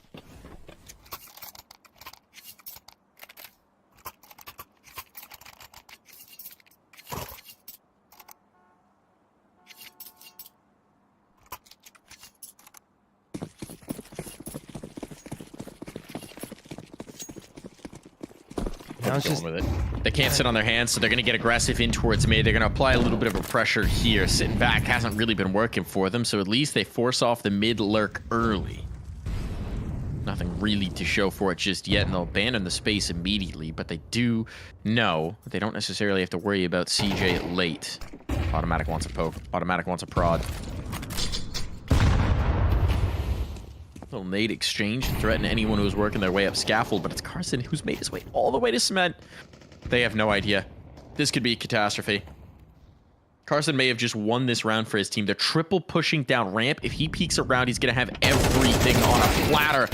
Only gets the one damage onto the next, but his teammates can bring it through. So he sets it up. It's the alley-oop, and they go for the dunk. And now that might just have been enough for this round. Walco works his way out to the fence. This might be a little unexpected, and as Breeze finds contact, well, now it is just Walco, but they won't clear him. They won't clear him. He's got two. What? The third is so far away as well. They had no idea. Now it's getting a bit overzealous now. It falls to Walco and George. Once upon a time, these two were teammates over in that Evil Genius roster. 5 bullets on, but it's George who comes out on top over his former IGL. Double digits on the board. Nouns slaughtering in this first half. That is something else from Nouns. I thought Walco was going to pull off his signature. I didn't really get a chance to do much, and here's my clutch to make a difference in the half, but he falls short by 1 as George wins out in that duel thanks to a little more HP. 10-2. What a half from Nouns. It's reminiscent of what they did to M80 after losing their first map on Inferno there, and then Ancient, it was 13-4 in their favor. Maybe they'll replicate a similar scoreline. It's already trending exceptionally well. Junior rocking the dualies. OC thinking about charging up quickly. He's obviously made some noise. They've heard him. Junior gets the opener onto OC. The follow-up. Can he get the third? No, but George will. Hex managing to do some damage in the meantime, but he's the last one standing, and no longer. It's over just like that. Nouns want to head to map 3. A 4-4 on the conversion early in the halves, and that might just have been enough. Mirage on deck if we do in fact get to a third, and well, that's looking very likely right now. 2 rounds needed. NRG not going to invest into this one. No, they are. Nope, there they go. Okay, I was thinking full Glocks, run it down for 10. Not an appetizing prospect, so here we go. Deegs, Tex, 1 Mactown. Do you believe, John? Not really. Let's be honest here. I think Nouns been playing so well on Vertigo. It reminds me of their Ancient and the way they were stomping into M80. And right here, they've got the setup to counter this ramp push that's going to be coming through from NRG. Need to be fast and furious, and CJ's right there. He's got the backup as well, but the backup can't connect. Breeze manages to get 1. CJ falls back to sandbags. They don't have the util to really flush him out, and he pops out again to find himself a second. Automatics down to 1 HP, and he will go down to a flying MP9 that Carson is carrying. Hext, last one standing. Yeah, that's going to be 12 more than likely.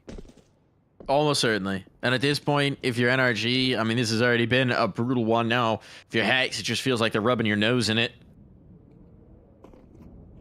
There's no escape. You know there's no chance. You still have to give it a try. Carson be able to finish things off just yet. Hex takes the first under harassment from the utility. Wary of a flank at any moment. Just trying for some desperate pop shot Mac 10s. There's just no... This shouldn't be possible. He's gonna have to go through. He's gonna have to go into the hail of bullets that he knows awaits him. And so here it goes. Gamely facing down. Oblivion is hexed. And Oblivion stares right back. Just a shutdown from Nouns. They had the right read, the good setup. Breeze hits a wicked shot, honestly, but CJ, they forget about him completely. They're just more focused on the site, and Carson sailing through the air with the MP9, always a fun sight. Nouns have 10 opportunities, their biggest lead so far at the NA Revival Cup. Smoke thrown here. I mean, look at the buy-up too. And OC's already spotted out and found by Junior. That was the scout. They got a UMP, a couple of Mac 10s, and a tech. Not the firepower they're hoping for. Oh, George, no, not like this. Comes in on the flank, spots out Hex, and sees a second player. At least I think senses that another player is in there. Resh boosted up on top of the boxes at mid. This is not going well for now.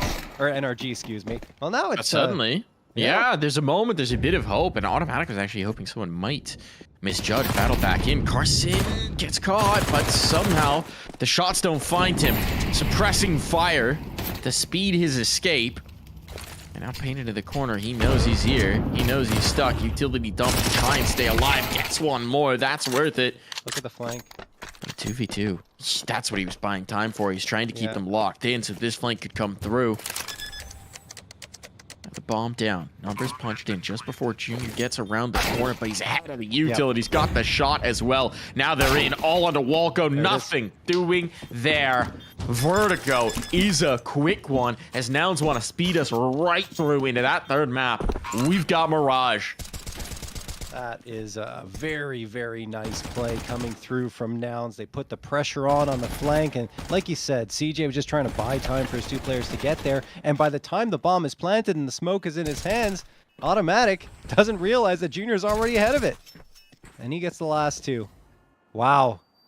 What a dominant win. It's so reminiscent of the M80 matchup. The only difference is they were very competitive on Inferno. It wasn't a blowout, and then they blow NRG out on this one, and they go to Mirage. And like you said, Mike, I mean, Mirage is a map that certainly NRG are extremely comfortable on. It's their second best, only 2 losses over the last 3 months.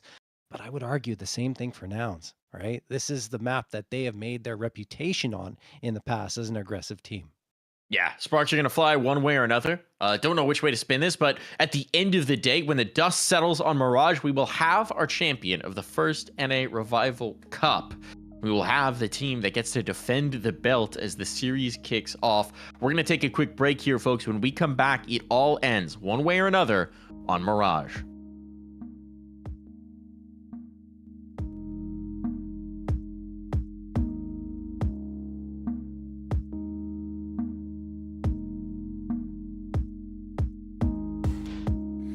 To stay by your side till the night ends.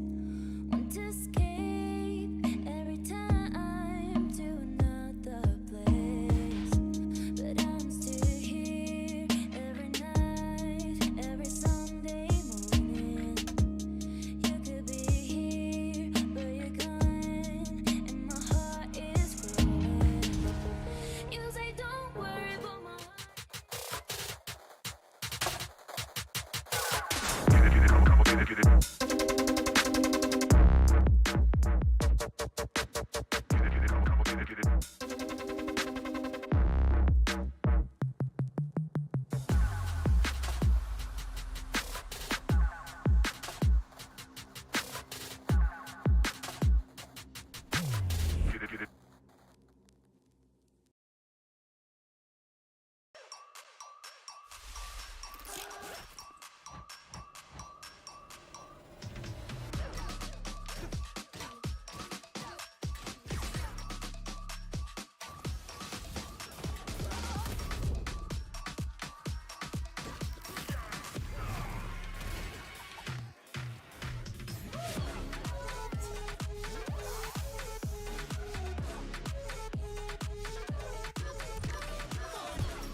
How do you know how you will feel when everything changes with fear?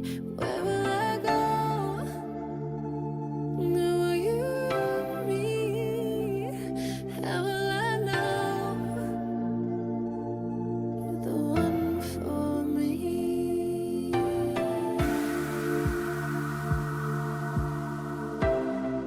You're the one for me.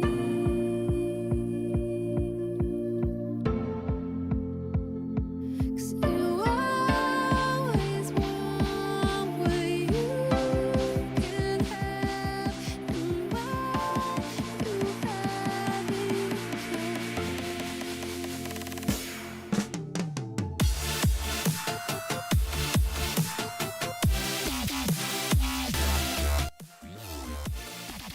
Welcome back, everybody, to NA Revival Cup. Final map in this series, final map in this tournament. It's time to crown a champion here. We've gone late into the night. We've gone the full distance here in this series. But it all ends on Mirage now. What better way for an NA Cup to end than in a quintessential map of Mirage? NRG, Nouns, who's it going to be, John? What do you think? Honestly, I think it's 50-50. I honestly don't know who's going to be able to gain the edge I got here. a coin Both somewhere teams here. have shown, honestly, that they can perform quite well on Mirage. 13-4 win against PA for NRG here. Let's see what Mike's... I'll call tails for Nouns, Mike. Tails for Nouns? Yes. It's heads. NRG win. All right, the Okay. coin has spoken. That's John's pick in this one. I think it's about that way. Yeah, I think it's about that time of night. The coin has spoken. We must follow the coin. The coin knows all. So apparently an NRG win is going to come down the pipe. But Nouns, man, they've shown some fight in their last two series and that last map as well, looking heads and tails, heads and shoulders, as the saying may go. The better team. Tails too. Frankly, looking just so very good on Vertigo, and it's much of what we saw as well. They took a little bit to heat up in the previous series against M80, but then once they got going, they were tough to stop. Yeah, no question. And I mean, we saw this against M80. Maybe, like you were saying, maybe we're going to get that here. They're going to just kind of carry that momentum into the third map and really just take down NRG on a similar map like Dust 2. Mirage can be very brawly, and we'll see if Nouns can kind of bring the fight to them once more. The thing is, for NRG, they got 4 in a row on Mirage, right? They beat one more, 13-6, Lag 13-5, Boss 13-7, and Party Astronauts 13-4. And those last two here in the NA Revival Cup. So far they've gone 26 rounds for, 11 rounds against on Mirage. They're looking for that similar performance here up against the Nouns. Here we go. Question becomes, who will be revived and who will say bye-bye? That's as good as it gets this late at night. You know, I was reading chat and they were saying there should be like a shot clock, like in basketball for knife rounds, where you have to go at a certain point. Yes. I'm with you on that. Yeah. I'm with you on that. That'd be nice. At this point, we're 25 seconds in and no one's knifed, kill them all. Yeah, just done. Just start dropping bombs from the sky. Yeah. Let random chance decide. Here they go. Okay. They have found their moment to strike. And it's going to be NRG with their choice of side. So what a difference that makes, I guess we'll find out. Presumably they'll start in the CT. Oh, yeah. But we'll find out. Right? Yes, maybe. Perhaps. Who's to know? Who's to say? I think most teams would. But maybe they're feeling a little frisky. Alrighty. Maybe they got the juice. Maybe they're giving it a squeeze. Gotta wait to find out. Let's not forget that NRG did just win the Davids Cup with a 2-1 win over Elevate. I believe it was in the final, right? Am I crazy? That might be crazy. I need to double check that. That sounds right. Yeah. That sounds like a thing that probably happened. It was against Take Flight in the final, wasn't it? Well, let's check. Let's make sure. It was Take Flight. Take Flight. Yes. You're right. It was 2-0. Excuse in the me. grand final, It 2-0. was They previously triumphed the 2-1 over Elevate in the semifinals. That's right. Which I'm remembering all the way back to what I cast on Sunday. I went too far back there into their matches. But yeah, no, they were really good over in that Davis Cup, and they're trying to get another cup under their belts. See if they can do it. Positive momentum for a team that at the outset we were tabbing as a potential NA contender on the international stage again. Took a little bit of time to find that kind of form, but they're getting there. Now, more to build into it, but I'd say the hope is back on. Automatic, striking, 1, 2. Looking for a third, not quite going to have that. But at this point, the numbers are stacking up nicely for NRG in this pistol round. It would be the first pistol round of this series that they could actually claim. And they're just a 1 Carson and 1 very wounded CJ away from having it.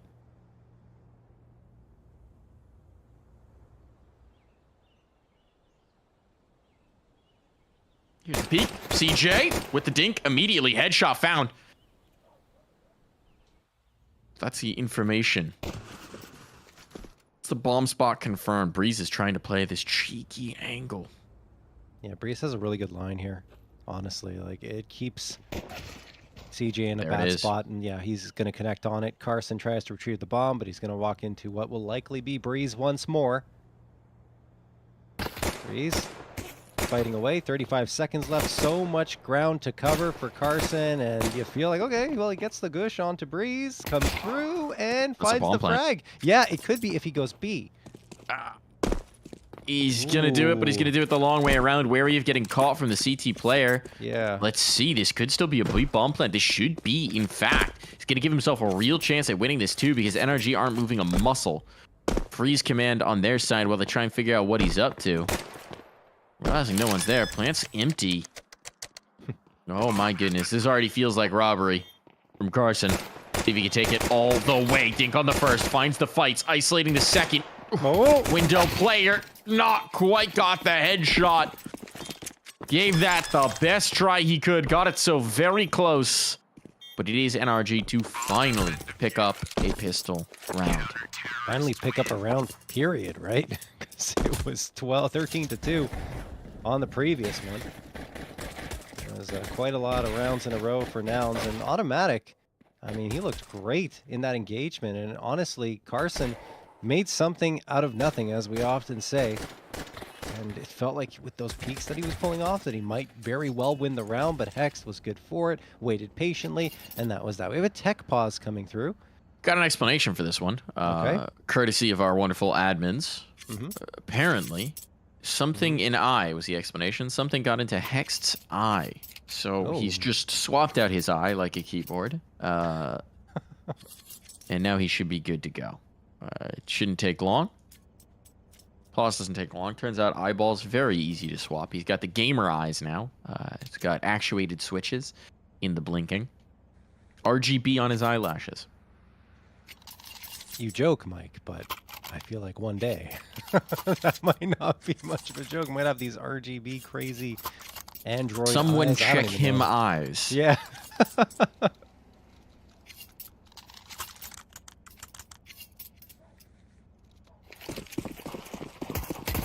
XI is all good, though. As we jump right back into the action here for FAMASes. Or do we call them FAMI? And a MP9. George. Oh, almost gets OC. Not sure where those bullets went. Felt like that was dead on. Yeah. Galil gets another victim. Except the Galil's victims are the ones holding it. Energy going heavy on the firepower and light on the util here. Favoring the Galils and the AKs and hoping that their very good aim will. John, that's lead them to not. victory. That's. Swap them. Swap What's them. that? Swap What did I a say? What did I say? Tech pause. We're all good. We're all good. We know what you meant. Ches? What did I mean? Energy nouns. Other way Oh, around. sorry. There we go. Yeah, it's getting there late. we go. It's getting late. We're waking you up. We're waking Ches up. Oh. We're getting everyone focused up here. Ches leaning on his keyboard again. Did he swap the names? Is that why I got confused? Like, Hard to say. I think the tech pause might be doing it. Yeah, Might be maybe. wrecking some shenanigans in there. But all good now. It seems like we're headed towards B. Hexed, ready to receive them. With open arms, such a welcoming guy. But he's only going to be able to hug one. His love just doesn't have enough to share. Breeze and next default. Their automatics here, but deleted on the fight. And this defense just vaporizes. It was looking good for a moment. The positioning was good. The stack was good, but they just couldn't quite execute. And that means NRG is going to be reset. So they finally win a pistol. John, their first pistol of the series. And what did they get for it? They get a reset. Nothing. Uchi mama. OC and Wildco. Just going to save what they've got. This is this is probably a little disheartening for NRG, especially considering the way Vertigo went. I think they wanted a very strong start coming onto Mirage, but Nouns favoring the firepower come through, and it works. They didn't need the util. They just took the fights and won them, and, well, NRG. Moss is not delivering what they hoped for as we head into round number 3. They're trying to look at their money. Maybe they'll force up, Mike, around these saved guns because they're on a double save anyway. That CT economy actually is worse off if you win the pistol and lose the follow-up than if you lose the pistol. Yeah. Oh, gosh. This is CS purgatory. Yeah. We won.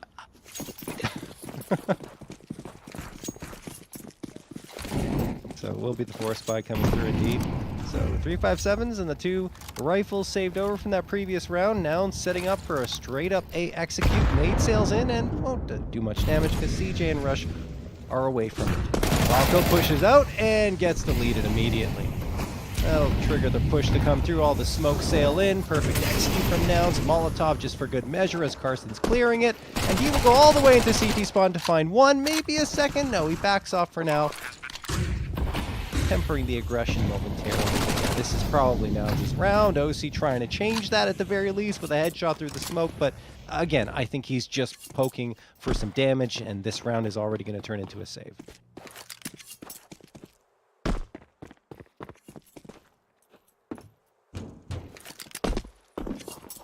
Save call indeed. Take what little you got into the future. Build it up. That's the lost bonus amounts. But Nouns in the lead. Nouns in control. They're in the driver's seat. They got it in cruise control. They're rocketing down the highway. Slamming into the left lane. Honking at a slow-moving energy. Goodbye, Rush. We hardly knew you. He's okay. He's got enough money.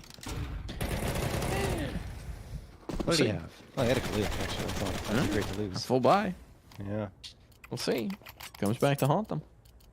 Money they didn't need to spend. Just lighting wads of cash on fire. Just keep all 5 alive here and you're fine. Right? Easy. Sure. God, I it would be love relatively easy in this round. Comparatively. Sorry, Mike. I'm gushing over Carson's knife here. I absolutely love it. It's my dream knife. Oh, George has a dream, a vision, and that's 2 frags onto OC and Hex. 5v3. It's just pistols here. Yeah, the Gamma Doppler phase 4 butterfly knife. That is a nice one. Me personally, my dream knife, steak knife. Mike. So I can eat a steak. That's all I need. Simple man, John. Simple man. Super simple. Very simple. Automatics, simple man. All he wants, survival. Not what we all want. At the end of the day. You're telling me there's not one Counter-Strike knife, Mike. I know you're joking, but there's not John, one Counter-Strike knife. John, I don't know enough about them to have an opinion. I got my first Counter-Strike knife this year. It's very shiny and cool. I'm quite happy with it. Which one did you get? A Damascus steel Bowie knife. I enjoy it. It's a nice. It's shiny. After years of playing the game, I finally have a knife. I feel cool. Fair enough. Well, Nouns are probably feeling pretty cool right now. Up 3-1 against NRG. The momentum indeed being carried through from that previous map. Another test will happen here up against the rifles of NRG, though. The AWP for OC, he was so good with it up against the party astronauts. In fact, Automatic was at the top of the scoreboard there with 19 and 111.9 ADR, but OC was also very strong. Mirage gets tagged by OC, speaking of. Down to 20. OC will finish the job on George. The Ops already activating in a significant way. Automatic overlooked, but Junior trades him out. Still a chance here, and Carson makes it even better by taking down one and turning it into 3v3, but the health mic super low. That's a problem. Carson's gonna have trouble getting past Hext here. The bomb plant is gonna make a world of difference, and Rush, what a shot against the Op. Now they're all low. That's a game changer. They all are, but it's only Hex that they have to contend with. And with Carson holding on to his position in the underpass, there's nothing free being given over. Hex knows somewhere out here is a player that he needs to contend with. Audio Q now given up. Carson's actually getting aggro on the hunt, but Junior will make sure it doesn't cause any problems. Nouns, health notwithstanding. Keep it going here. That one felt like it was hanging on a nice edge on the smoke play around this play. Automatic catching the first, but the response is just so damn quick. Yeah. And Rush, what a shot onto the opposite ticket. Junior's been really good with the rifle today. Obviously, he's mostly known for his opping, but the rifle game has been strong. And right there, he reacted so quickly, as you kind of complimented him on. Nouns get themselves a fourth, and around that, I honestly felt like the setup from NRG, pretty darn good. Just better counters coming through from Nouns. Automatic, he's got the MP9 upgrade. Just a half fight coming through here from NRG. A little bit of body armor for a couple of players. Carson already popping out. Spots out a player.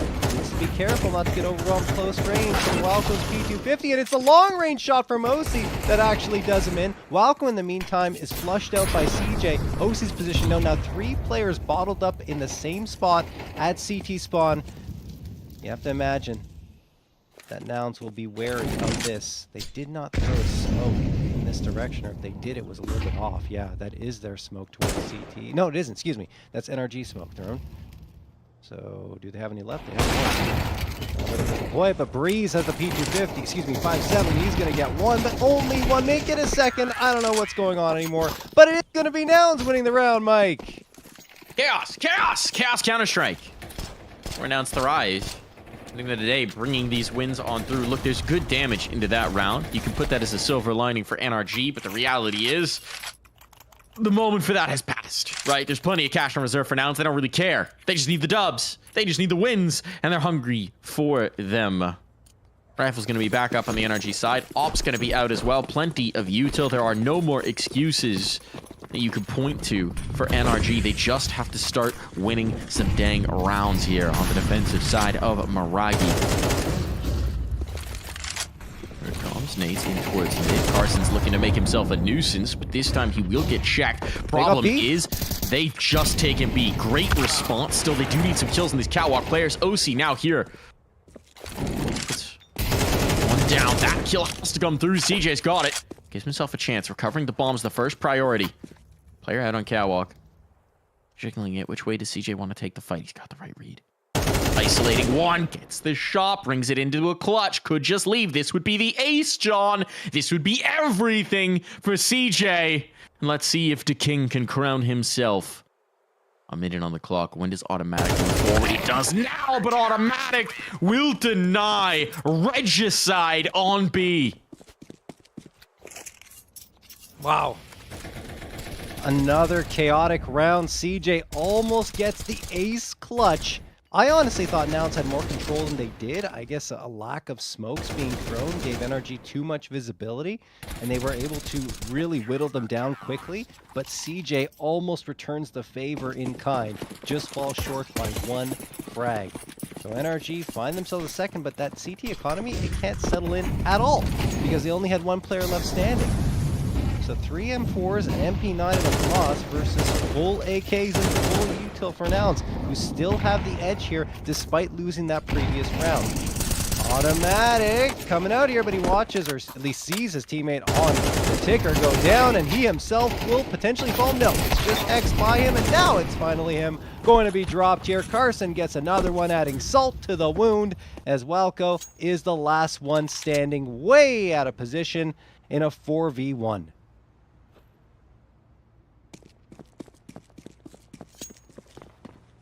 Where were you in the Walco 4K retake with an MP9? Bomb has been planted. I was sat at home when phone rang. Walco is 4K. I don't remember how the rest of that pasta goes. He's not even going to attempt it. So he wants to deny my meme. He wants to deny my bit. He wants to deny us the entertainment. Wants to keep what little he has going forward. And Carson. It's always Carson, isn't it? Of course it's Carson. Yeah. It's always Carson, isn't it? Well, hand deliver him an AK. All right. Well, Carson is that double-edged sword. Sometimes it looks great, sometimes not so much. So he's just like, you know what, Walco, I'm feeling a little bad for you. So here's an AK at your feet. Give it a shot the next round. And he was great in the opening, though. We have a 6-2 lead for Nouns, Mike. Pretty dominant. Not a lot that they can put around this either to justify it, so you need the hero Walco around, and he has been quiet. It's often the case with NRG, with Walco-led teams in particular, that when the team as a whole is struggling, his individual performance tends to take the hit while he searches for solutions. I think that's probably true for most IGLs, frankly. Yeah, but absolutely. Walco, to me, is the most clear demonstrator of it. But this time, he's going to need to be that guy. Going to need to think about his crosshair, not his teammates. Now he gets jacked. Still fighting forward, trying to make the play, and George will deny it. So that AK spills forward, unrecoverable by any of his teammates. Automatic in the sandwich. Really their only chance of doing anything for the rest of this round, and now he's burning. He's grilled sandwich. He's toasted. Well, Hex will find a kill and a gun. That's likely just one to save, as the bomb will be down. The timer will be ticking, and NRG are on the wrong side of these choke points. Making me want a grilled cheese there, Mike, with that commentary. But, yeah, this is a tough one for NRG again. Nouns leaning into them, pushing them over, knocking them down on Vertigo 12-2. And, I mean, the half there was 10-2. They can still replicate that here on Mirage. Hext does have the AK picked up off the ground, and again, we must remember that this was a light buy for NRG, but they're running out of bullets. Breeze won't be able to save the 5-7, and Hex just hoping that no one comes this direction. He should be safe. He will be. I'm confident. I'm saying it. Mostly because no one can physically reach him in time. Yes.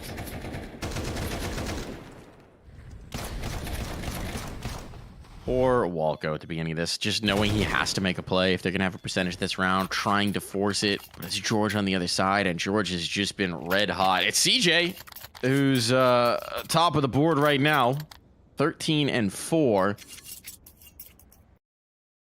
But they've been on point all the way around. Oh, we got the live look at Chez. We've also got a live look at Chez on the Chez cam. There's layers to this. There's layers to the Chez cam. There we go. Shout out to Chez on that one. That's the true peak of Basement Dweller Office. If you don't have 7 monitors live at any one time, sorry, 8 monitors. Don't mean to insult you there, Chez. Don't come at him. 8 monitors. Oh my God. Man's ready. And a laptop to boot setup. if he needs it. That is a wild setup. I appreciate You ever just need a it, graphics Chez. card just to run all your monitors?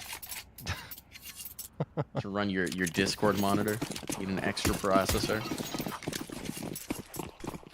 I think you can run all those off one monitor. I see off one. Well, no, you can't because you need more connections. So yeah, you obviously need more. I shouldn't say that. You need more GPUs. Unless you can. Anyway, I won't get into it. I won't get into the technical side. 5 PCs. That's what Chez is running down there. 5 PCs. Spare a thought right now for Chez's air conditioning bill. Don't worry about his heating bill. The PCs have got that covered. That man's his own sauna in the summers. Couple of air conditioners there to keep that cool. That's a You lot actually of have to power. keep Ches in Canada. If he moves any further south, it's just not viable. Pretty warm here right now, and I think in his area too. But yeah, you get mostly cold up in Canada here, 6 months of it or more. Falco, he's cold. Can't find anything in that palace. George keeps getting his, keeps having his number. OC finally connects on one with the trade. 4v4. But the control of the A site is kind of precarious here, and in fact, yeah, Nouns have taken it. OC trying to peek around here, but they continue flashing him. He's had very little time to actually have clean looks, and keeps trying to peek around, but they keep throwing a flurry of util. Here's another nade! Ooh, OC okay. sits in it to connect onto George, so they have the man advantage, but they still have to get back into this site. And all the util's gone. No smokes for this. So it's going to be a brawl, and once the smoke fades on Khan, they're going to be in real trouble. Junior finds the first, sticking close on this bomb, looking for more, but it's all just about getting the defuse off. At this point, nade pop on. They realize no one's on the bomb, and that might have just ended it. Has to be a stick, has to be a shot. Carson, no, he's down for the drop. OC gets the defuse, 3 in the round, and the defuse to boot, and Breeze keeps him clean. It's a titanic effort, but finally, NRG are back in the win column. It's just gonna take some heroics, apparently, to get them there. That was not an easy shot onto CJ as well from OC. And, well, he is able to be the hero here. It's just the 3rd round. Nothing to get too excited about yet on the NRG side. But yes, it is something. Juice is flowing. I mean, it's just looked limp in so many of these rounds, right? Just losing the initial engagement and then it just tumbling downhill from there. Like getting a little life, a little momentum here off of the op. At least gives her something to highlight, something to get excited about. Breeze blinded up, dropped on down. That's unfortunate. Big problems on the B site. They lose automatic in mid as well, but Hext has an answer. Hext has 3, stacks them up one after another. George, though, walking out, should have OC on a platter, but no, the timer in his head goes off, and OC is ready to take the roast out of the oven. Just Rush now. Just the new addition. The veteran. Optic stickers on there. That's my E-League champion right there. See if he can channel a little bit of that Rush. Bring this round back into the realm of possibility.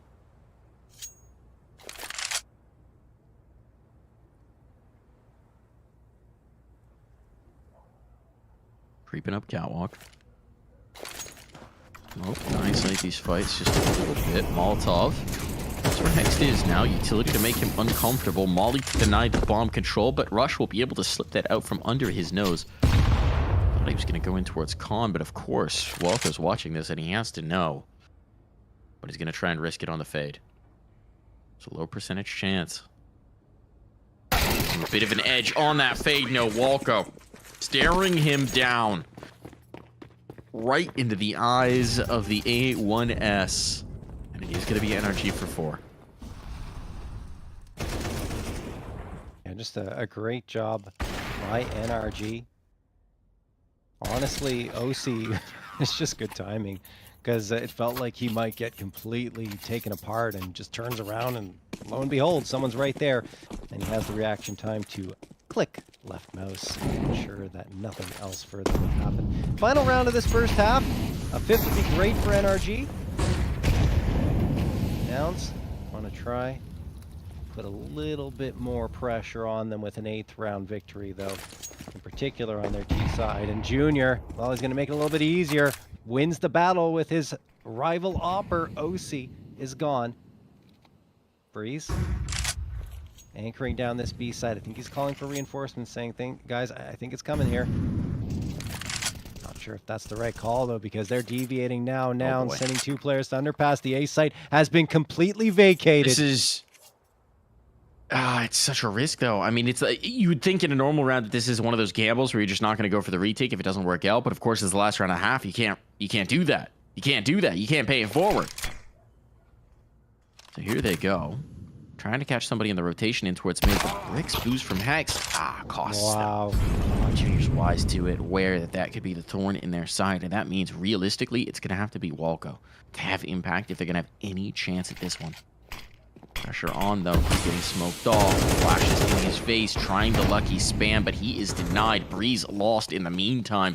Bit by bit, they're getting torn from this server. As the bomb goes down in a 5v2, hope is dissipating. Max just missed the time. Junior. Oh, but the cross Walco is live! It is automatic turn! CJ looks! It's just nothing can go right for them. Every time they look one way, the bullets come from the other. And Nouns with double up their opponent's scoreline will end this half.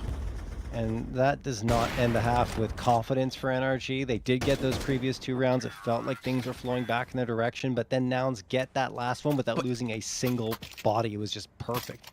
Even in those previous 2 rounds, right? The way that they win him, it's a timing 3K. Brilliant spray down, to be fair, but a very fortunate bit of timing for Hex. It's a very ballsy peek back in with the AWP from OC. These are not rounds that are sustainable, right? It's hero play, and in the wash, on the scale, this has been Nouns as the heavyweights, and NRG struggling to keep up. Yeah, Nouns, well, I mean, they've been pretty strong on the pistol rounds. NRG did pick up... Oh, excuse me. It was Nouns that got this one, right? Yes, they did. They got the 2-0 lead again. Anyway. No. NRG finally won a pistol, and then they got reset. That was the last map. I am so tired. You're good. You're good, John. We're going to get you to bed after this map one way or another, after 6 overtimes. Let's go. This is where it starts. Breeze connects. Bomb is down. Breeze with another. Here's where we go for infinite overtimes, folks. We're going to burn the midnight oil on this matchup. Let's get this map of Counter-Strike to the witching hour. Yeah, NRG. Yeah, they got this one. Junior, the last one standing. There's still a chance, but the kit, I think it's far away from him. And he still has to get 4 frags in order to give himself a path towards this diffuser. Junior? No, not going to get it. NRG pick up a 5th. 3 rounds separate them and Nouns, but that is a great start to them in the second half. Showing that that last one in the first one did not deter them in any way, shape, and form.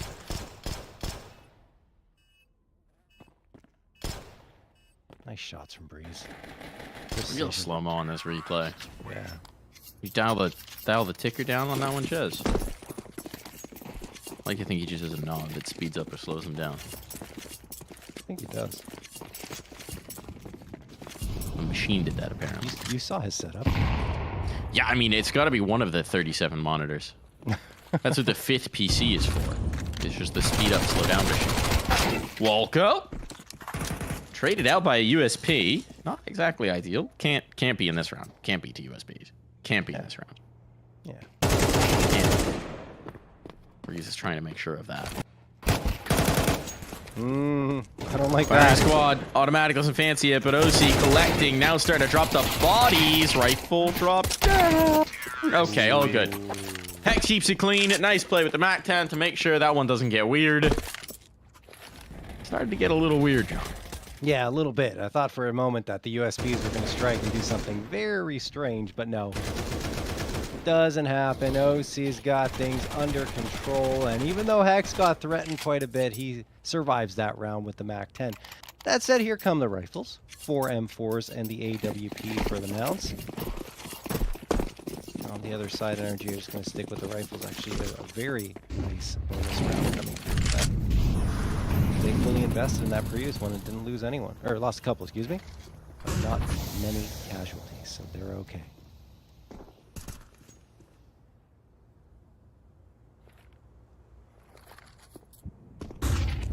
Aggressive setup here in the mid. Rush is now going to back away just before the smokes start to fade. So for the moment, at least, this is Cowed. We know Carson's natural form is pushing top mid. If he's not been up at the top mid boxes in 3 rounds, he starts to get itchy. At least for the moment, he's holding himself back. He's got the EpiPen ready, though, in case it starts acting up. Junior on the line to come his way. The slow peek in. That's what he was living for. Oh, the op finds its first victim. Now we can regain. comes back out. Walko 1 for 1, at least keeps the pressure up, at least keeps Rush from being totally laser focused in. Now he comes in support. Yup, and the rifle, Junior's next victim, collected. Just continues to fall. Now Carson combos with Rush. This is looking beautiful. And Ozzy with the bomb dropped out of the apartments is feeling desperate. Wary that a flank might be coming through. Wary that he might getting pushed down at any one time to confirm his presence. And it feels like it's just a matter of time. 20 seconds on the clock. No time to spare. Rush to find the killing blow. And that's a tough one to swallow early on. There is some money to spare. There is some way to get back into this. But that's the first rifle round out here for Nouns after NRG finally get a start to a half. And it is just as quickly denied. Yeah, no, I mean, that's not good news for NRG because Nouns were quite dominant once the rifles came out in that first half, and NRG cannot afford to go on too much of an extended losing streak here because if they do, well, this is going to be over. Automatic. He's got the hero Galil purchased up, everyone else onto the pistols. Keith will be the first prong. Pushing out through mid. No one's challenging too much. I think Carson is hanging around window with the AK. See some util being tossed into the apartments. Now finally NRG going to make their move. Carson through the smoke connects onto Breeze. Automatic trying to respond, but Carson is just too lethal right now. Pulls out the pistol. That's going to get him a third. Now CJ's going to pitch in onto the action. Will find himself one, and Carson wraps up the 4-piece. NRG stuffed at the top of mid. Never get the teeth into this one. Carson masterclass on that. This one's starting to feel very dangerous indeed. Coming against the waning moments. The economy has built here for Nouns. There's cash in reserve. The shots are hitting. They're starting to feel frisky. Only a matter of time before Carson starts getting aggressive up mid. Which being so good though, John. You just know somewhere in there's the devil on his shoulder. So push. Push. George here in sandwich. It's cleared. That's a nice play from Hex. Good flashbang off of OC as well. The transfer from Rush snaps it on down to Collect, and Junior meanwhile has found the player in apps. They're in trouble. They're in big, big, big trouble. Walko trying to change that has actually gone past them. This could work out. He finds the first. Could secure the bomb plant. And does indeed, as they now can phase off of it. Ticking away here. CJ, though, through the smoke. OC gone. It has to be Walko. He has to be the hero. He's got a molly for this late. Yeah, but they have a smoke. Gotta force it out. There goes the smoke. It's on now. That's not where the bomb was. He could molly this. He could molly this. He's just going for the shot, though, around the corner. And Walko is the clutch. No, he doesn't. They got the defusal. The clutch.